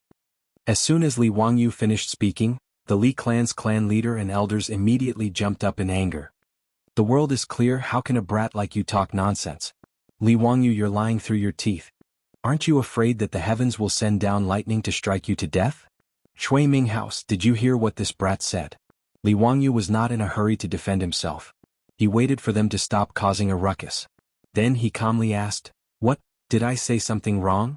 Since you keep saying that the hillside facing the sun is where your Li clan's ancestral grave is, what proof do you have? Li Gui rushed out and pointed at Li Wangyu's nose. He scolded, Everyone in Hu County knows about this. Why do we need proof? Li Wangyu, do you think you can escape by pestering me endlessly like this? Bah! If I don't dig up your damn father's grave today, I'll crawl back to Hu County. Haha, then you can crawl back now. 20 li isn't a short distance. Li Gui, take your time. If you don't crawl, then you're a bastard. I'll say it here today. Don't you dare touch a single blade of grass or tree in my master's grave. Li Wangyu replied disdainfully. You. Li Gui, the eldest grandson of the Li clan in Hu County, had never been humiliated like this before. Chuizhua coldly snorted. What a glib tongue. Twisting words and forcing logic. Who County's Li clan's ancestral grave is here. Even this county knows about this. How dare a brat like you argue? Li Wangyu, did you hear that? Even the Chui Ming house knows about this. What else do you have to say? Li Wangyu immediately took advantage of the situation and shouted at Li Wangyu. Li Wangyu was not moved by Chuizhua's words. He calmly replied, the hillside facing the sun outside Dingzhou village has always been the ancestral grave of every family in Dingzhou village. When did it become exclusive to the Li clan? Bullshit. Since the founding of the Tang dynasty, that hillside has been my Li clan's ancestral grave. Do you have proof? Li Wangyu asked. These words stunned the group of Li clan members. They had used their status as clan relatives to forcefully claim it. How could they have proof? However, Chuizhua ignored his status and spoke again. What a glib tongue. However, no matter what you say, your family's elders are still buried in Hu County's Li clan's ancestral grave. Since you and your family's names have already been removed from the Li clan of Hu County, you should naturally move the graves. His words, which directly sided with Madame Li, caused an uproar among the villagers of Dingzhou village. Some people in the crowd even scolded him with the words, dog official. Chuizhua heard this and immediately glared at the village chief and the villagers. You bunch of unruly people, do you want to rebel? Get out of my sight. Otherwise, don't blame me for arresting you. Yang Quan saw that his superior was becoming more and more excessive. He couldn't help but lightly cough. Chui Ming house seems to be under my jurisdiction. According to the Tang dynasty's official system, Yang Quan only had to answer to Chuizhua. However, Chuizhua had no right to directly intervene in Hu County's affairs. Naturally, Chuizhua knew this. He was only doing this because of the Li family's status as a member of the imperial family. He had disregarded his reputation and wanted to do the Li family a favor. Seeing that Yang Quan actually didn't give him face in front of everyone, Chuizhua's expression immediately became ugly. However, he also knew that Yang Quan's teacher was Yu Shernan, a big shot that he couldn't afford to offend. Thus, he suppressed the anger in his heart and temporarily restrained himself. Yang Quan saw that Chuizhua was silent and turned to the Li clan leader. Mr. Li, Li Jia Xiaolong's words are somewhat reasonable. That hillside doesn't belong to the Li clan. Why don't you give me some face and drop the matter of moving the graves? No. The graves must be moved today. Yang Quan's words not only didn't make the Li clan leader and elders give up on the idea, but they also became more aggressive. Even if we go to the Zongjing temple, there's no reason to let Li Zhou continue to be buried in my Li clan's ancestral grave. The graves must be moved today. The Zongjing temple was an official office in the Tang dynasty that specialized in managing the affairs of the royal family. All members of the royal family with the surname Li, regardless of their status or blood relationship with the emperor, were within the jurisdiction of the Zongjing temple. They managed the genealogy records of the royal family, clan and relatives, and guarded the royal tombs. Because Taoism was the national religion of the Tang dynasty, the Zongjing temple also managed Taoist priests and monks. Therefore, if the Li clan wanted to complain, they would have to go to the Zongjing temple. After Li Wangyu's name was removed from the genealogy records, the Zongjing temple naturally cancelled his records as well. In response to the Li clan's clamor, Li Wangyu only smiled. Since you keep saying that my Darren is buried in your Li clan's ancestral grave, then do you have the title deed? When Li Wangyu said this, the Li clan was stunned. What the hell was a title deed? Chapter 108. Without waiting for the Li clan member to speak again, Li Wangyu took out a land deed from his bosom. The hillside facing the sun outside Dingzhou village is clearly my Li family's land. When did it become your Li clan's ancestral grave? You're simply distorting the truth. As soon as he unfolded the land deed, the Li clan member and Chuizhua felt as if they had been struck by lightning. They were speechless for a long time. When the Li clan leader saw the land deed in Li Wangyu's hands, his hands began to tremble. When did you get this land deed?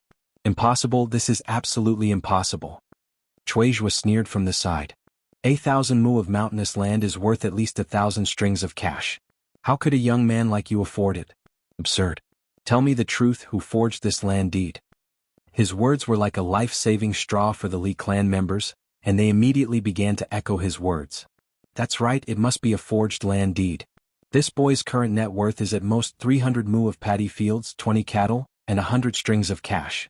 How could he afford this mountainous land? Forging a land deed is punishable by imprisonment and flogging. This Li Wangyu is simply crazy. Haha, how funny. In Hu County, it said that Li Wangyu is extraordinarily intelligent, but I didn't think he would do such a stupid thing. Forging a land deed? Only he could think of something like that. If it weren't for the Cui Ming house, we really would have been fooled by this bastard. The words of Cui Zhua and the Li clan members didn't move Li Wangyu. Instead, he smiled as if he was looking at a group of idiots. Before the Li clan members could finish mocking him, Yang Quan coughed softly. This land deed isn't forged. What? Yang Mingfu, what nonsense are you saying? Cui Zhua was stunned and retorted. Yang Quan stroked his beard and said indifferently, this deed was personally handled by this county 3 days ago. This county naturally knows. His words stunned the people who were laughing at Li Wangyu, and they all fell silent. Li Wangyu actually bought the land on the hillside outside Zhou village. If that was the case, some of the Li clan clansmen who reacted quickly were already sweating profusely. If this was true, then the consequences would be too severe. Li Wangyu grinned at them and said, that's right. Did you see it clearly? That hillside belongs to the Li family. It's written in black and white, and the official seal is very clear. So, he then looked at the dumbstruck crowd and smiled even more happily. So, I'm sorry, but since that hillside belongs to the Li family, I'll have to ask all of you to move those unrelated graves away. Otherwise, if you continue to occupy my family's land, you'll ruin my family's feng shui. Li Wangyu's words were like a deep water bomb exploding, setting off huge waves. The Li clan leader and clan elders went crazy after hearing his words. Asking the Li clan to move their ancestral graves? This was no different from stabbing a few bloody holes in their bodies with a knife. You're so vicious. This old man will fight you to the death. The Li clan leader wanted to slam his head into Li Wangyu as soon as he finished speaking. Li Wangyu hurriedly dodged to the side. This old man was trying to extort money. The Li clan clansmen were also agitated and rushed forward. Yang Quan hurriedly ordered the bailiffs to separate the crowd to prevent any accidents. Cui Zhua looked at Yang Quan with a shocked expression. Yang Mingfu, explain to this county why you handled the deed for this ignorant brat? Who allowed you to do this? Yang Quan looked at him as if he was an idiot. Cui Ming House, what do you mean by that? Someone bought land with money, and it's an ownerless piece of land belonging to the county. Why can't I sell it? That's where my Li clan's ancestral graves are. The Li clan elder roared angrily. Yang Quan said, since it's where your Li clan's ancestral graves are, why don't you buy that hillside from the county? You. The Li clan elders were so angry at Yang Quan's words that they almost vomited blood. It was true that the Li clan should buy that hillside facing the sun. Moreover, both Yang Quan and Yang Quan's former county magistrate had asked the Li clan whether they should buy that hillside. However, the Li clan was a member of the imperial family, so no one dared to have any ideas about them. Spending money to buy a graveyard would be a waste, so they had never thought of buying their ancestral graves. Who would have thought that, because of greed, after coming up with the idea of forcing Li Wangyu to move the graves, they would force Li Wangyu to spend money to buy the hillside facing the sun? This made the Li clan elders regret their decision. Li Wangyu lightly brushed the dust off his body. All right, everyone is clear about the situation. I'll give you 3 days to move all the graves buried in my family's land. Otherwise, don't blame me for having your corpses dug up in the wilderness. You dare. That's where my Li clan's ancestral graves are. This old man will go to the Imperial Ancestral Temple and report you for insulting the Imperial family. The Li clan leader shouted fiercely. Li Wangyu, don't forget that that's where your ancestors are buried. Aren't you afraid of being struck by lightning? This was an emotional card. You dare to insult my Li clan? This world is still my Li Tang's world. Cui Ming House, this Li clan is acting recklessly. You have to make a decision for my Li clan. Someone pressured Cui Zhua, hoping to borrow the power of the government to stop Li Wangyu. As for Yang Quan, the county magistrate of Hu County, no one went to beg him. All of the Li clan members could see that Yang Quan didn't want to deal with their Li clan. The Li clan leader was already secretly planning a way to get rid of Yang Quan. Although the Li clan of Hu County didn't have an official in the imperial court, as a member of the imperial family, they knew many big shots in the imperial court. Naturally, there were people willing to work for them. For example, Chang and county magistrate Cui Zhua, as Yang Quan's immediate superior, might be able to do something. In Hu County, there was actually a county magistrate who opposed their Li clan. This was simply going against the heavens. Last time, when Yang Quan fought a lawsuit against Li Wangyu, the Li clan leader and the clan elders didn't like Yang Quan. However, because they were deceived by the monk and didn't want to expose their family's dirty linen, they didn't do anything. Today, seeing Yang Quan oppose them like this, The Li clan felt that their face as members of the imperial family had been slapped by Li Wangyu and Yang Quan. They couldn't take it anymore. Chui Ming House, please make a decision for our Li clan of Hu County. The Li clan leader and the clan elders cupped their hands and said to Chui Zhua. Chui Zhua also had a face of dissatisfaction. As a 5th-rank official, he was actually insulted by Yang Quan, a 7th-rank official. It was really embarrassing. One had to know that there was a difference of 8 ranks between the two of them. In the Tang dynasty, there were 30 ranks in the 9th rank from the 1st rank to the lower 9th rank. There were a total of 30 ranks. Yang Quan was currently a low-level official in the Tang dynasty, while Chui Zhua was already a middle-level official. The difference in status was huge. So what if Yang Quan had Yu Shernan behind him? Was the Chui clan of Qinghe made of mud? Thinking of this, Chui Zhua didn't want to give Yang Quan any more face. He planned to use his status as a 5th-rank official to suppress Yang Quan and Li Wangyu. He wanted to curry favor with the Li clan of Hu County. Nonsense. How can you casually buy and sell other people's ancestral tombs? This county will definitely investigate this matter and see if there is anyone involved who is corrupt, bending the law and practicing favoritism. Men, bring this Li Wangyu back to the county office. This county will personally interrogate him. He planned to directly shed all pretense of cordiality with Yang Quan. He didn't care about the rules of officialdom and forcefully intervened in Hu County's affairs. When Chui Zhua's words reversed black and white, Yang Quan and Li Wangyu's expressions turned cold. The Niu brothers and the villagers of Dingzhou village were in an uproar. The members of the Li clan were pleasantly surprised. Just as they were making a ruckus, they heard the sound of horse hooves coming from the road outside the village. A rough voice sounded. "Wah, nephew, I've come to see you, little kid." Chapter 109. Everyone looked over and saw a dozen strong horses galloping from the dirt road outside the village. When Li Wangyu saw the person in the lead, he felt a faint pain in his buttocks. The person who came was the Duke of Lu Qingyaojin. Behind him were 3 young men and more than a dozen bodyguards. Li Wangyu was very surprised. Why did this devil incarnate come to Dingzhou village? Did he want to find trouble with him again? He did not dare to be rude and quickly went forward to respectfully greet Qingyaojin. "Uncle Qing, how come you have time to come to this nephew's place today?" "Wah, today is the day off. I just heard that you brat made some pig slaughtering feast. I brought my sons to eat the rich." "Pig slaughtering feast? This cheap meat can also make Qingyaojin, the Duke of the Tang dynasty, come here? Moreover, what do you mean by eating the rich? I am now in debt of more than 2,600 copper coins. You brought more than a dozen men to eat the rich. Does your conscience not hurt?" Before Li Wangyu finished cursing in his heart, Qingyaojin habitually used his large palm to slap Li Wangyu's shoulder. The slap almost made Li Wangyu's body go soft. This old man did not realize it and instead frowned. "Nephew, your body is too weak." Yes, Uncle Qing is right. I will go back and train." Li Wangyu was sweating like a waterfall. "Do you not know how heavy your hand is? Come, Laozi will introduce you to my 3 sons, Qing Chumo, Qing Chuliang and Qing Chubi. In the future, you 4 brothers should get to know each other better." Qingyaojin pointed at the 3 young men beside him. Li Wangyu looked up and almost bit his own tongue. This Qingyaojin's genes were really strong.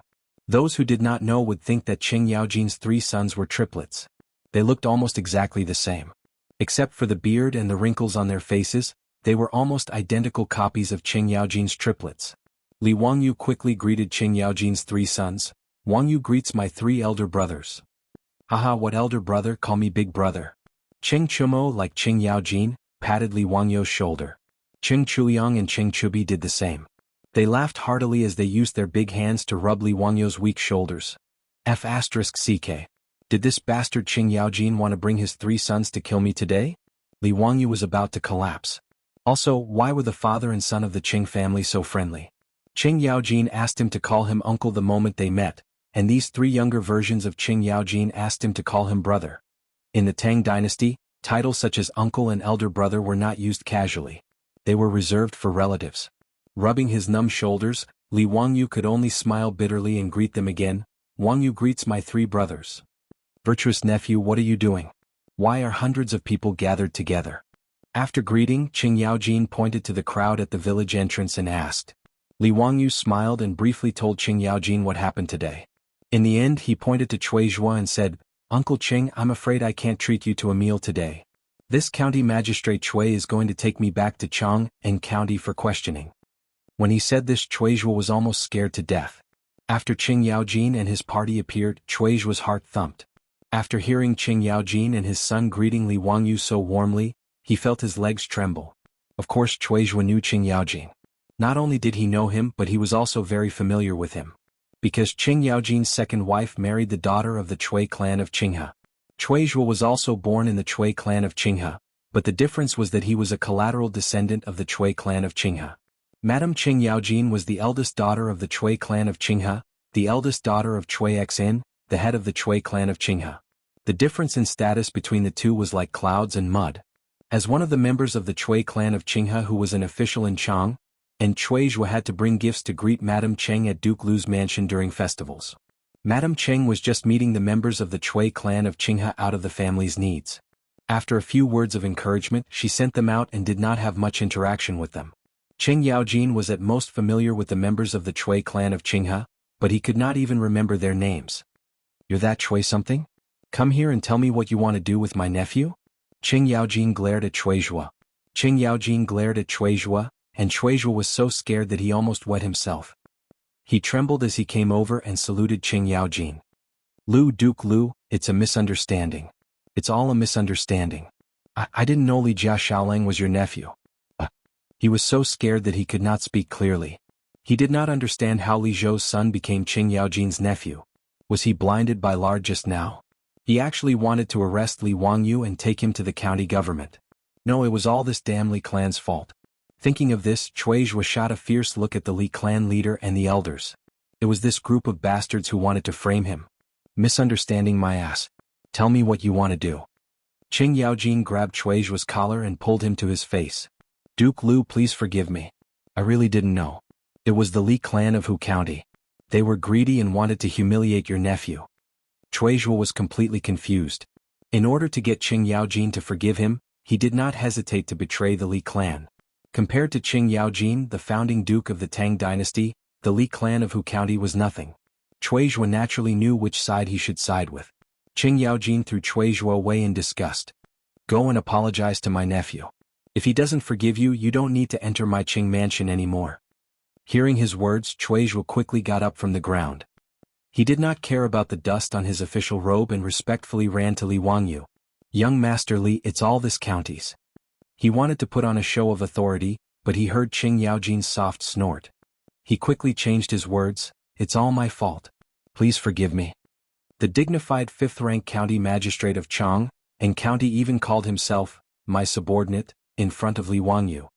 "My subordinate," was a humble way of saying that he was just someone who could run errands. Li Wangyu saw that Qing Yaojin knew this county magistrate Chui, so he was too lazy to argue with him. He disdainfully curled his lips. "All right, there's nothing for you to do." He then turned to the clan leader and elders of the Li clan and shook the land deed in his hand. "Everyone, if you don't come to move the graves in 3 days, don't blame me for finding someone to take action. Humph, don't say that I didn't warn you." Li Wangyu's words were like a hot slap on the face of the Li clan. The people of the Li clan did not expect the situation to suddenly change. Just a moment ago, Chuizhua was on their side, but now he changed his attitude. How did Duke Lu Qing Yaojin become Li Wangyu's uncle? Could it be that the Li clan of Hu County was really going to be forced to move their ancestral graves by Li Wangyu? That would be the end of the world. The Li clan leader angrily glared at the clan elder who came up with the idea of forcing Li Wangyu to move the graves. It was all because of this old bastard's good idea that things ended up like this. How were they going to deal with it now? Chapter 110. Qing Yaojin couldn't be bothered to interact with the Li clan and only watched coldly from the sidelines. Even so, it gave the Li clan enough pressure to make them not dare to cause any more trouble. Now the situation had changed. Li Wangyu had bought the location of the clan's tomb. Originally they wanted to force Li Wangyu to move the tomb, but now it was Li Wangyu who was forcing the Li clan to move the tomb. The Li clan leader coughed softly and lowered his stance. "Li Jia Xiaolang, our Li clan will not force you to move the tomb. Let's just forget about this matter."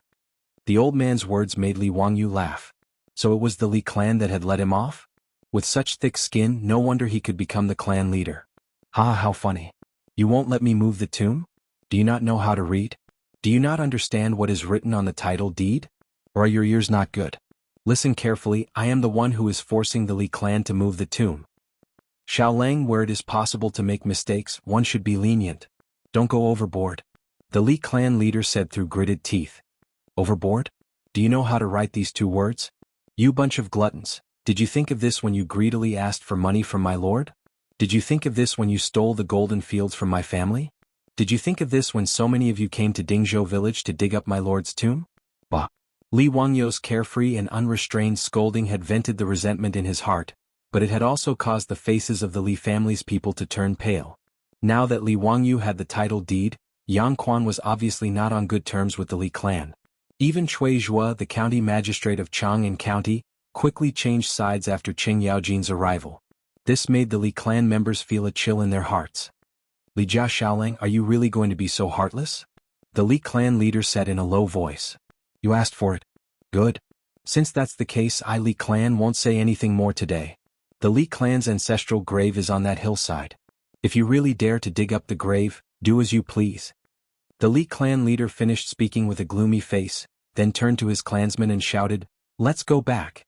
Grandpa, are we going back just like that? But the ancestral grave. Li Gui was still unwilling to give up and asked in a low voice. Before he could finish speaking, he was interrupted by the Li clan leader. I will personally go to the Imperial Clan Temple to demand an explanation for today's matter. Go back now. Haven't you embarrassed yourself enough? The members of the Li clan, who had been arrogant and insufferably arrogant just a moment ago, were now all listless.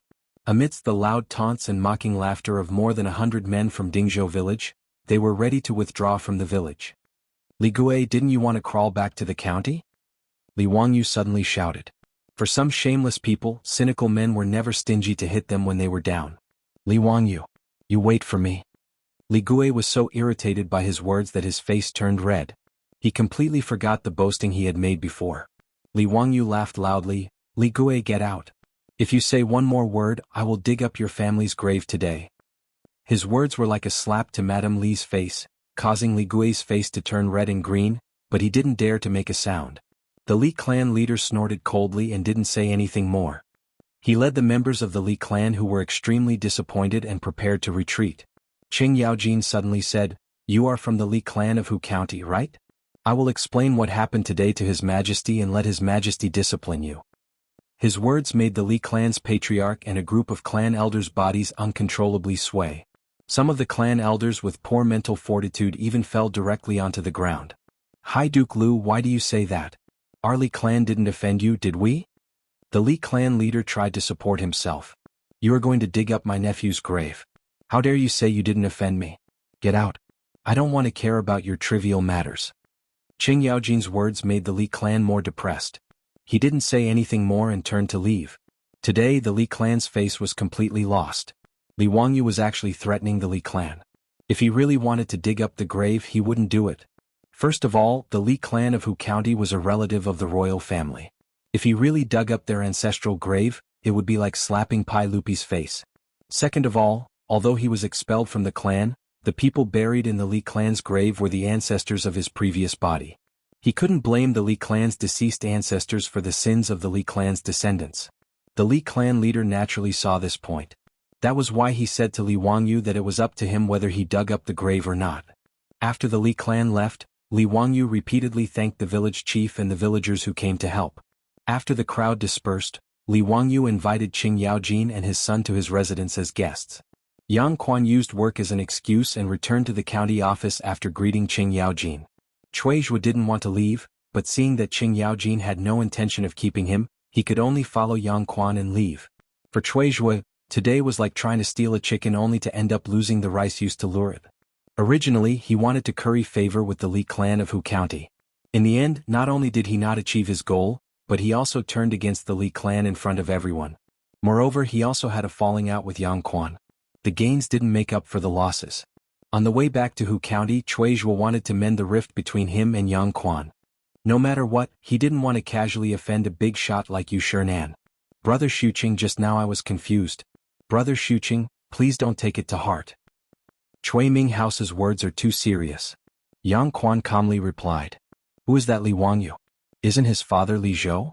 Cui Zhua asked the question in his heart. Li Zhou was originally one of the big shots in the imperial court. However, after offending Pai Lupi, he lost his official position and died of illness. Cui Zhua didn't take Li Wangyu seriously and only wanted to curry favor with the Li clan of Hu County. However, seeing Qing Yaojin's attitude today, it was obvious that he had misjudged and that there was something he didn't know. Yang Quan looked at him and replied with deep meaning, Chui Ming House in Chang and has never heard of Li Jia Xiaolang? Shuqing, what do you mean? Haha, nothing. However, Li Jia Xiaolang is quite famous in Chang'an. As the county magistrate of Chang, and Chui Ming House actually doesn't know of him. This is surprising. Chui Zhuo really didn't know about the series of events that Li Wangyu had caused in Chang, and because his official rank was too low. Regardless of whether it was the poetry recital at Lake Xiujiang, the important ministers who were able to enter the waterside pavilion, or the guests who were able to attend Zhang Liangfu's birthday banquet, Chui Mingfu was still miles away from that level. Yang Quan didn't continue to say anything to him. After returning to Chang, and Chui Zhuo went to inquire about the name Li Wangyu from Dingzhou village in Hu County. Although he didn't know much, it was enough to make him break out in a cold sweat again. He had kicked an iron plate this time. He couldn't help but feel lucky. If it wasn't for Qing Yaojin's sudden appearance, he was afraid that he would have brought Li Wangyu back to Chang and for interrogation. That would really be like poking a hornet's nest. Chui Zhuo didn't think about how to repair the relationship with Li Wangyu in the future. However, in Dingzhou village, Li Wangyu was very depressed at this time. Chapter 111. Li Wangyu politely invited Qing Yaojin and his son into his house and immediately asked the Niu brothers to go to the village to buy a pig for him to slaughter and then send it to the kitchen. Since Qing Yaojin said that he wanted to eat a pig slaughter feast, Li Wangyu naturally would not refuse. In fact, the reason why Qing Yaojin suddenly brought his 3 sons to Dingzhou village today was not to eat cheap meat. It was just an excuse. Qing Yaojin, this fellow, seemed to be not stingy, but in fact he was very shrewd. As the saying goes, his face was like a pig's and his heart was clear. He had already seen that Li Wangyu would not be a fish in a pond in the future. Naturally, he did not mind coming to the cold stove now to form a good karma. Of course, the premise was that Qing Yaojin really liked Li Wangyu. Otherwise, no matter how talented Li Wangyu was, the devil incarnate would not bring his 3 sons to Dingzhou village to eat rich people. Since Qing Yaojin brought his 3 sons to the door, the smile on Li Heng's old face never disappeared. That fawning appearance made Li Wangyu gnash his teeth. When the beautiful superior learned that Qing Yaojin brought her 3 sons to visit, she hurriedly came out from the backyard to greet them. Su Changqing was also very curious about Qing Yaojin. This was the first living Tang dynasty celebrity she saw. This little girl greets Lu Guogong. Waha, no need for formality. Little girl, I heard that you are my nephew's cousin. Then you can also call this old man uncle. Qing Yaojin deliberately emphasized the word cousin. While speaking, he also mischievously winked at Li Wangyu. This old bastard. Li Wangyu speechlessly rolled his eyes. Sure enough, no one would believe that the beautiful superior was his cousin. Su Changqing's face was slightly red, but she was not nervous. She bowed again. Yes, niece greets Uncle Cheng. Qing Yaojin did not delve into the issue of Su Changqing's identity. He was too lazy to care about this kind of thing. He just smiled and let it go. As soon as Qing Yaojin entered the central room of the Li family's front yard, he noticed the chairs that his beautiful superior had ordered people to build for him. In particular, the rocking chair that his beautiful superior had asked the carpenter to build made the old man even more excited. After pondering over its function, he directly sat on it and rocked very comfortably. My dear nephew, you're so insensible. Why don't you know how to show filial piety to your elders when you have such a good thing? Forget it, I won't argue with you. Dalong, Erlang, Sanlang, remember to take this chair with you when you leave. Qing Yaojin's words made Li Wangyu completely dumbfounded. F***CK, was this the founding duke of the Tang dynasty or a bandit? Oh right, this guy was a bandit from Wagong stronghold. F***CK. Was this considered as inviting a wolf into the house? Li Wangyu was conflicted about whether or not he should ask the old butler, Li Heng, to put away all the valuables in the house. However, looking at Li Heng's lackey appearance, he would probably take the initiative to give these to Qing Yaojin, right? Uncle Qing, I've already asked my family to buy pigs and slaughter them. Since we have nothing to do, why don't we play mahjong? Li Wangyu suddenly rolled his eyes and came up with a bad idea.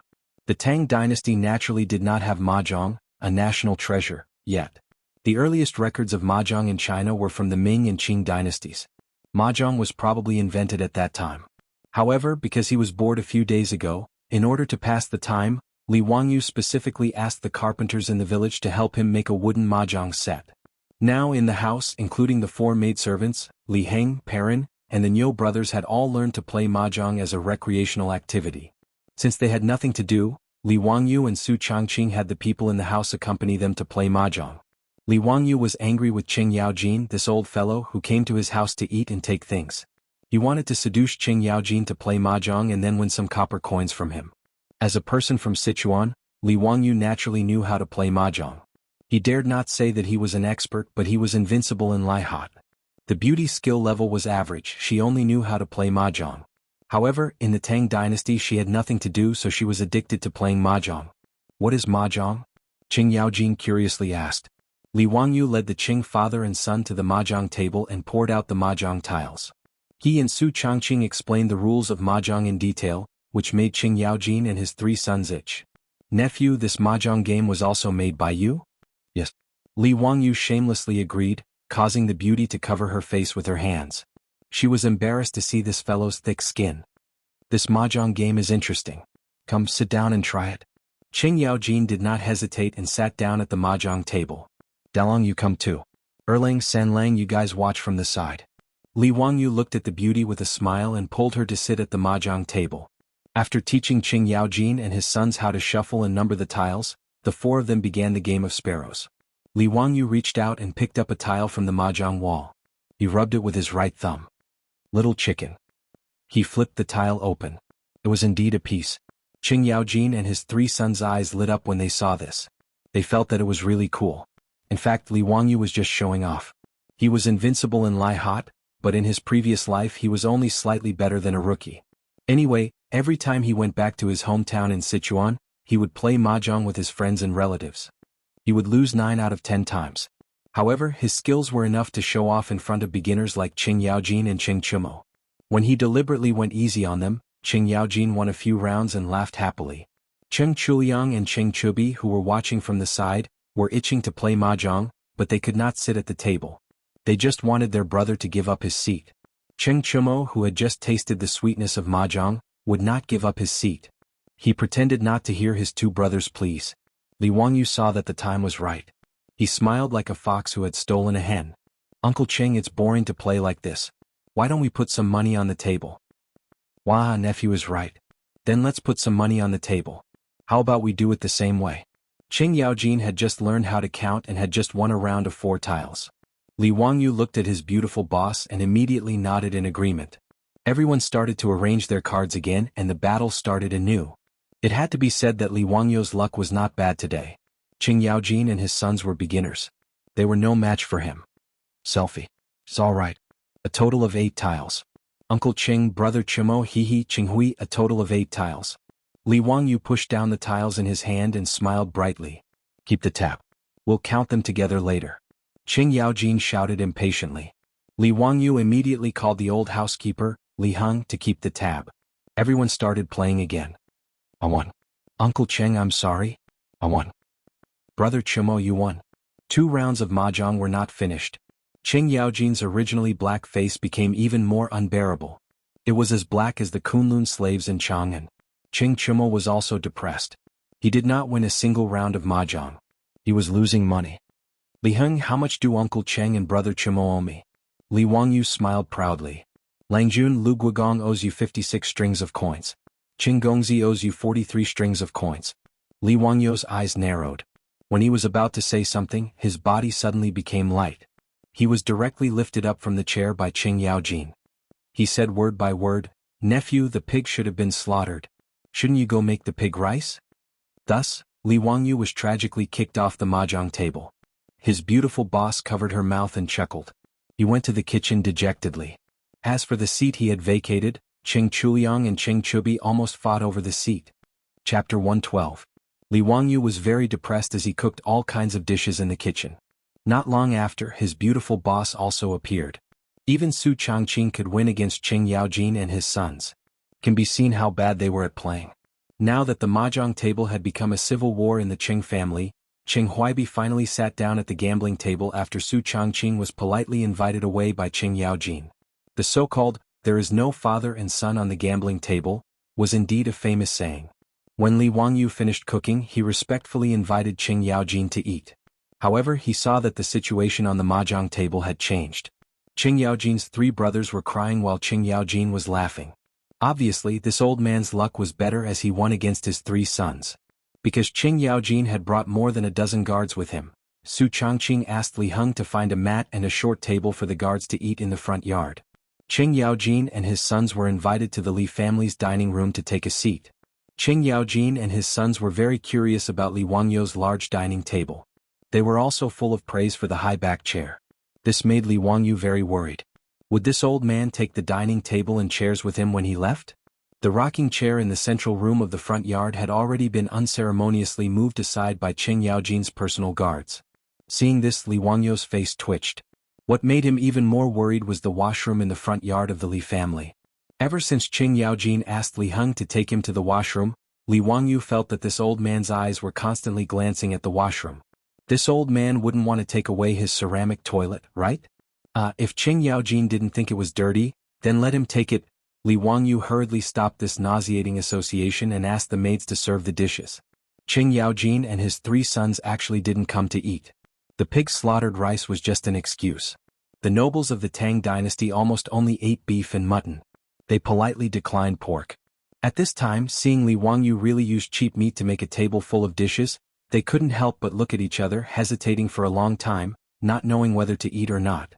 The 4 of them looked at each other for a long time, and finally their gazes fell on Cheng Chubi, meaning that he should try it first. Cheng Chubi almost cried. Just because he was the youngest, he had to be bullied like this? What happened to fatherly love? Where are my brothers and friends? Looking at the threatening eyes of his father and brothers, Cheng Chubi had no choice but to raise his chopsticks and reach out to the plate of Dongpa pig knuckle. Oh no, Wangyu pig knuckle. Cheng Chubi closed his eyes. With the fearlessness of a martyr and the spirit of a revolutionary martyr, he picked up the pork and slowly put it into his mouth. He began to chew. He opened his eyes abruptly, looked at his father and brothers and let out a long sigh. Brother Wangyu's cooking, sigh, let's not talk about it. Father, brothers, I'll eat this dish alone. The guards have brought beef jerky. You can eat that. Qing Yaojin nodded with relief and then slapped him on the head. Then he pulled the plate of Wangyu pig knuckle in front of Cheng Chubi and reached out his chopsticks to eat.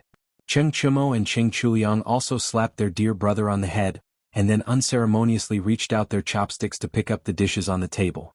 As the saying goes, no one knows a son better than his father. Cheng Chubi's intention to eat all the delicious dishes alone could not fool Qing Yaojin, let alone his 2 brothers. Li Wangyu and Su Changqing also sat at the table to accompany the guests, but the way the 4 of them ate was so scary that it could be called a small battle.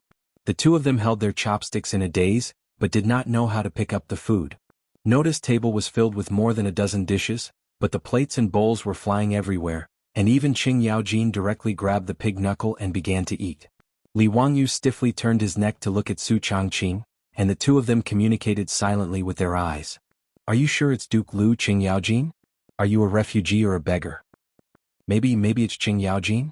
Not only did the Qing father and son eat like this, but also the more than a dozen guards sitting in the front yard. The way they ate scared the 4 maids of the Li family, who were responsible for delivering the dishes, and their faces turned pale. The little girl Perrin hid at the side and whispered, "The Duke of the Tang dynasty is so pitiful. It feels like they haven't eaten for many days." Her words were heard by Li Heng and the Niu brothers. The 3 of them tacitly nodded, thinking that Perrin was right. The old housekeeper Li Heng also felt that his Longjuan's unwillingness to become an official was the right decision. The officials of the Tang dynasty were so pitiful that they could eat so much meat and end up in such a miserable state. Qing Yaojin, and his guards were all very happy after eating the pig rice. What made Li Wangyu even more speechless was that Qing Yaojin and his guards actually ate an entire pig. Li Wangyu could not help but wipe the sweat from his forehead.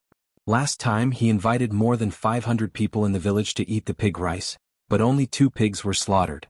Were the Qing father and son and his guards reincarnated from starvation? After eating and drinking to his heart's content, Qing Yaojin went back home. Before he left, he did not forget to slap Li Wangyu's shoulder with his big palm. "Wah, nephew, your house is really good. I will come often." His words made Li Wangyu, who was almost unable to stand because of the heavy blow to his shoulder, almost fall to the ground. Fuck, come often. Was this Qing Yaojin afraid that he would not go bankrupt fast enough? Cheng Chumo and his 2 brothers each gave Li Wangyu a warm bear hug, making him feel as if he could hear the sound of his ribs cracking. The Qing father and son must be his enemies from his previous life. Li Wangyu was very sure of this. "Brother Wangyu, from now on, your business is our business. If anyone dares to bully you, tell them our names and we will beat the shit out of them. Cheng Chumo said very righteously. Cheng Chuliang and Cheng Chubi also nodded seriously, thinking that their brother was right. Yes, Brother Wang Yu is the Cheng family's brother from now on. Brother Wang Yu, next time Big Brother will go with you to Hu County and beat those bastards to death. Wang Yu thanks three brothers. Li Wang Yu said with a smile. Although Qing Yaojin was not a good person, these three brothers were very loyal. One must know that the Tang people were very serious about their promises. Once they made a promise, they must fulfill it. Cheng Chumo's words were not like those drunk friends in the future who patted each other's chests and bragged. Since the Cheng brothers said so, then they really regarded Li Wang Yu as their brother. Li Wang Yu also felt that the Cheng brothers were very pleasing to the eye. He was happy to make friends with these top playboys in the Tang dynasty. Compared to the Cheng brothers, that Li Gui from the Hu County Li clan was not even worth a fart. Under Li Wang Yu's tearful gaze, the Cheng father and son rode back to Chang'an.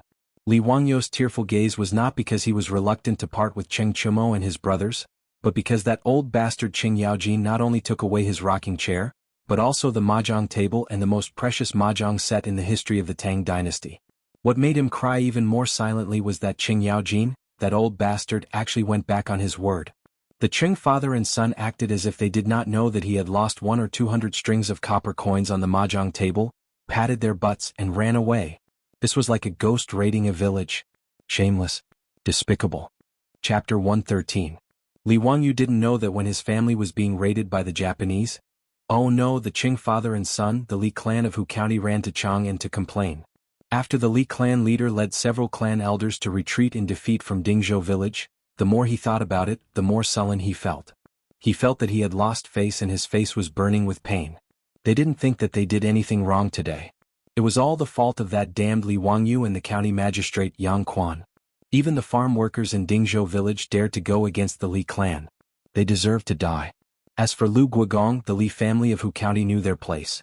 They knew that they, a relative of the imperial family with no power and influence, could not afford to offend him. Thus, they did not even think about it. Feeling that they had been bullied, the Li clan elders returned to Hu County.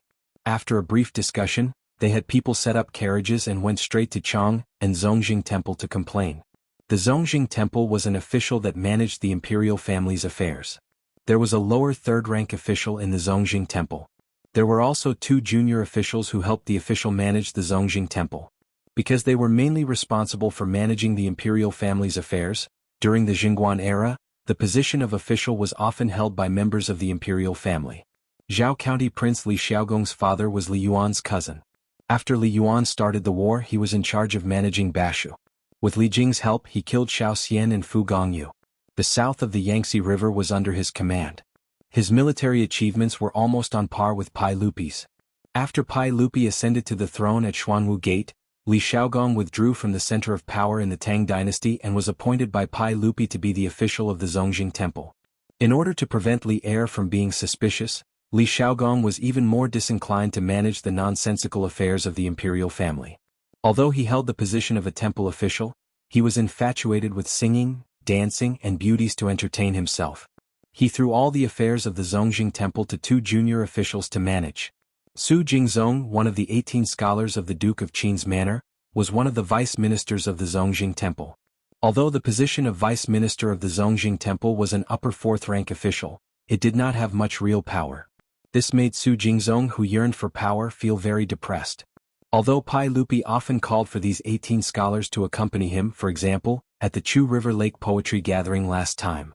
However, Fang Xianling and Du Ruhui, both of the 18 scholars of the Duke of Qin's manor, had already entered the imperial court. Even Yu Shernan was a junior secretary, accompanying the sage. As for him, Su Jingzong, who was full of wisdom, he could only be a junior minister in the imperial clan temple and manage the trivial matters of the imperial family. This really made him feel indignant. That was why Su Jingzong from the Great Yin was so jealous of Li Wangyu's talent that day at Chu Jiangqi Poetry Festival. He repeatedly said that he wanted to use eye drops in front of Pai Lupi. Actually, Su Jingzong was just using the excuse of stepping on Li Wangyu to attract more attention from Pai Lupi. On this day, Su Jingzong was reading documents in boredom in his office in the imperial clan temple. Suddenly, he heard a yamen servant come to report that the Li clan of Hu County was requesting an audience. Su Jingzong naturally knew that the Li clan of Hu County was a relative of the imperial family. He did not dare to slight them and hurriedly had the servant invite them into the yamen. Greetings, eunuch Li. Although Su Jingzong was also annoyed by these imperial relatives of the Li clan, he did not show it on his face. He respectfully greeted the Li clan leader. The Li clan leader and the elders also hurriedly greeted him. Naturally, they would not be disrespectful to the vice minister of the Zongjing temple. Eunuch Li, what brings you here today? Su Jingzong asked. The Li clan leader and the elders had sorrowful expressions. A complaint? Our Li clan of Hu County's ancestral grave is about to be dug up. Please, Vice Minister Su, help our Li clan of Hu County get justice. Su Jingzong was shocked by the Li clan leader's words.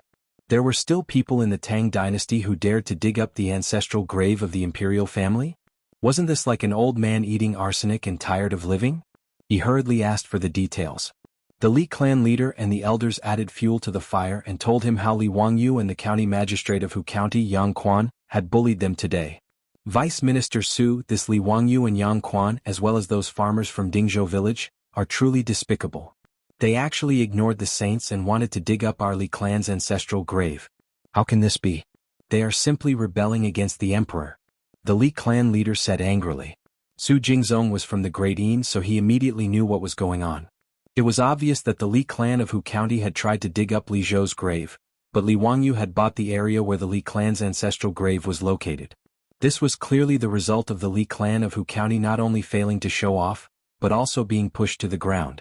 This bunch of useless imperial family members had the nerve to complain over such a trivial matter. Su Jingzong was just about to send the Li clan of Hu County away with a few words when he suddenly remembered something. The name Li Wangyu sounded very familiar. He pondered for a moment and immediately remembered that Li Wangyu was the young man who had performed outstandingly at the Zhujiang Lake Poetry Festival not long ago. When Su Jingzong thought of the 2 poems that Li Wangyu had composed that day, he felt his blood boil, and a sense of indignation once again welled up in his heart. When it came to Li Wangyu, other than jealousy there was only jealousy. He was jealous of Li Wangyu's talent, jealous of everyone's praise of Li Wangyu, jealous of Empress Jiangxuan's protectiveness of Li Wangyu. Now that he heard the name Li Wangyu from the Li clan leader's mouth, Su Jingzong couldn't help but think of something else. Su Jingzong coughed lightly. Eunuch Li, this matter is not easy to handle. First of all, Li Wangyu has the title deed, so he is in the right. Second of all, this Li Jia Xiaolang is only trying to scare you. He wouldn't dare to touch the Li clan's ancestral grave. As for the Hu County magistrate and the field attendants of Dingzhou village, I have no right to interfere. The imperial clan temple does not have this right. Even so, are we just going to let this little bastard humiliate the Li clan of Hu County? The Li clan leader's face was full of anger. He naturally knew that Li Wangyu wanting to dig up the Li clan's ancestral grave was nonsense. As long as the world was still part of the Tang dynasty, no one would dare to touch the Li clan's ancestral grave. But today the Li clan of Hu County had lost face, so they couldn't just let it go. Su Jingzong laughed dryly. This matter is indeed difficult for the imperial clan temple to intervene. I hope Eunuch Li can understand, but the Li clan leader saw that he was only halfway through his sentence, so he hurriedly asked, Su Shaoqing, but what? Su Jingzong looked left and right, then waved his hand to dismiss the doorman. Only then did he lower his voice and whisper a few words into the Li clan leader's ear. The Li clan leader's eyes lit up. Su Shaoqing, this is a good idea, but I'm afraid that Yang Quan will make things difficult for us. Eunuch Li, this will depend on your Li clan to think of a solution. This is only my personal suggestion. Once we leave this door, I won't acknowledge it, Su Jingzong said unhurriedly. The number 1 sly person in the Wuzhou dynasty naturally wouldn't give a good idea to the Li clan. In fact, it could even be said that it was extremely sinister. The 2 of them spoke very softly, so much so that even the clan elders nearby didn't hear them. They couldn't help but look sideways, wanting to know what kind of idea this vice minister of the imperial clan temple had given the clan leader. The Li clan leader nodded. Su Shaoqing, this old man understands. Thank you for your advice. Eunuch Li is too polite. It's just a small matter, not worth mentioning. The Li clan leader and the clan elders bid farewell and left. Looking at the backs of the Li clan of Hu County, Su Jingzong couldn't help but reveal a trace of a contemptuous smile. Chapter 114. Li Wangyu still hasn't recovered from the shock of being robbed by Qing Yaojin and his son. Bad news came again. The next day the old villager ran into the Li family in a panic. Xiao Lang, something bad happened. Li Wangyu and Su Changqing quickly greeted him. Old villager, why are you in such a panic? Just now the county government official sent me a letter saying that this year, it's my turn to rent the village clothes. Isn't this delaying the spring plowing? The old villager's face turned red. The official in charge of household registration, taxes, warehouse payment and other things. Su Changqing doesn't understand the old villager's meaning. What is rent the spring? He quickly looks at Li Wangyu and waits for him to explain. In rent we have to serve the corvée. Because the time is not fixed if it's in the spring, it's called rent the spring. Li Wangyu whispers into his beautiful boss's ear. According to the rent, every man has to serve the corvée for 20 days a year, which is official service. After explaining to Su Changqing, Li Wangyu looks at the old villager. Old villager, didn't Yang Mingfu agree to cut this year's rent by half? Why does he suddenly want to conscript corvée? The old villager gasps. This time it's not the Hu county government that wants to conscript us. It's the Chang and county government. Li Wangyu immediately thinks of Chang and county magistrate Chui from yesterday. Is he behind this? Without waiting for him to ask, the old villager tells Li Wangyu and Su Changqing another terrible news. After Li Wangyu was removed from the Li family, he is now a white man. He also needs to serve the corvée. This time he is one of the white men in the village who will serve the corvée.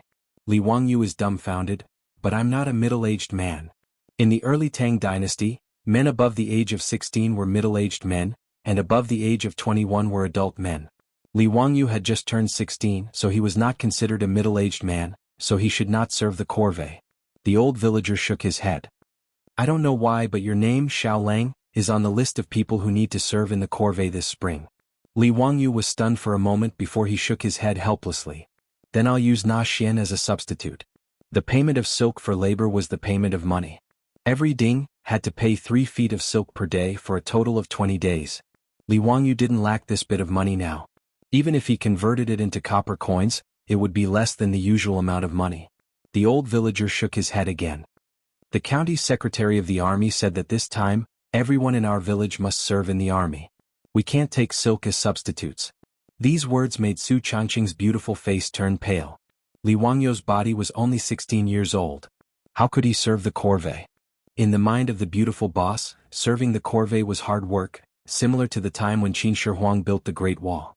In fact, what she thought was not wrong. The contents of corvée included local civil engineering, building bridges and roads, managing rivers and canals, transferring grain and other labor. Wangyu, what should we do? How can you serve the corvée? Why don't you go to County Magistrate Yang? If you can't, you can go to Qing Yaojin to help plead. Su Changqing was so anxious that he was about to cry. Li Wangyu also pondered over this matter. Why did it seem that there was something fishy about it? Changqing, don't worry. I'll go to the county office right away. First, I'll ask Yang Mingfu what's going on. Su Changqing quickly nodded and asked him to inquire. Without waiting for Li Wangyu to take the horse out, Yang Quan angrily came to the door. Ming House, you came at the right time. Why am I involved in this transfer of spring? And why am I not allowed to take in silk? Li Wangyu saw Yang Quan and quickly asked. Yang Quan angrily said, Zio, I had a big argument with the Chang and county magistrate because of this. He did it on purpose. That bastard. What? I've never met the Chang and county magistrate before. Why did he do this? Li Wangyu was puzzled. Yang Quan said, the Chang and county magistrate's surname is also Li. Do you understand? Li Wangyu slapped his forehead. Is he from the Li clan of Hu County? That's right. I don't know which bastard came up with such a wicked idea for the Li clan of Hu County to include you as a middle-aged man and force you to serve the corvée. Li Wangyu was puzzled. Don't middle-aged men have to be above 16 years old? Yang Quan shook his head. The Li family's magistrate said that your nominal age is already 17, so you're considered a middle-aged man. Nominal age? Li Wangyu was speechless. How could this age be calculated like that? Sure enough, the word official was divided into 2 parts. He could say whatever he wanted. The old villager carefully asked, Ming House, I heard that the transfer of spring this time is for us to transport grain? Transporting grain meant transferring grain to the Chao Valley. It would have been better if the old villager didn't mention this. Now that he mentioned it, Yang Quan was even angrier. That's right. That bastard gave you 20 days of corvée labor to transport grain from Chang and to Yinzhou. Li Wangyu didn't know where Yinzhou was, so he asked Yang Quan about it. He estimated that it should be around Yulin City and Miji in the future. It wasn't too far, about 400 kilometers away. In the future it would only take 4 hours on the highway. Although the old villager had never been to Yinzhou, he knew the approximate distance. After a rough calculation he heaved a sigh of relief. Not bad. It's about 800 to 900 kilometers away. The ox cart will take about 10 days to get there. 20 days is enough for a round trip. Yang Quan coldly snorted, "Do you know how much grain your village is required to transport this time?" His words stunned the old villager. He quickly asked, "Ming House? In the past, wasn't the grain transport task about 200 dan? Is there a change this time?" Yang Quan directly raised one finger. "Another 100 dan? 1,000 dan." After Yang Quan finished speaking, the old villager fell to the ground. He was stunned for a long time before he came back to his senses. How is this possible? 1,000 dan of grain? Our Dingzhou village only has 60 people for the spring transfer this time. How can we transport 1,000 dan of grain? Now is the spring harvest season. If we really want to transport so much grain, all the strong laborers in the village will have to be mobilized. Are they trying to force us to our deaths? The old villager said in a daze. Li Wangyu was also stunned. For long-distance transportation, the ox cart could only carry 800 jin of grain at most, which was about 80 dan. 1,000 dan of grain would require more than 100 ox carts to transport. Wasn't this a joke? If all the strong laborers in the village were transferred to corvée labor in the spring, wouldn't the spring harvest be over? The Li clan of Hu County, what a vicious plot. Was it because the villagers of Dingzhou village helped him yesterday that they came up with such a vicious revenge plan? Li Wangyu's anger rose. He wished he could send people to the hillside right now and dig up all the graves of the Li clan of Hu County. Yang Quan looked at Li Wangyu. "Zio, it seems that only Lu Guogong can solve this matter. The Li clan lost face yesterday and will definitely not let this matter go." "Ming House, even you can't do anything?" Yang Quan shook his head. "I had a big argument with the Secretary of the Army, but it was useless. This is his duty and I can't stop him. But he is using his position to avenge a private grudge." "I know, but I can't do anything." Yang Quan sighed. The beautiful superior finally understood what was going on and quickly advised, "Wangyu, you should go to Uncle Cheng to plead. We can only ask him for help." Li Wangyu waved his hand. "Wait, let me think about it first." Chapter 115. Li Wangyu was not willing to ask Qing Yaojin for help unless it was a last resort. After all, although Qing Yaojin was close to him, Li Wangyu did not think that he should rush to ask for help. Moreover, the cynical man was stubborn and felt that it was shameful to ask Qing Yaojin for help. Even if Qing Yaojin stopped Li clan's conspiracy this time, what about next time?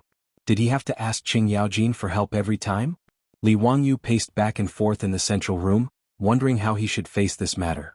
According to Yang Quan, although the rank of the secretary and supervisor of Chang and County was not high, it was his authority to conscript people to transport grain. Moreover, once this matter was decided, Dingzhou village must complete it. If they could not complete the corvée work, the punishment would be very severe. It was possible to be beaten with a paddle, jailed, or even a criminal. Li Wangyu did not think that he could fight against the government. Then the only way was to find a way to transport the grain to Yinzhou. However, he had just asked Yang Quan. There was no waterway in Yinzhou, so it was impossible to transport by ship. The only way to transport was by land, by ox cart or carriage. The ox cart transportation capacity of the Tang dynasty was just like that. The carriage was faster, but the load capacity was not good. He patted his head gloomily, hoping to find a way to solve the current dilemma. Su Changqing looked worried. "Wangyu, don't think about it. You'd better ask Uncle Cheng for help." Li Wangyu thought for a long time and felt that there was no other way. He could only sigh and nod silently. He ordered Niu Wu to take the horse and they rode to Chang and to ask for help. Soon after they left Dingzhou village, a carriage came to them. Because the road was not wide, Li Wangyu and Niu Wu pulled the horse aside and waited for the carriage to pass first. The carriage squeaked past them, and the coachman nodded to them in a friendly way to show his gratitude. After the carriage passed, Niu Wu pulled the reins and was ready to drive the horse forward.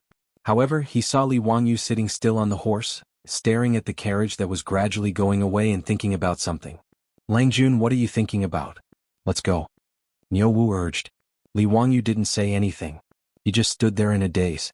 Just as Niu Wu was feeling puzzled, he saw Li Wangyu suddenly pull the reins.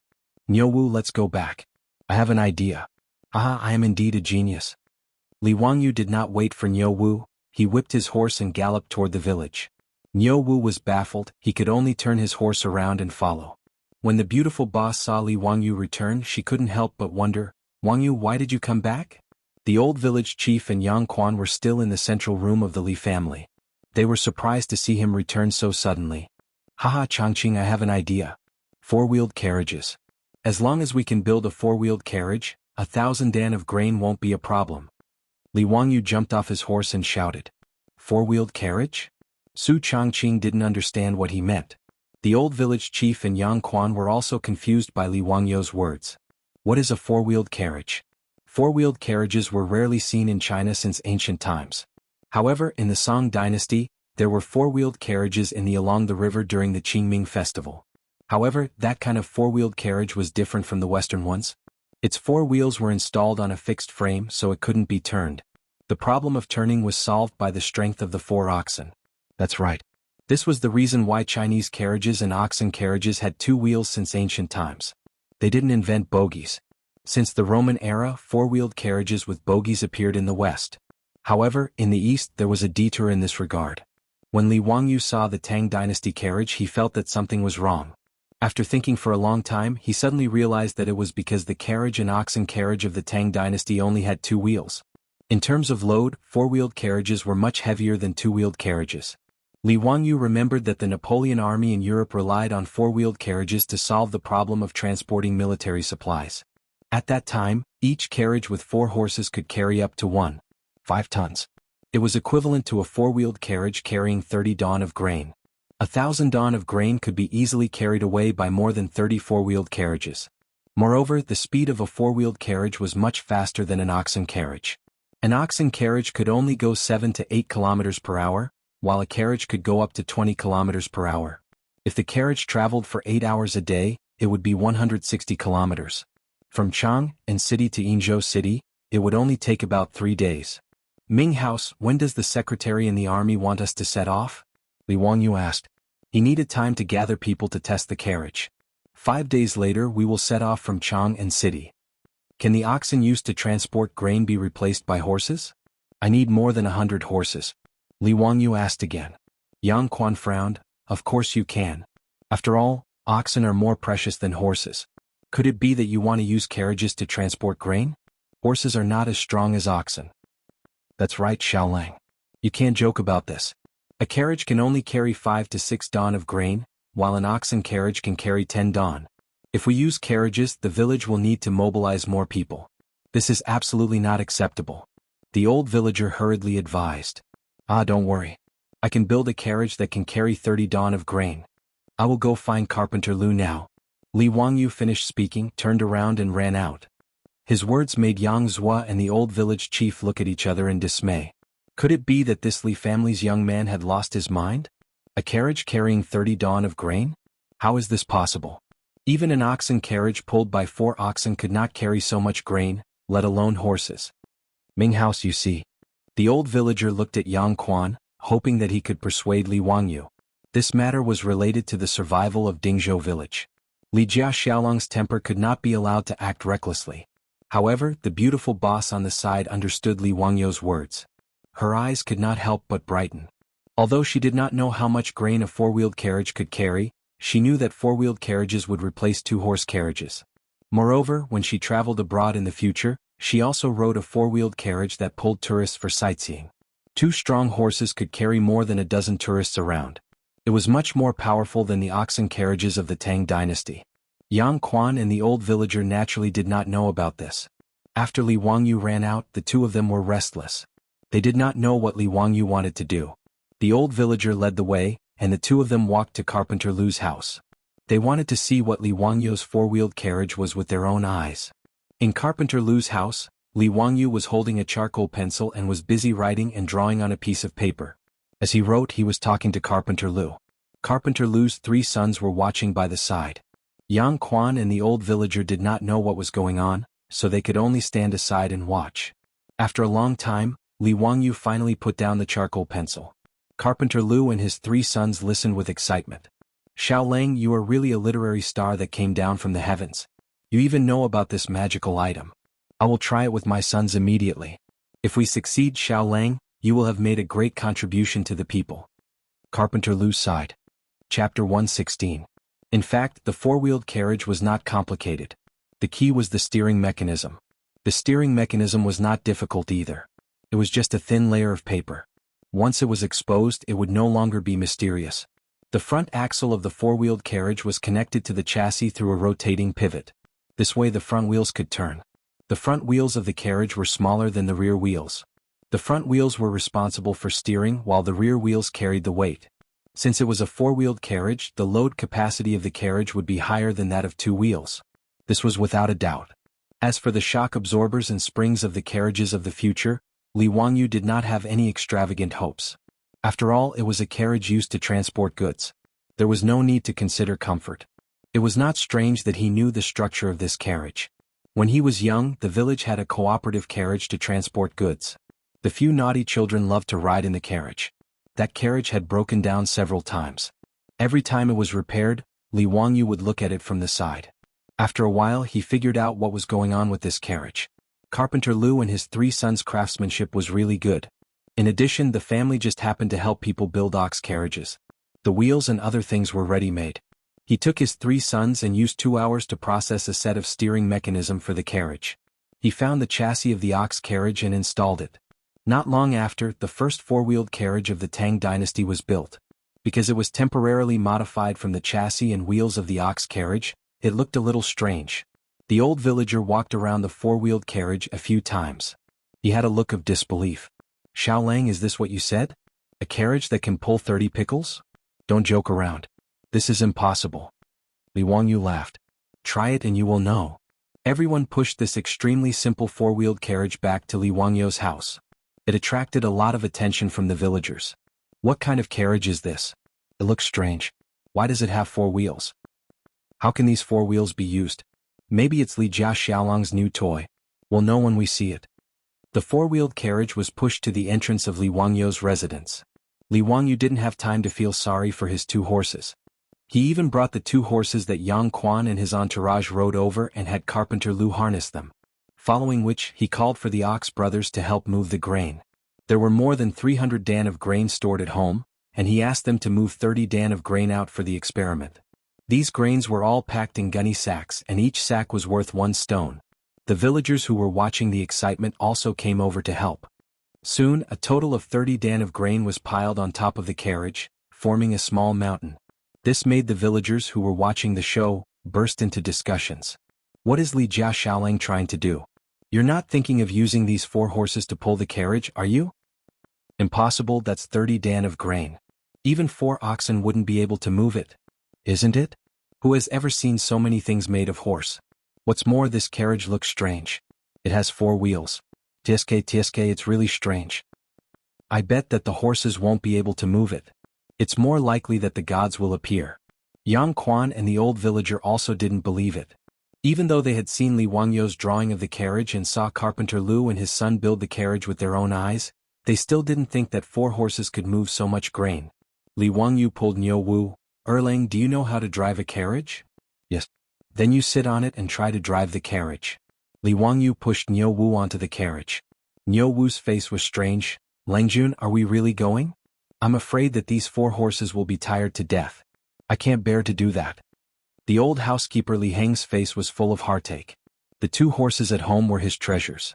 How could he bear to let them pull the carriage, let alone the 30 dan of grain? Li Heng looked at Li Wangyu with pleading eyes. Li Wangyu pretended not to see it and just urged Niu Wu to sit on the carriage.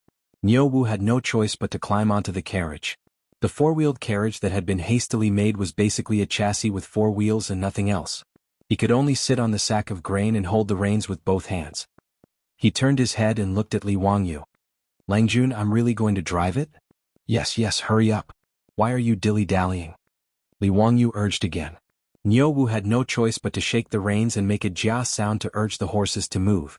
Under everyone's surprised gaze, the 4 horses lowered their necks and exerted force with their 4 legs. Miraculously, the carriage began to move slowly. Moved.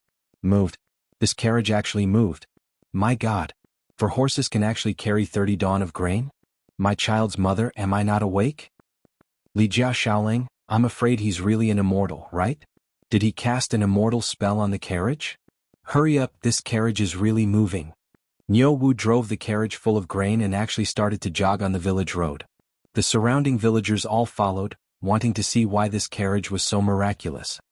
Langjun, how does this carriage make a turn? Niu Wu suddenly shouted from the carriage. It's the same as an ordinary carriage. There's no difference.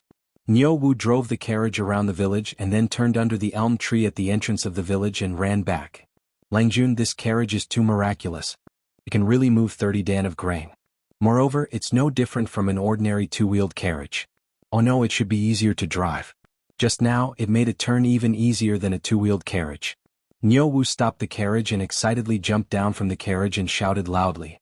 Yang Quan and the old villager were stunned by this scene. Ming House, does this spring corvée work have to be completed for 20 days? If we complete this task of transporting grain in advance, what will happen? Li Wangyu saw that the four-wheeled carriage was successful and suddenly thought of something. He quickly pulled Yang Quan and asked. Of course not. Your corvée work this time is to transport grain. When the grain is transported, the corvée work will be completed.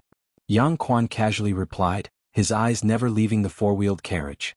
The next moment, Yang Quan excitedly grabbed Li Wangyu's arm and said, Zio, you can actually make such a magical weapon? If all the carriages in the Tang dynasty were like this, do you know how useful it would be?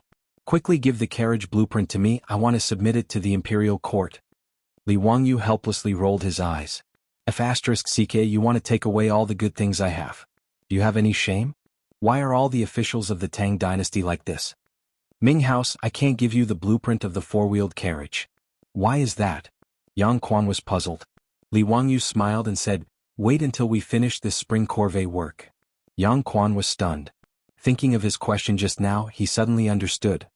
He pointed at Li Wangyu and said with a smile, Zio you? Okay, I understand. Then I will wait for a few more days. Li Wangyu's words made Yang Quan immediately understand what he wanted to do. However, he was not prepared to oppose. As the saying goes, it is impolite not to reciprocate. Since Li Clan used such a shameless method first, then Li Wangyu should fight back a little. Chapter 117. After confirming that the four-wheeled carriage was indeed feasible, the old village was so excited that he almost knelt down in front of Li Wangyu. He originally thought that they would not be able to escape this calamity and that all of the strong laborers in the village would be sent to carry out the task of transporting grain in the spring. However, he did not expect that Li Wangyu would be able to create a magical weapon like the four-wheeled carriage. The poisonous trap that the Li clan of Hu County had set for Dingzhou village was actually so easily resolved by Li Wangyu. This was the idea that Su Jingzong had given to the Li clan. Ever since Li Zhou passed away, the Li clan of Hu County only had a few 7th rank and 8th rank officials left in the court. The one with the highest rank was the member of the clan who was in charge of the army in Chang'an County. Su Jingzong was naturally very clear about the situation of the Li clan of Hu County. After all, he was the vice minister of the imperial clan and was responsible for managing these relatives of the imperial clan. As a result, Su Jingzong gave the Li clan leader such a desperate plan. Right now was the time for spring.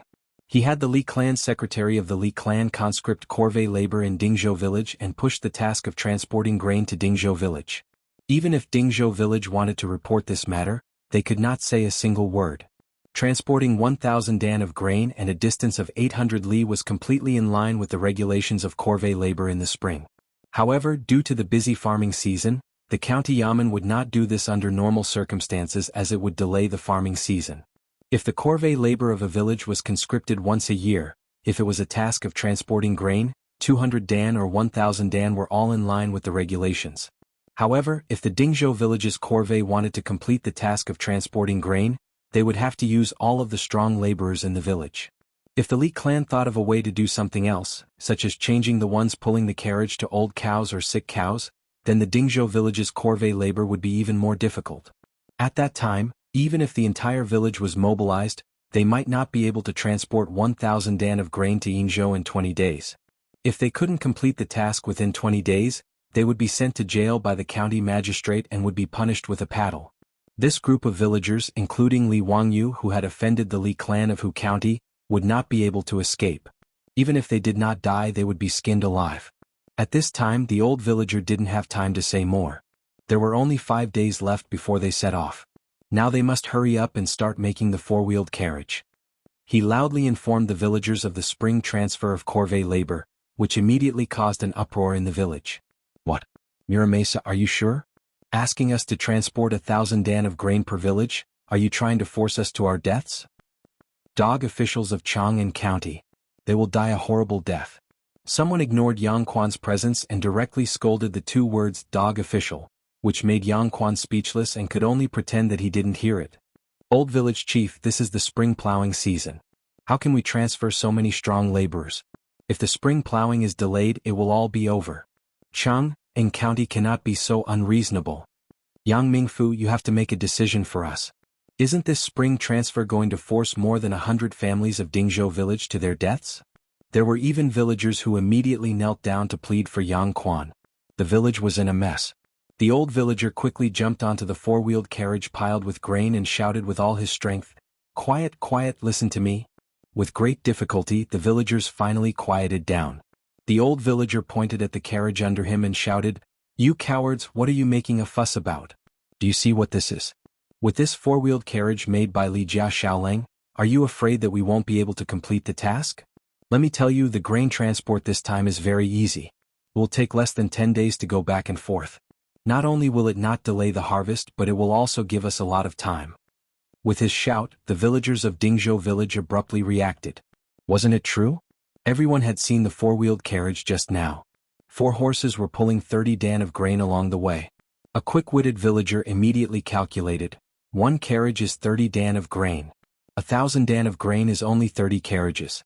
1 carriage can carry 2 people. Then our village only needs to send 60 or 70 people. Is that right, villager? Yes, that's right. The villagers of Dingzhou village became noisy again. Just now they were all ashen-faced, but now they were all smiling. The old villager shouted again, "Quiet, the matter is not finished yet. This four-wheeled carriage is good, but there is only one. We will set off in 5 days. We have to make 30 carriages in these 5 days. All the strong laborers in the village, put down what you are doing and listen to Carpenter Lu's command to make the four-wheeled carriage. Do you hear me?" The villagers hurriedly nodded in agreement. This was related to their own interests, so naturally no one would refuse. All the villagers, young and old, were busy under the command of Carpenter Lu and his 3 sons. To make 30 four-wheeled carriages in 5 days, time was very tight. Fortunately, this was just a carriage for transporting grain. Other than the chassis, the carriage, and the steering mechanism, there was no need for anything else. The village immediately became lively. Some went to the mountains to cut wood, some went to transport wood, and some went to help Carpenter Lu's family pull the saw. Looking at the lively scene in Dingzhou village, Yang Quan stroked his beard. "Ziyu, your ability is really amazing. I really don't know how many good things you have in your stomach." Li Wangyu smiled. "Ming House is too kind. However, to change the oxen pulling the carriage to horses, I hope that Ming House can help." He was most afraid that after the carriage was made, Chang'an County would not be willing to pull the horses for him. That would be terrible. "Ziyu, don't worry. Leave this to me. I promise to give you the horses in 5 days." Yang Quan assured him. Originally, Chang'an County needed to prepare more than 100 oxen carriages and more than 200 oxen pulling the carriages. Now that it was changed to more than 100 horses, Yang Quan dared to guarantee that Chang'an County would not refuse. 5 days passed quickly. With the efforts of the villagers, more than 30 four-wheeled carriages were made. In order to save time, they did not even have time to plane the shafts of the carriages. They simply made them from logs cut down from the mountains. Even the bark was not removed. These 30 four-wheeled carriages looked shabby and rough. However, these carriages had all been tested. They were very sturdy. Each carriage could easily carry 30 dan of grain.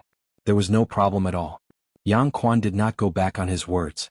Early in the morning, Chang'an County sent more than 100 horses to the village. All the four-wheeled carriages were hitched to horses and ready to leave. Li Wangyu was also part of the Jianghu that was transferred to Spring. Of course he had to leave with them. Niu Yong stayed at home to look after the house. Niu Wu accompanied him to Yinzhou to transport grain. Under the instructions of his beautiful superior, Li Wangyu climbed into the carriage. The old villager also set off to transport grain. He shouted, "Let's go." More than 30 four-wheeled carriages filed out of the village and headed towards Chang'an City. Chapter 118. The Granary of Chang, and was built near the Eastway Bridge Pier in the north of the city. The huge Chang'an Granary took up almost 1,000 acres of land and was very large in scale. After the grain was transported from the Wei River to Chang'an, it was transported to the nearby Chang'an Granary. The grain stored here not only had to supply the millions of people in Chang'an, but it also had to be transported to the entire Guanyi circuit and Longyu. In the entire history of Wuxia, transporting grain was the most troublesome problem. Due to the limitations of transportation, when transporting 100 don of grain, people and horses would eat on the way. In the end, only 70 to 80% of the grain would be transported to the destination. Furthermore, the further the distance, the greater the consumption. For example, transporting grain from Chang and to Yingzhou was a journey of 800 miles. Under normal circumstances, it would take about 10 days. 1,000 don of grain required more than 100 laborers. In 10 days these people would eat 50 don of grain. Adding on the consumption of the cows, it would only be more than that. After transporting the grain to Yingzhou, about 20% of the grain would be consumed. This was considered a short-distance transport. If they wanted to transport grain from Chang and to Longyu or even further, the journey would take 1 to 2 months.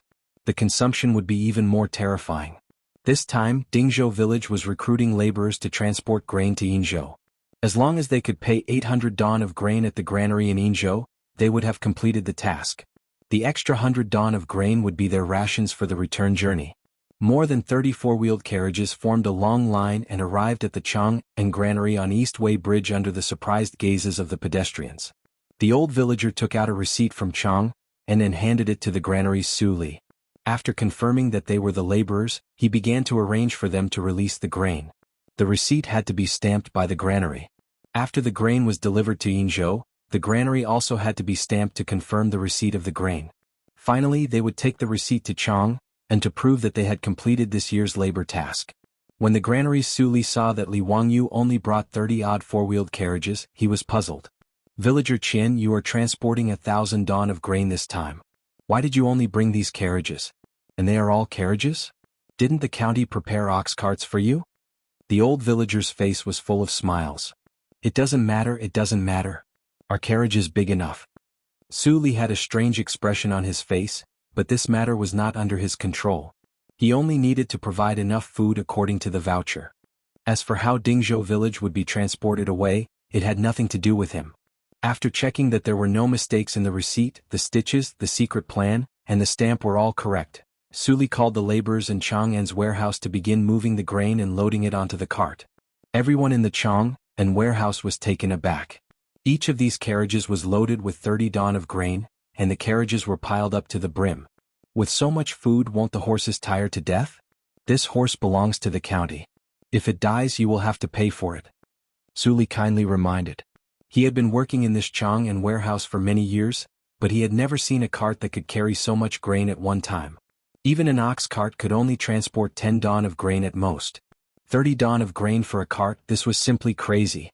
The old villager just smiled and didn't answer.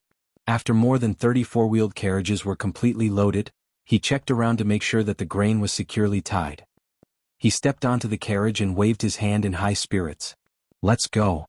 Su Li and the laborers in Chang'an's warehouse all craned their necks, ready to see a joke. Such a heavy carriage, even if the horses were tired to death, they wouldn't be able to move it. Not to mention 4 horses, even 4 oxen wouldn't be able to move it. But when the 30 or so four-wheeled carriages all began to slowly move out of the Chang'an granary, the eyes of Su Li and the laborers of the Chang'an granary almost fell out of their sockets. These carriages were really pulling 30 dan of grain. The four-wheeled carriages drove on the courier road and headed north in the direction of Yingzhou. This was the first time Li Wangyu had traveled so far in the Tang dynasty. Even the previous owner of this body had never left Huxian and Chang'an, let alone him, a modern person from more than 1,000 years ago. Niu Wu drove the carriage in the middle of the convoy, while Li Wangyu sat on the side looking around curiously. More than 1,000 years ago in the Tang dynasty, the northern Xianxia plain was not like the high yellow slopes of modern times. The vegetation and natural environment were preserved quite well. Li Wangyu soon found that after the simplified four-wheeled carriages drove on the courier road, the road was not as bumpy as before. This batch of four-wheeled carriages did not have any shock absorbers at all. In order to not hurt his butt, Li Wangyu specially brought a bear skin from home to cushion his butt. The bear skin was the black bear that scratched Niu Yong in Taibai Mountain. After the black bear was killed by Niu Wu, its tendons were pulled out and its skin skinned. After Li Wangyu saved Niu Yong, the two brothers tanned the bear skin and gave it to their Langjun. However, even with the thick bear skin as a cushion, Li Wangyu's four-wheeled carriage, which was nearly 100 miles from Dingzhou village to Chang'an's warehouse, was jolted, dizzy, and miserable. The roads of the Tang dynasty were not the cement and asphalt roads of modern times. One could imagine how bumpy those dirt roads were. Li Wangyu's face turned pale at the thought of running back and forth on such bumpy roads for 5 or 6 days. Li clan of Huxian, I'm not done with you. Because of the Li clan, Li Wangyu had to run thousands of miles and suffer this punishment. Unexpectedly, after the four-wheeled carriage was loaded with grain in Chang'an's warehouse, it was much more stable. Carefully looking at the courier road in front of him, Li Wangyu could not help but feel happy. The quality of the courier roads of the Tang dynasty was very guaranteed. With Chang'an as the center, the Tang dynasty built an extremely dense road network. The county annals of Yuanhe County written by the Tang dynasty's Li Jifu clearly recorded in detail the so-called 8 destinations of the various states of the Tang dynasty, which were the road conditions and mileage that extended in all directions with the place as the center. These courier roads were generally paved with bluestone or cobblestone, and the roads were very smooth. The main purpose was to transport grain, march, and deliver documents. It was a bit similar to the national roads of modern times. Ever since Qin Shi Huang unified the 6 states, the roads and documents were the same. After that, the wheelbases of the carriages and ox carts were the same specifications and the same width. In this way, after the wheels repeatedly rolled over, the courier road would form 2 hard lanes with the same width as the wheels, a bit like the railway tracks of modern times. The four-wheeled carriage's wheels could significantly reduce the consumption of horsepower and axle wear and tear. It was like a modern car driving on an asphalt road, relaxed and comfortable. The convoy of more than 30 four-wheeled carriages from Dingzhou village ran quite smoothly on the courier road. In less than 2 hours they had run more than 50 miles, which was far faster than they had expected. When the convoy stopped to feed the horses and rest the horses, the old villager had a bright smile on his face. Xiaolang, at this speed we can report to Yin province in 2 days at most. Li Wangyu suddenly remembered something. He pulled the old villager and asked, "Old villager, if we can reach Yin province in 2 days, then we won't consume much grain on the road. We only need to hand over 800 don of grain to Yin province, so the rest will belong to us, right?" Chapter 119. Li Wangyu's words surprised the old villager. He had never considered this kind of thing before. It turned out that when serving as corvée laborers, what everyone was most afraid of was the task of transporting grain. Not to mention the 20 days of traveling back and forth, the grain might not even be enough to eat.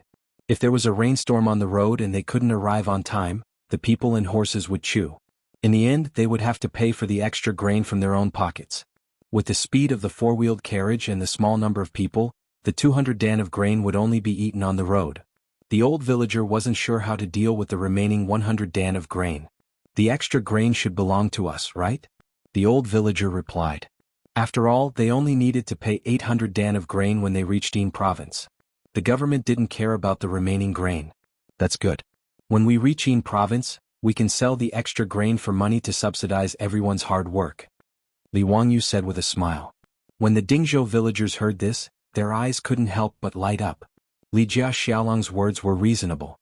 The 100 dan of grain was worth a lot of money. If they sold it in Yin province, then each of the 70 people would be able to get a few strings of copper coins. Li Wangyu didn't think about transporting the 100 dan of grain back to the village. After all, they were about to face the locust plague.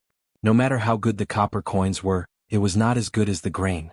However, the 100 dan of grain was the official grain for the corvée laborers. If they directly transported it back to the village, they were afraid that it would be troublesome, so they dropped the idea. Everyone looked at the old villager with eager eyes. After all, this matter still needed the old villager's approval. The old villager thought for a moment and nodded his head in agreement. The enthusiasm of these people was even higher. When they thought about how they could earn a few strings of copper coins, everyone felt as if a meat pie had fallen from the sky. However, Li Wangyu spoke again. "Everyone, although we are the only ones conscripting corvée laborers this time, everyone in the village, old and young, has contributed. The money from selling the grain should be distributed to each household. I suggest that the money from the sale of grain be taken by each household, and the rest be divided equally among the families in the village. Is that okay?" "That's only natural. Without the help of the various families in the village, it would have been impossible to build these 30-odd carriages. I support Xiaolang's opinion." "I agree. Let's do as Xiaolang says. It's fair and reasonable. We have no objections." The old villager nodded in agreement, and the matter was settled. After resting for an hour, everyone got on the carriage again and headed towards the Yin province. Before sunset, Dingzhou village's grain transport team had already traveled 300 li in one breath, nearly half of the journey. The old villager pointed at the relay station in front of them and said, "Tonight we will stay in that relay station. Let's drive the carriage over." Everyone agreed and drove the convoy to the relay station not far away. The relay station they were planning to stay at was a third-class relay station. Just as the caravan arrived at the entrance of the relay station, a courier ran out. "What do you do?" "We came from Chang'an City to transport grain to the Yin province. This is our certificate." The old villager quickly jumped off the carriage and handed the certificate to the courier. When transporting grain, one had to stay overnight at the relay station to ensure the safety of the grain. After the courier checked the certificate, he let them into the relay station. The relay stations of the Tang dynasty were divided into 6 classes. The first class had 20 courier, the second class had 15 courier, the third class had fewer courier, and the sixth class had 2 to 3 courier. The relay station also had farmland. According to the Sufu Yuan Gui, the upper-class relay station of the Tang dynasty had 2,400 mu of farmland, and the lower-class relay station had 720 mu of farmland. These fields were used to grow alfalfa to solve the problem of feed for the cattle and horses. The other harvests were also used for the daily expenses of the relay station. The relay station occupied a large area, about a few dozen mu. The 20-odd rooms were used for the accommodation of the officials. Just the barn alone could easily accommodate a few hundred cattle and horses. After Li Wangyu's caravan drove into the relay station, the courier pointed out an area for them to park, and everyone started to get busy. They unloaded all the horses from the carriages and led them to the barn to feed them. The other thing was to start a fire and cook to solve their food problem. The relay station would provide horse feed for free, but people like them had to prepare their own food. The relay station would not provide that. The relay station would not even provide a room for them to stay, so they could only sleep in the courtyard of the relay station. It would be fine if it didn't rain, but if it did, they could only squeeze into the barn and make do for the night. Luckily, the weather was clear today, so there was no need to worry about rain. Everyone took the blankets they brought from the carriages and laid them out in the courtyard. They lit a fire to warm themselves up and prepared to sleep. After rushing around for a day, even if it was just a carriage, everyone was exhausted. Just as they were about to sleep, they heard someone calling outside the relay station. The courier mumbled to himself as he went to open the door. It was a man with a face full of vicissitudes. He was dressed like a scholar, but his clothes were shabby. He led an old donkey to the relay station. "Do you have any proof?" the courier asked. This proof naturally referred to the proof that one could stay in the relay station. The Tang dynasty had 4 kinds of proof. The first was a silver medal, which was issued by the province and written with the words, "Imperial Horse Silver Medal." The second was a horn talisman, the third was a voucher, and the fourth was a transmission talisman. The last 2 were paper certificates, and the one in the old village chief's hand was a voucher. Only with these certificates could one pass through the relay stations and passes of the country without any obstruction. The man took out a transmission talisman and handed it over. The transmission talisman was a talisman to pass through. The postman inspected him for a bit before letting him in. However, he did not have a pleasant expression on his face. "Bring the donkey to the barn yourself. Then, like them, find a place to sleep." He pointed at Li Wangyu's caravan and said. Obviously he meant to let the man sleep in the open air. Niu Wu laughed mockingly. It seems that he is also a scholar in dire straits. He has no official position, and the relay station does not provide food and lodging. Li Wangyu nodded. The relay station of the Tang dynasty only provided food and lodging for civil servants, although one could enter the relay station to rest with a certificate. This young scholar was obviously not an official, which was why the courier had such an attitude. After the man thanked the courier, he led the old donkey to the barn and leaned against the pillar next to the barn, planning to sleep with his clothes on. Li Wangyu saw that he did not have any luggage, let alone any bedding. It was early spring in March and the weather was still relatively cold. If he spent the night like this he might suffer. His heart softened and he called out, "This gentleman, come and sleep with us." Li Wangyu signaled Niu Wu to help the young scholar get another bedding. When they went out, the beautiful boss was afraid that Li Wangyu would not be able to sleep well, so she asked Perrin to prepare another bedding for Li Wangyu. The scholar was very surprised and a little embarrassed. After dawdling for a long time, he walked over and cupped his hands to Li Wangyu. "I am Ma Zhou from Chiping, Qinghe. My courtesy name is Bin Wang. How should I address Xiao Lang?" "Ma Zhou?" Li Wangyu felt that this name was very familiar. After thinking for a while, he suddenly raised his head and said in surprise, "You are Ma Zhou?" Chapter 120. Li Wangyu's exclamation surprised Ma Zhou. He was puzzled. "Xiao Lang knows me? How should I address you, Xiao Lang?" Li Wangyu was speechless. "Of course I know you, but I only know you from the history books of the future. It was such a coincidence that I could meet Ma Zhou at this relay station." This famous person of the Tang dynasty had met another living person today. Ma Zhou was a legendary figure of the Tang dynasty. He was an orphan when he was young and came from a poor family. However, Ma Zhou was a genius. After he was successful in his studies, he became a teaching assistant in Bo Prefecture. However, because of his poverty, he became unruly and drank all day. In the end, he resigned and ran to Chang, and to stay in the house of Chang He. In the 5th year of Jingguan, Pai Lupi ordered hundreds of officials to write a memorial to discuss the gains and losses of the imperial court. Ma Zhou was recognized by the Pai Lupi and entered the imperial court as an official. Later, Ma Zhou rose through the ranks and finally sat in the position of the prime minister of the Tang dynasty. One had to admit that he was a great figure. Li Wangyu did not know how to answer Ma Zhou's question. He quickly changed the topic.